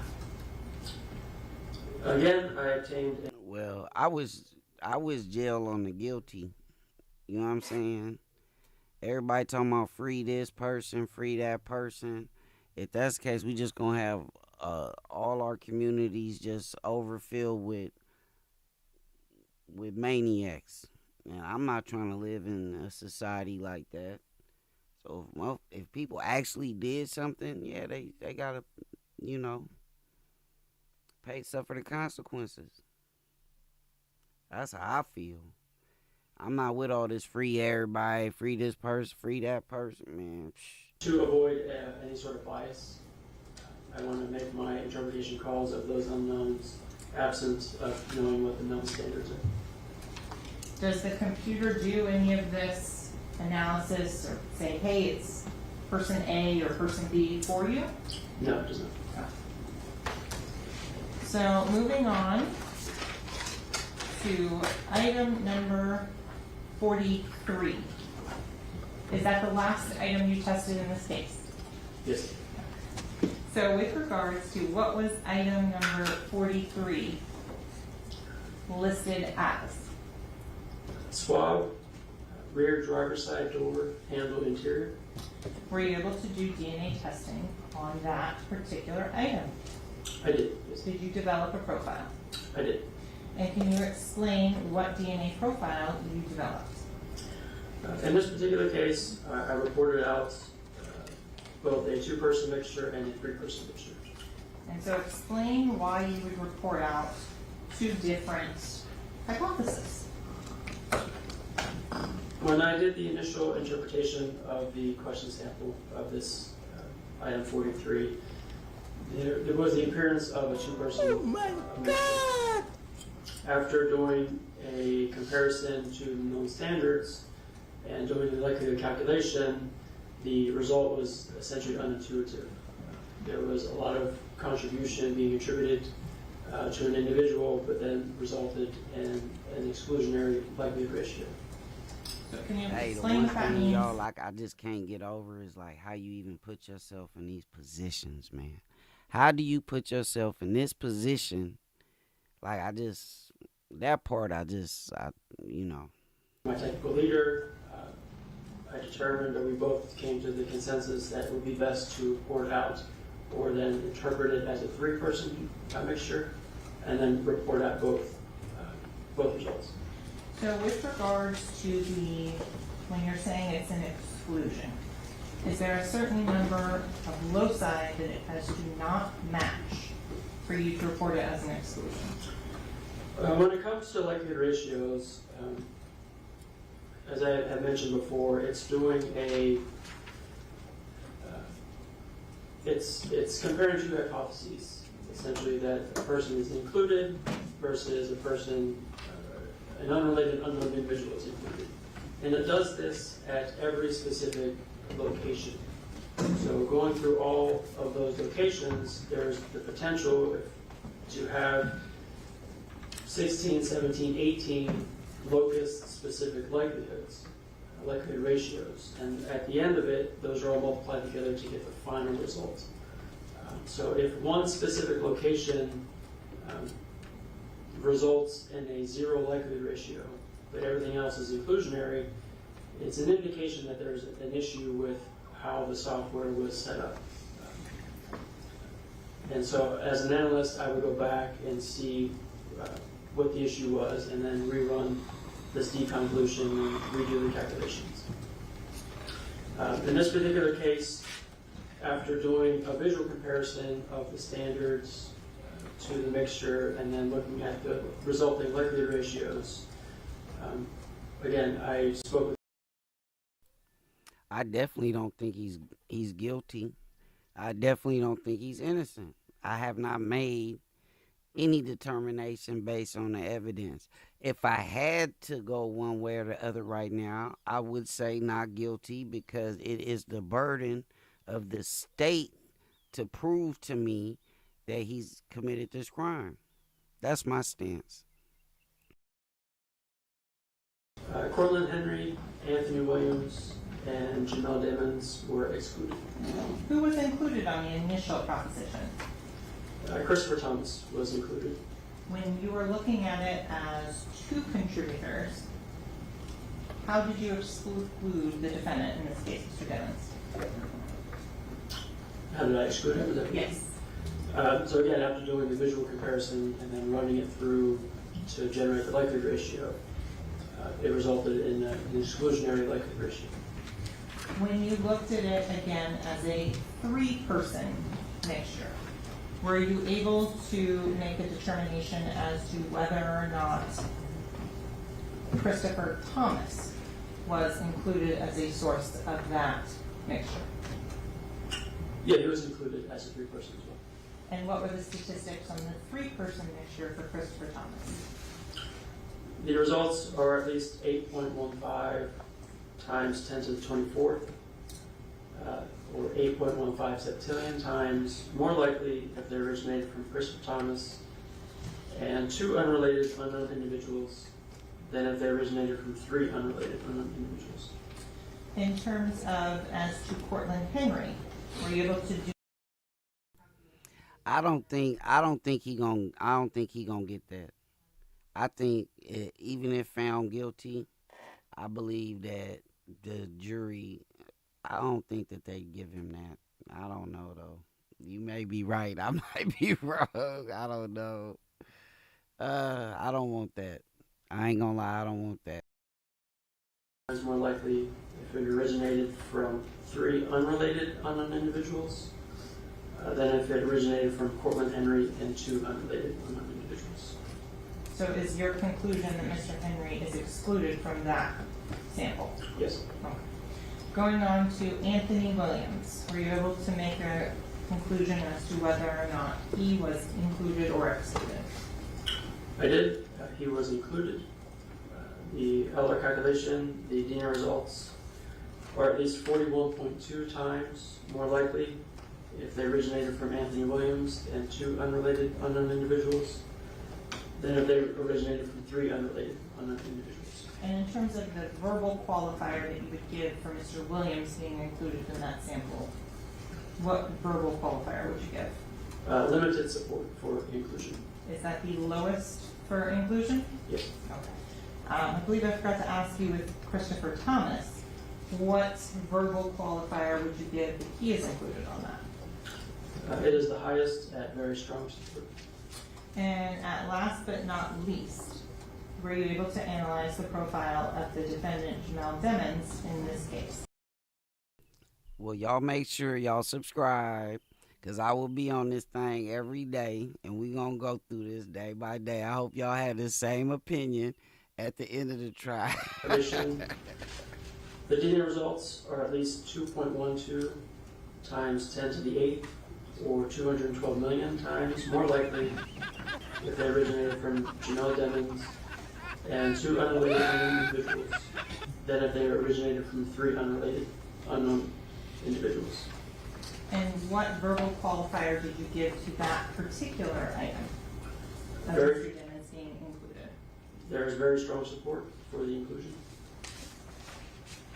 Nothing further at this time, Your Honor. Matt? You ready? You may proceed.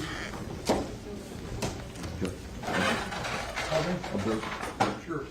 We'll take a short recess. Do not discuss the case. Don't form any opinion about the case. Don't allow anyone to discuss the case in the presence. Serving no research.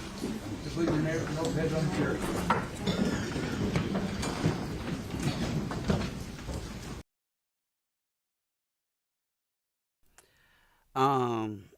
Do you know when they'll decide? It's gonna be well into July because they already said that the 3rd will be the last day before they go on break. Then they won't be back till the 10th. So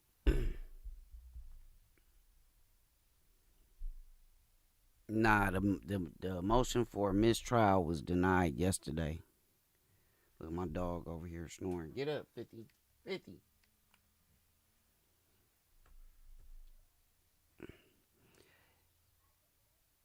Yeah, he looked irritated. You seen him? He was like, come put them bracelets on me so y'all could take me back to the thing. He finna close his eyes for a minute.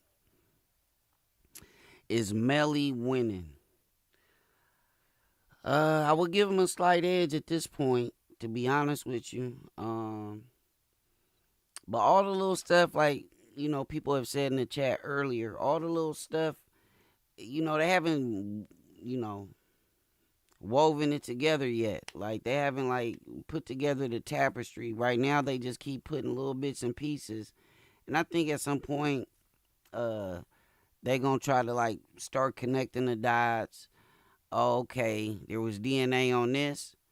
There was DNA on this. Well, we're going to ask this person this question. And I believe if the state gets desperate enough that they will end up asking his co-defendant to testify and maybe offer him a deal. I don't know how that'll work.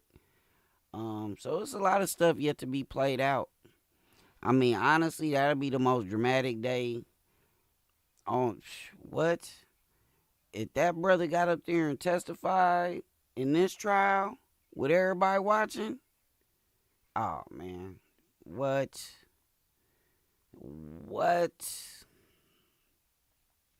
I might not even go to sleep tonight before that. I'm gonna be up. If that was what? But nah, for right now, this stuff been really, ho-hum. Prosecutor, she's horrible. Like, for real, I'm pretty sure. I think if they had a better lead prosecutor, they may have a better chance based on what I've seen this far. But I don't think anybody's seen any evidence right now that you could say is conviction worthy. The closest thing they got was when they put the mama up there, and that was just to really embarrass her because she really would have been a witness for them if she would have stuck to whatever her statement was that she made to the investigators originally. So I'll only read some of this. I'm just waiting to hear the ground. Yeah, Tanner, I'm with you. Tanner. I'm with you. And that's what I've been saying. Everybody screaming free Melly. I don't want him free either if he did it. But we did discuss earlier, I'm a big fan of the Innocence Project. I'm going to say that again. And what I've learned through them, there's been a lot of convictions and capital punishment has been incorrectly placed upon individuals, and you can't take that back. Once you sentence somebody to death and carry it out and find out you're wrong, it's oops. So if that's happened one time, maybe, but if it's happened with the frequency that it has, and not in past history, in recent history, in, well, you know, the 80s, 90s, 2000s. Like, nah. That's why I believe in some sense he's going to end up with life in prison if convicted. Let me see. I would agree with that, Dopest. The prosecuting team would do anything to get that man's cell phone data. They said, look, Sasami said they can release him, just not near me. Oh, I'll fuck with your stream. Hey, I appreciate it, 10. I appreciate it. Hey, I just got back on here. To be honest, I just started back streaming, so I'm glad to see all of y'all in here. I'm going to be on here constant. You know, I'm back on the tube.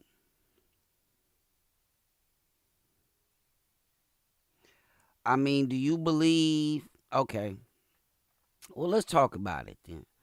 Do you believe that his story is plausible? That it was a drive-by, and if you believe that, according to the story I heard, I haven't heard this come out in court, but from all accounts that I've heard, that he rode around with the people in the car for a period of time. Like,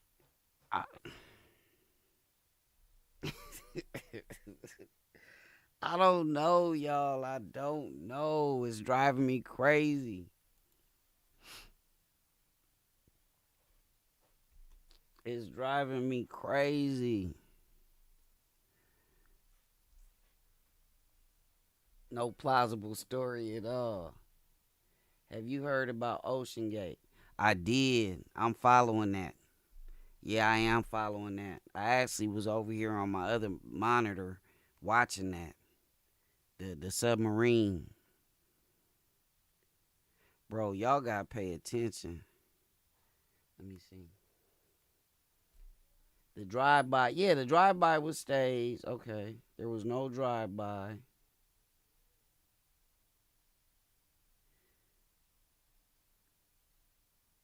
He said driving with dead bodies sound like a movie. It do. Is that what happened though? I mean, I guess I'm sure we gonna.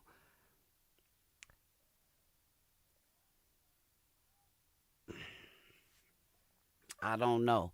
I was listening to one. I'm not an expert in law or criminal justice. I have watched a lot of trials. But from there, no motive. They don't have to have motive. Motive is always really nice to have. It's not a necessity to convict somebody of this crime. However, they haven't come up with a motive. They haven't definitively placed him in the car. But maybe that is something that's going to come out.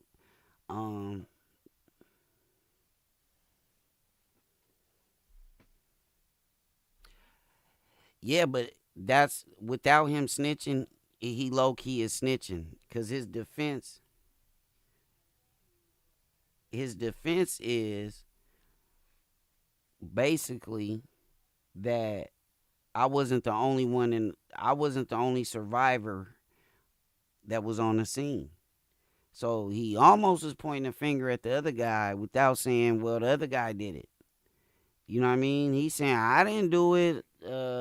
It's possible somebody else did it.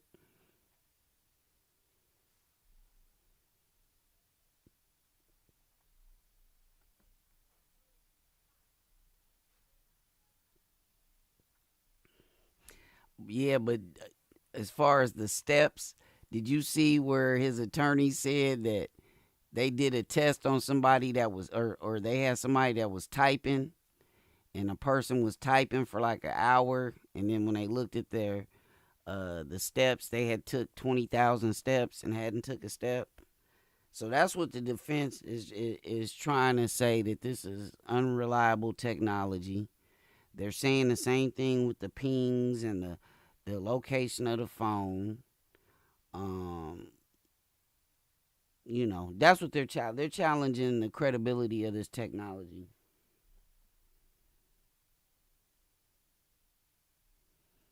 That's the only reason I say that, like, we'll never know, honestly, if he's innocent or guilty. Like, I don't think unless he comes out and just says, you know what, screw it. You know, I did it, man, and, you know, this, that, and the third happened.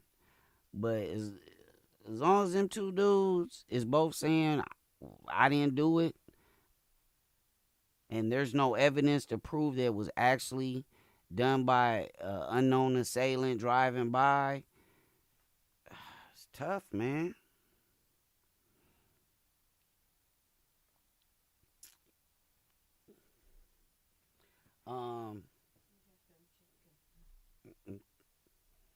Let me see. The car he jumped in afterwards had DNA. Yeah.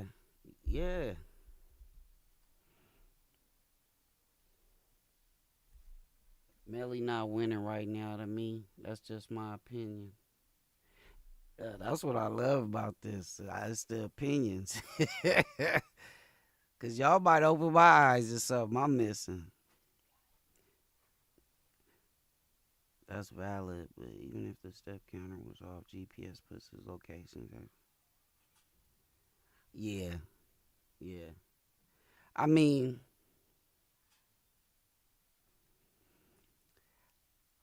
look, I'm trying to keep an open mind until all the evidence is. I'm trying to do it like the jury. You know what I'm saying? Like if you really a juror and you going by the letter of the law, you just taking in all the evidence. I'm taking notes. I'm writing things down. You feel me? And after the closing arguments, when he gives the juror instructions and says deliberate, I'm going to sit down and put it together with y'all, hopefully. And we going to get to the bottom of this damn thing. The sub, hold on. Let me look up the sub while we doing that real quick. Hold on. Let me see, y'all.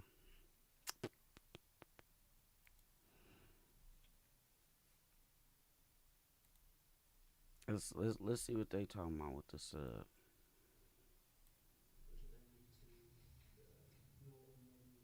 Bacteria growing. Can one person's DNA change to become someone else's? No. How does it?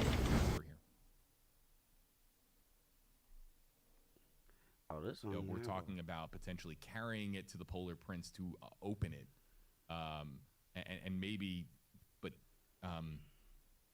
that's the helicopter is they got to find it first. Number one step, you got to find it. They haven't even found you need it. a cable to go down to get it. The weight they of haven't the even cable. found the weight of the it, bro. cable, the weight of the And then water the weight resistance, of the the- water resistance right. on the way up. No, Weight- a helicopter's not going to be. Yeah, so it's basically no update on that because they haven't even found the damn thing. As it's submitted on the prior season. So going on to item number 26. Did you analyze? The sub, man, it had a billionaire dude on it, and then another dude that was on there was like one of the richest men in Pakistan. The sub lost contact yesterday, and at the time of the loss of contact, it had 50 hours worth of oxygen left in it. So they really in a race against time to find the submarine. I think it's about 5 people on it, if I'm not mistaken.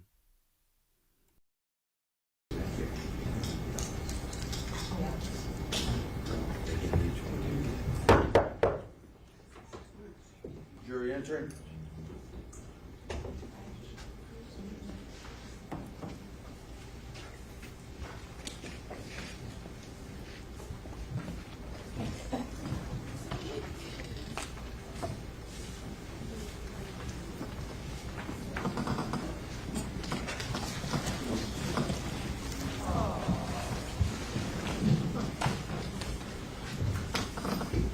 Ladies and gentlemen, thank you. Please be seated.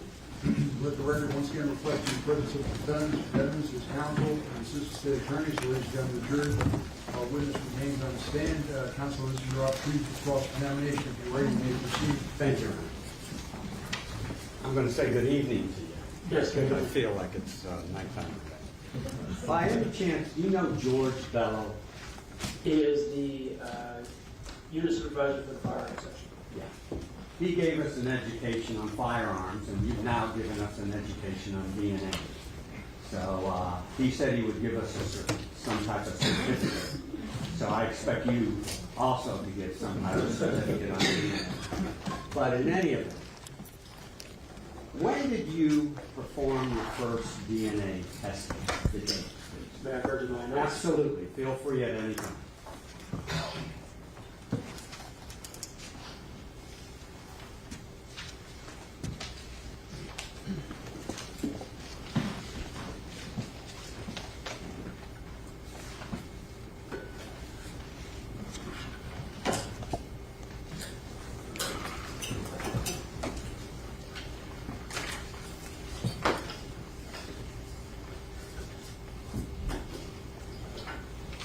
My initial examination of the first evidence was on January 23 of 2019. 2019. Correct. And that's when you analyzed or examined various items that came out of a grade G. That was water bottle, some sneakers, I think, a yellow jacket, a Gatorade bottle, item 27, I think you identified. For this particular date, it was items 16 through 25. 16 through 25, okay. On 123 of 19, you examined a water bottle, a spent casing, Gucci sandals, and a blood stain on front of a t-shirt and a blood stain on the rear of the t-shirt. And also a blood stain on an Air Jordan sneaker, correct? That's correct. That turned out not to come back to this young man right over here, correct? Mr. Demonstrative. I'm going to call him Jamell. It's easier. Okay. Isn't that correct? At this time or later? Later. Later. May I refer to my report? Absolutely. And give us a date that you did that. Absolutely. Please.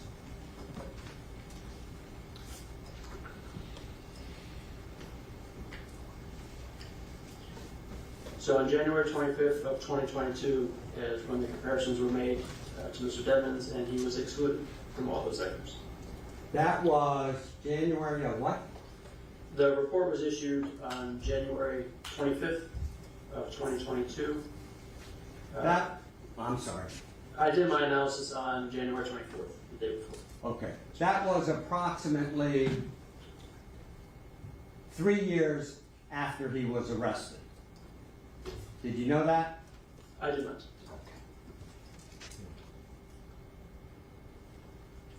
Then you analyzed, did you not, item 26, a yellow jacket, a Gatorade bottle, correct? Yes, that's right. And what date did you examine those items?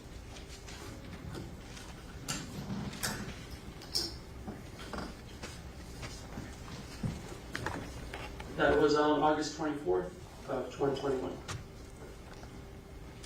August 24th, you said? Correct. Of 21. Hey, this That was attorney 2 is years, my favorite. possibly, He don't after play he no was arrested. game. Did you know that? Serious. I did not. And those came from inside the Jeep. Did you know that? I did not. And those did not match Jamell, correct? That's correct. He was excluded.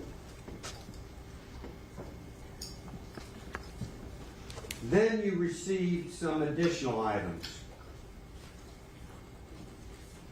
correct?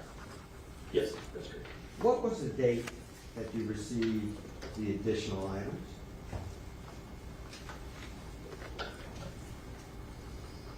They were received on multiple days. Okay, give us the first date you received additional items, please.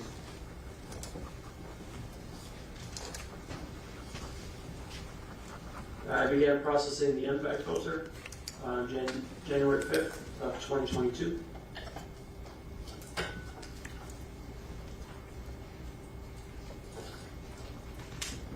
That was approximately 3 years after his arrest.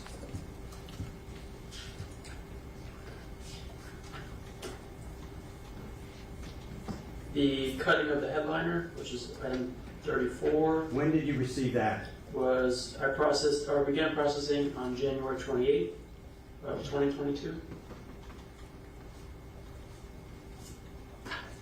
Okay. Also about 3 years after his arrest. Objection, counsel's testifying. I thought it was a question. Restate it. Sustain. Restate your question. Did you know it was approximately 3 years after he was arrested? I did not. Additional items were submitted. These were items 40, 41, and 42. Those were processed on April 25th of 2023. April 25th of 23? That's correct. Did you know that was after we started this trial? Question from sidebar.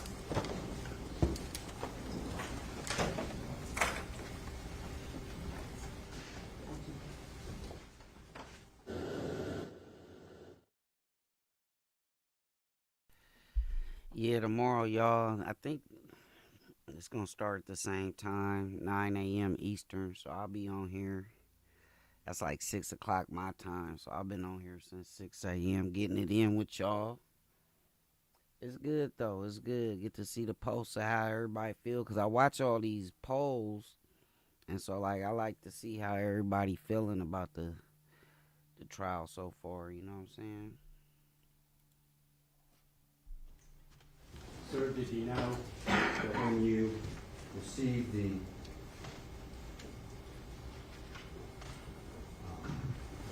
blood stain on the headliner, that was after this trial started? I did not know. But you started that in April 25th of 23? Just 2 months ago? The headliner was, that was prior. Oh, I'm sorry. The item that you received on April of 23 was what? Those were the contact swab, non-blood area, rear driver's seat, the blood swab of smear from rear of driver's seat, and the contact swab of front of driver side door handle interior. Okay. And you did not know that was after this trial started, correct? I did not know. And none of that came back to the DNA of this young man, Jamell, correct? Correct. It was deemed uninterpretable, as well as one of the items I did not attempt to generate a DNA profile because there was insufficient amount of DNA. Do you know what the delay was in sending that evidence to you? Objection, outside the scope, speculation.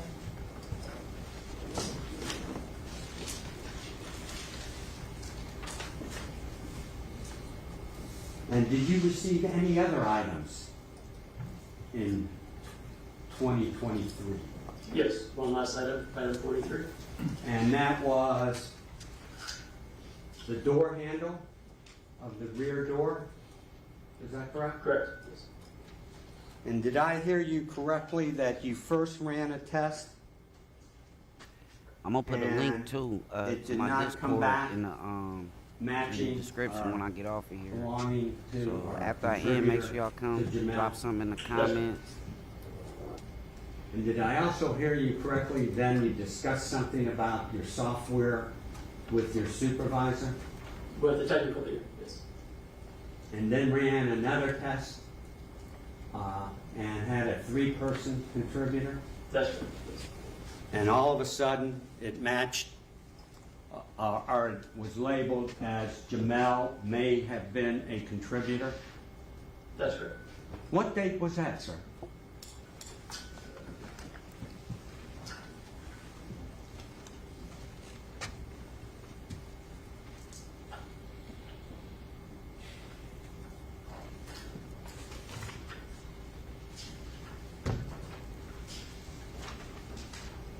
That was on June 1st, 2023. Approximately 3 weeks ago? That's correct.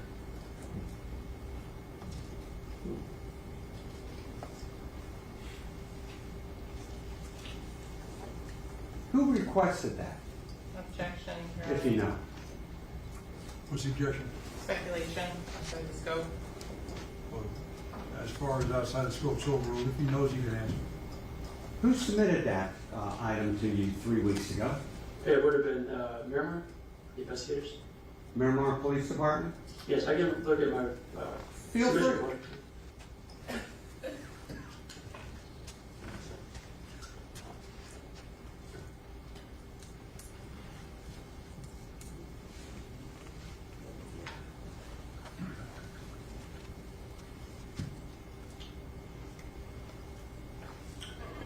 It was submitted by a Miramar investigator. Mark Moretti. Moretti. Who was listed on the submission form.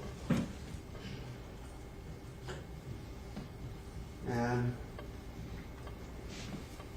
that was the only item that supposedly matched Jamell's DNA, correct?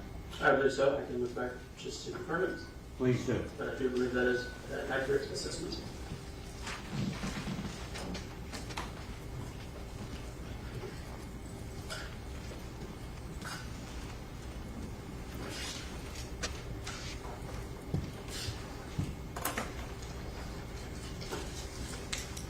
Yes, there was an item with the inclusionary likelihood issue. Could you tell these folks when that DNA was placed on, supposedly, on the door handle? No.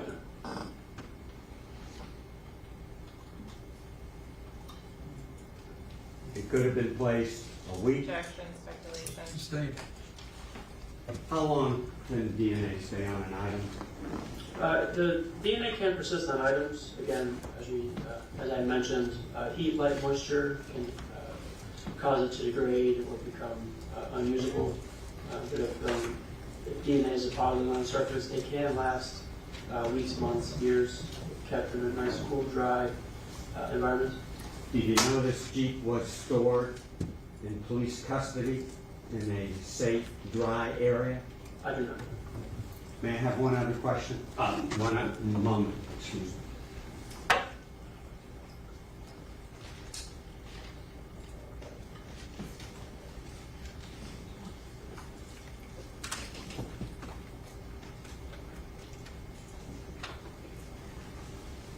Thank you very much. Is there any redirection? Yes, Your Honor. Mr. Rhodes, is it unusual to receive multiple submissions over the life of a case? No, it's not unusual. Does the date in which you work a particular item have any effect on the results you report on? No, it does not. As to the likelihood ratio on item number 43, who was included in that particular item? For both propositions, Mr. Thomas was included for both the two-person and three-person contributor propositions. Under the two-person proposition, Mr. Henry, Mr. Williams, and Mr. Dimmons were excluded. Under the three-person proposition, Mr. Thomas, Mr. Williams, and Mr. Dimmons were included. And with regards to the time of collection of that swab, would that be indicated on the box that it is found in? Sometimes there are indications on the collection. I can look at the property receipt. They may, I'm not sure if it's a newer one or an older one, but I can look at the property receipt if you'd like. Okay, and that would be item number 67, what's been put into evidence as states 33. Latest or not? Yeah, thanks.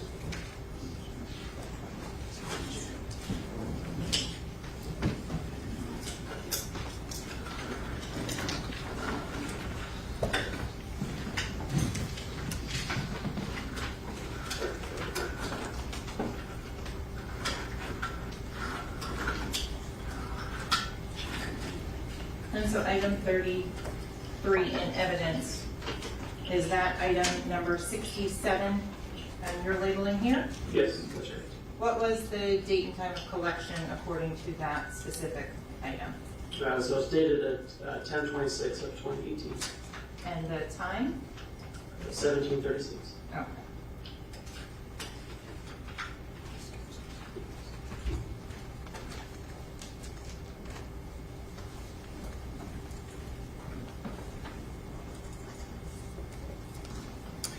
If DNA is stored in an optical environment, will it persist forever?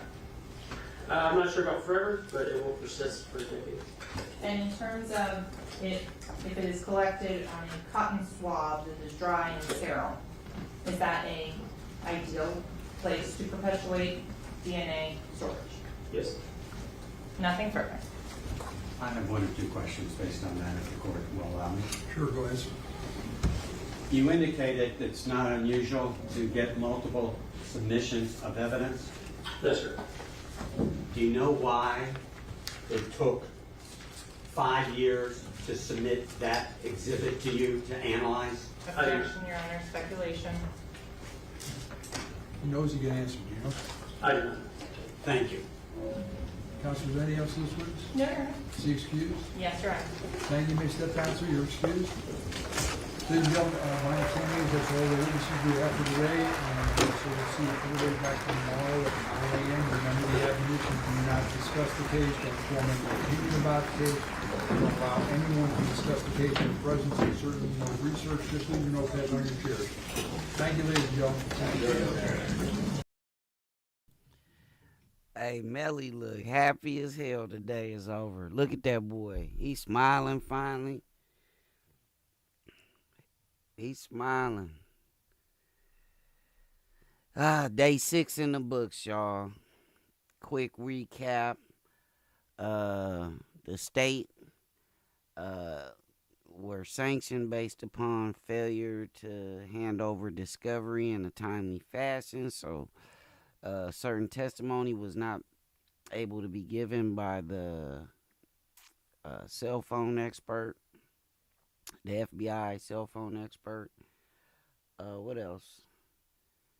They went over the, how they collect DNA and things of that nature, and that's kind of where we at now. Just so you guys know, I did start an account over on Kick. Let me see how this works. I'm still getting a King Dopus is my channel. So I will be getting back to gaming. I just made the account like yesterday or something like that. But are they over or is it just a sidebar for today? Is it over? It's 4:30 on the east. So I'm thinking it may be over.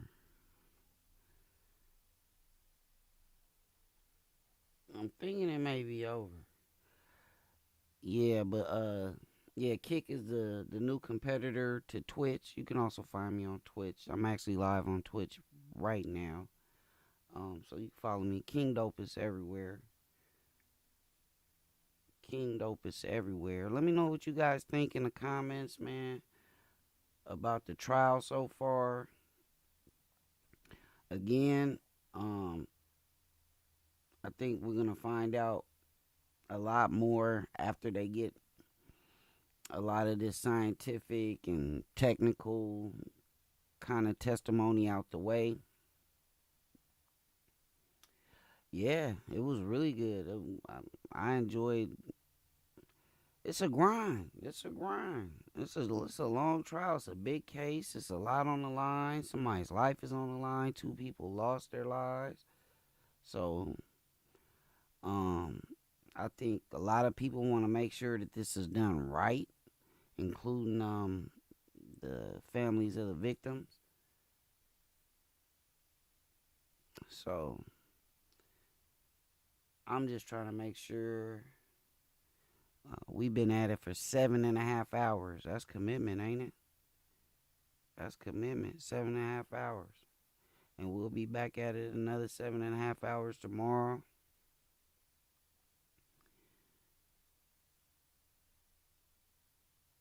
Yeah, wicked situation. Because it's one of those cases, let's just be real. At the end of the day, there are always going to be people on both sides. You know what I mean? It's always going to be people on both sides. Oh, he didn't do it. It was the other guy. The other guy didn't do it. It was him. Neither of them did it. It was a drive-by. And, you know, give it some time. There'll be some creative conspiracy theories that pop up on the internet.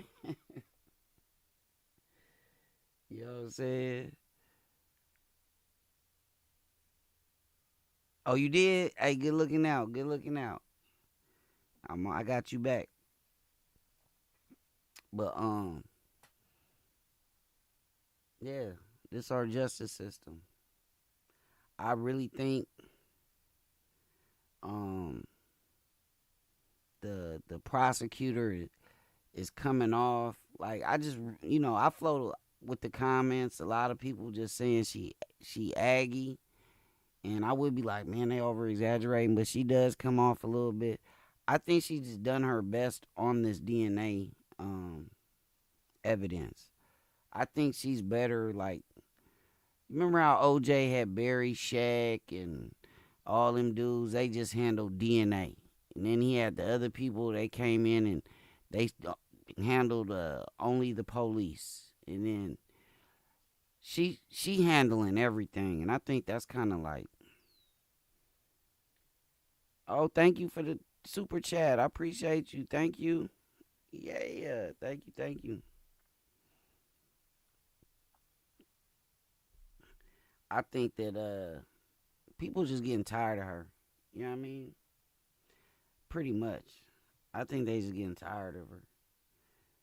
They got it's a sister over there too. I keep seeing her when they do the little sidebars, but I don't think I've heard her say anything yet.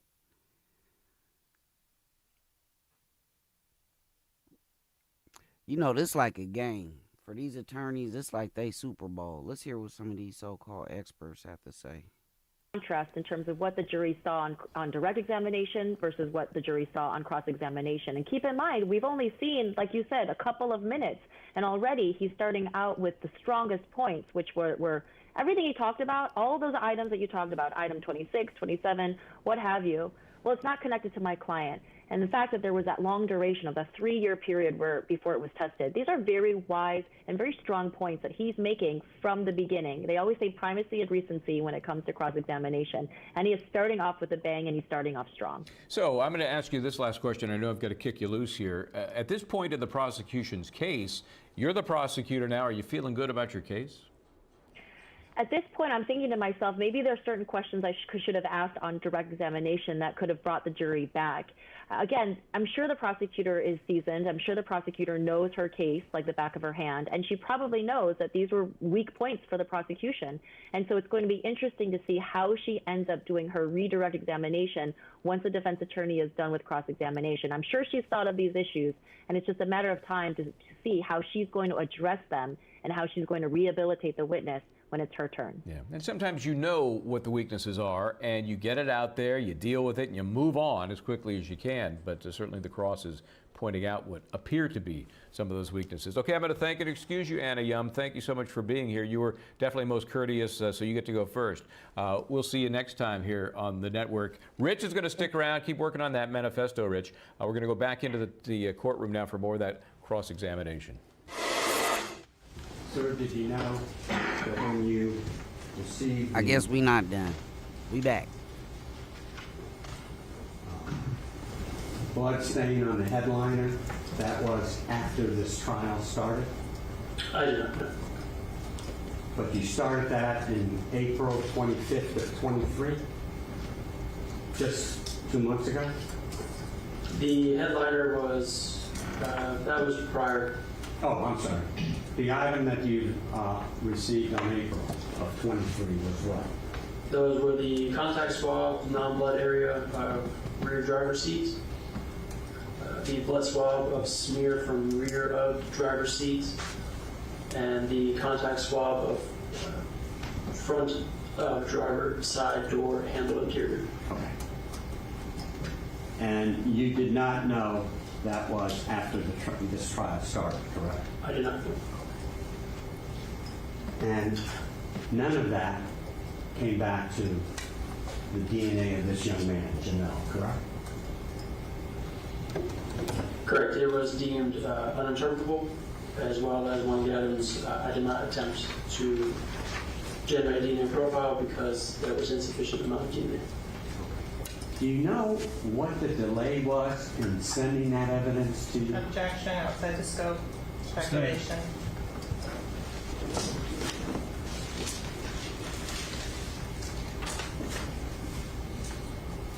And did you receive any other items in 2023? Yes, one last item, item 43. And that was the door handle of the rear door? Is that correct? Correct, yes. And did I hear you correctly that you first ran a test and it did not come back matching or belonging to or contributor to Jamell? That's correct. And did I also hear you correctly then you discussed something about your software with your supervisor? With the technical leader, yes. And then ran another test and had a 3-person contributor? That's correct, yes. And all of a sudden it matched or was labeled as Jamell may have been a contributor? That's correct. What date was that, sir?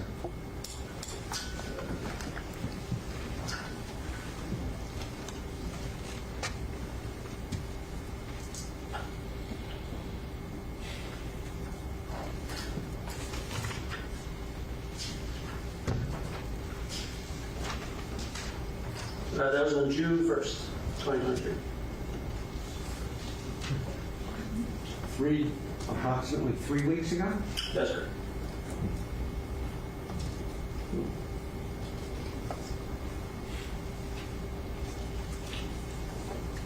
Who requested that, Objection, Your if you know?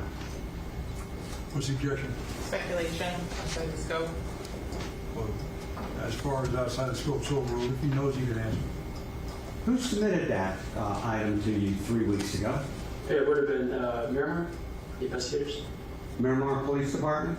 Yes, I can look at my Feel free.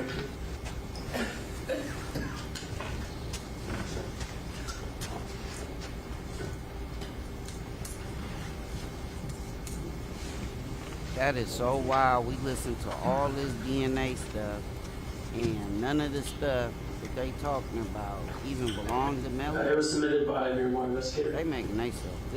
This don't Mark this don't sound. was listed on the submission form. And that was the only item that supposedly matched Jamell's DNA, correct? I believe so. I can look back just to confirm it. Please do. But I do believe that is an accurate assessment. Okay, so it's one item. I take that back. Scratch that. One item had his DNA on it. Did they say it was blood or not?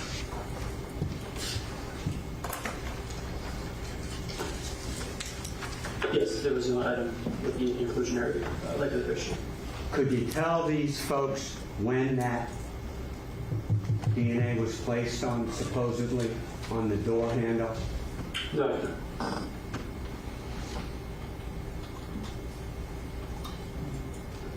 It could have been placed a week. Objection, speculation. Sustained. How long can DNA stay on an item? The DNA can persist on items. Again, as I mentioned, heat, light, moisture can cause it to degrade or become unusable. The DNA is Adjourned till tomorrow. When can I expect these?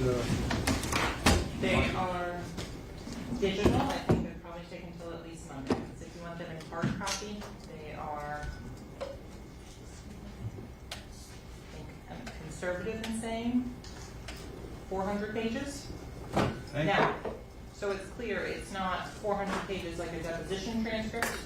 It is 400 pages, and it's going to be more like look like a cell phone. And there might be 5 or 6 messages per page. So while it sounds very voluminous in number, it's not as bad as 400 pages would sound normally. And this is what you shared with defense counsel. Yes, they have the copies as well. Thank you. Digital. Thank you. We're adjourned.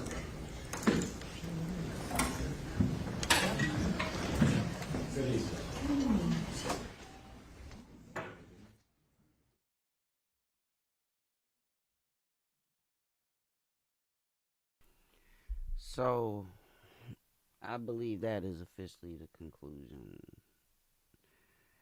Adjourned. Don't that mean it's over? Adjourned. Don't that mean it's over? Make sure y'all hit that subscription button for your boy. Mr. Thomas, Mr. Williams, and Mr. Evans were included. And with regards to the time of collection, Make sure y'all hit that subscription button, the notifications bell.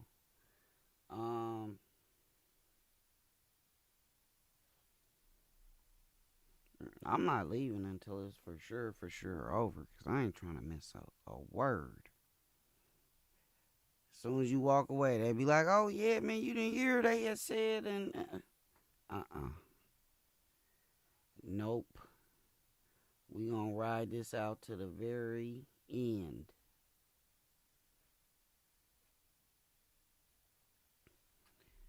Let me see if I'm put a new poll up. What did this one say? Oh yeah.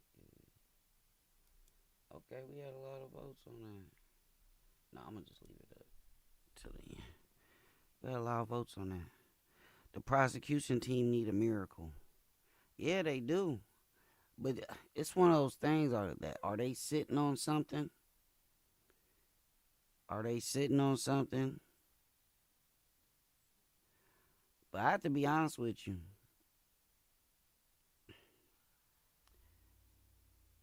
If they only have, and we haven't heard all of the, well, I think we did, because they on cross-examination and redirect and recross.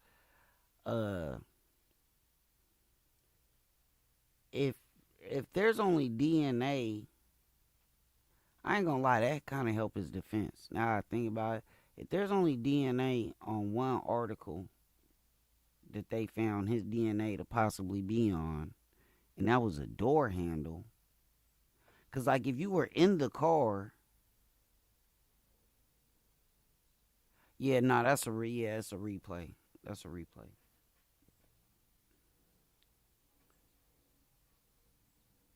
That's a replay. They said on the station that they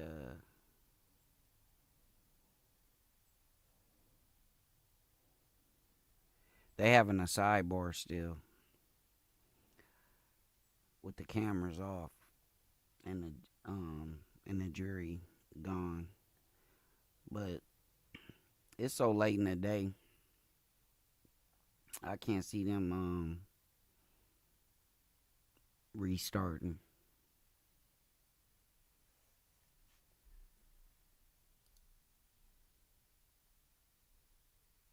Let me see. It's a lot of runaround information. Your DNA should be there anyways, right?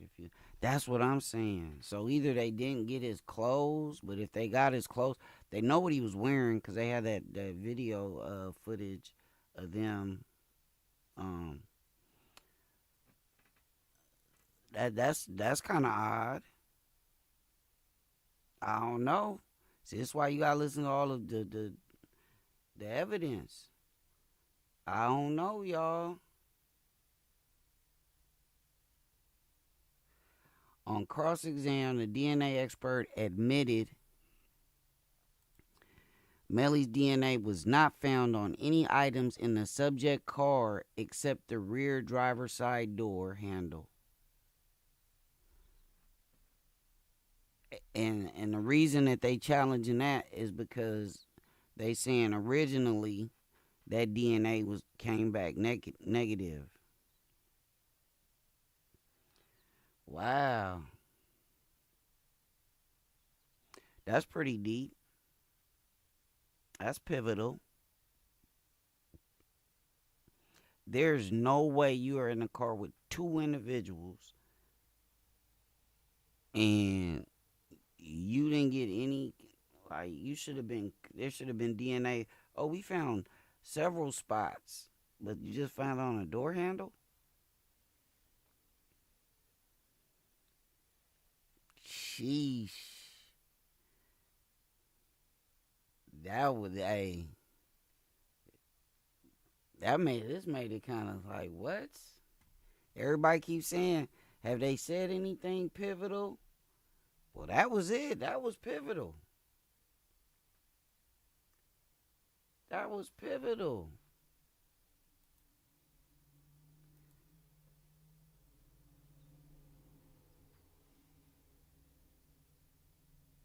Excuse that.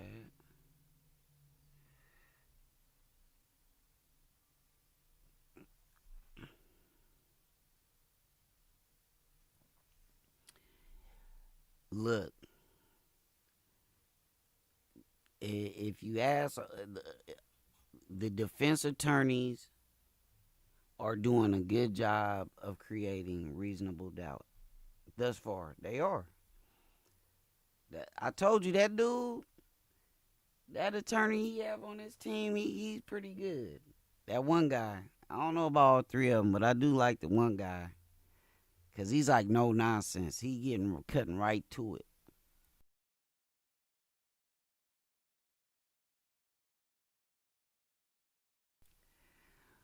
Bro,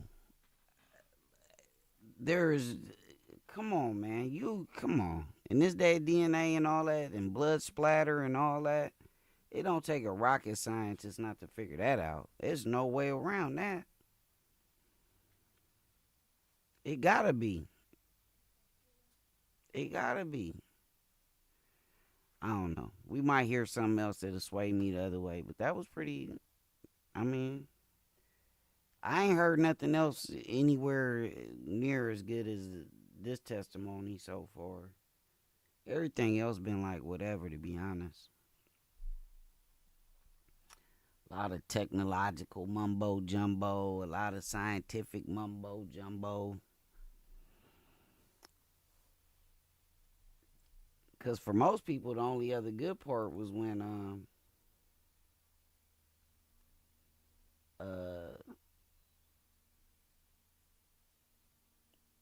the girlfriend's mama was on the stand. Oh, did someone clean it? That's possible. Yeah, that's possible.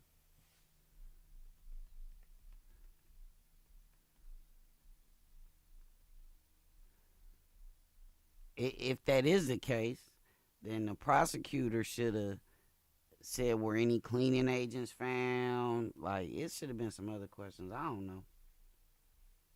I ain't a lawyer, though. I'm a civilian. I'm on the jury right now in my mind.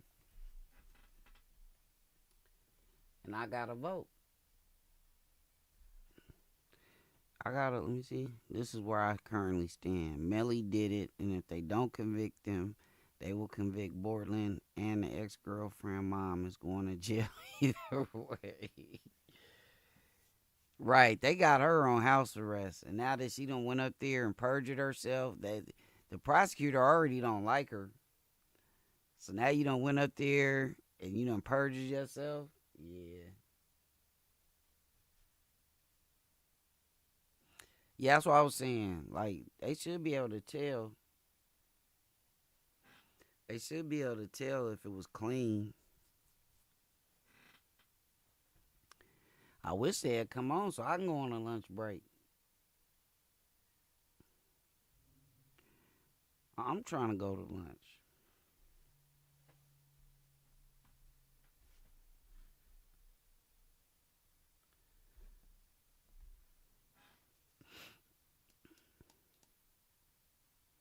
Nah, but this was fun. I've been having fun last couple days watching this. The last few days, it's been pretty fun. I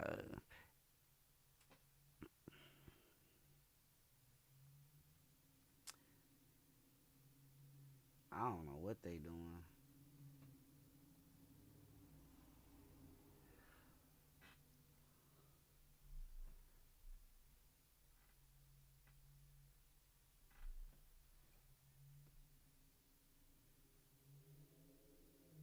I have no idea what they doing at this point.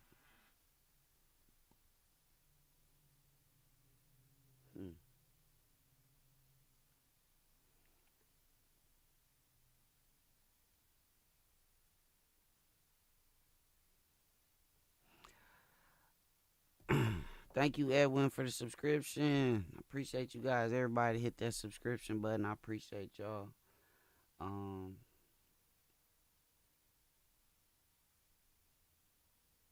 I'm really trying to figure out, is it over today? They got me stuck.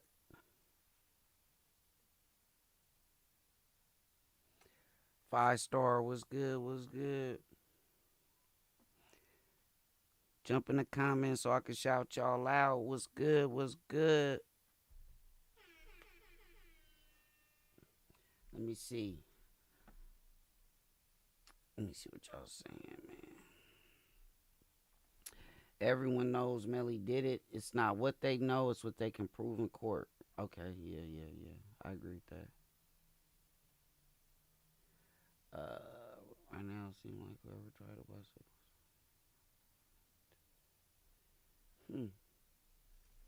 I love it. I agree with who is this right here? Rico. I agree with Rico. It's what they can prove. He seemed like he has some pretty savvy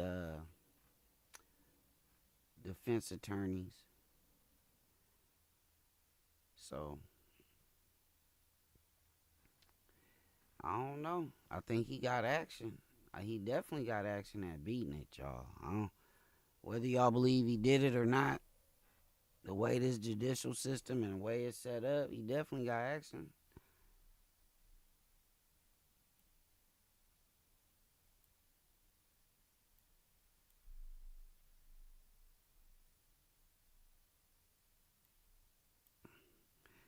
You think he gonna walk? I definitely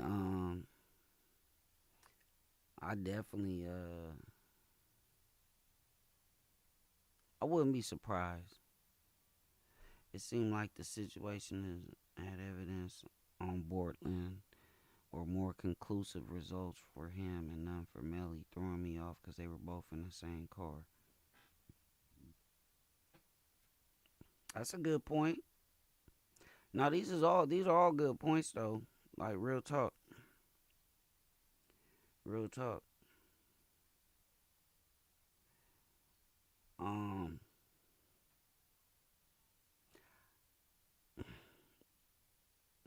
You gotta have, to me, it's just like you gotta have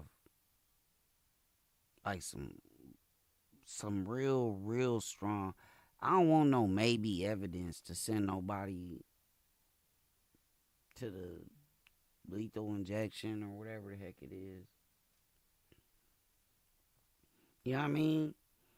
I don't want no maybe. Because if that's what's on the line and that's what, the ultimate outcome of this could be, I want it to be for sure. Because you already had two really young men lose their lives. And then for another two, like,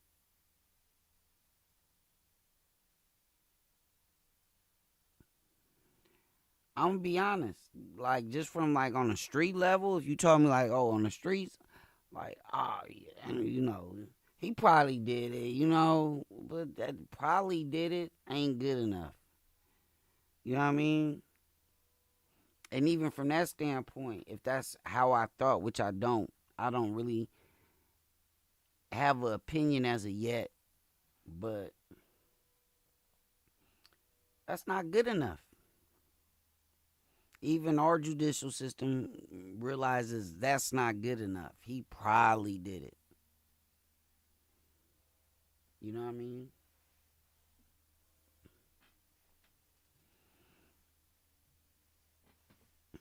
And then the other part of it is, unless it's like something that comes out later on that's really like definitive and kind of conclusive as to like, oh yeah, he did this. I don't think the jury, I believe like the jury, if they do, they'll be like, I'll convict him, but I don't feel that strong to where I want him to like, I don't know. Y'all, this is wild.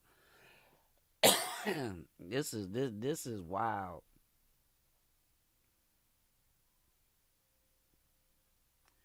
Cause I don't know how they gonna bring in like he was driving around with the bodies and all. I don't know how that's gonna come into play. How they gonna introduce all that, unless it's gonna be in closing arguments or something.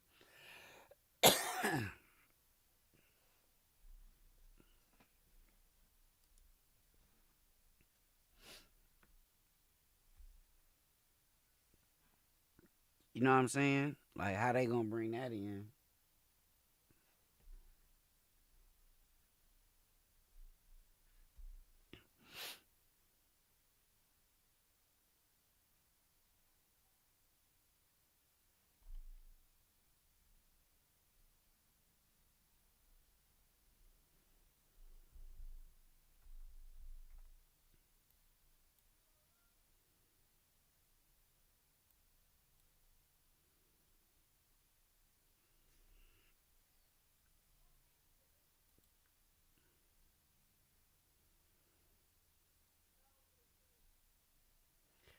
Yeah, I think they done for the day. So that means we done for the day. I appreciate y'all, man. Make sure y'all tap in, hit that subscription button, the notifications bell. We'll be back live probably a little bit before 9 a.m. Eastern Standard Time. Again, I really appreciate y'all for hanging out with me. Y'all know what it is. One love or no love. And I'll see y'all tomorrow.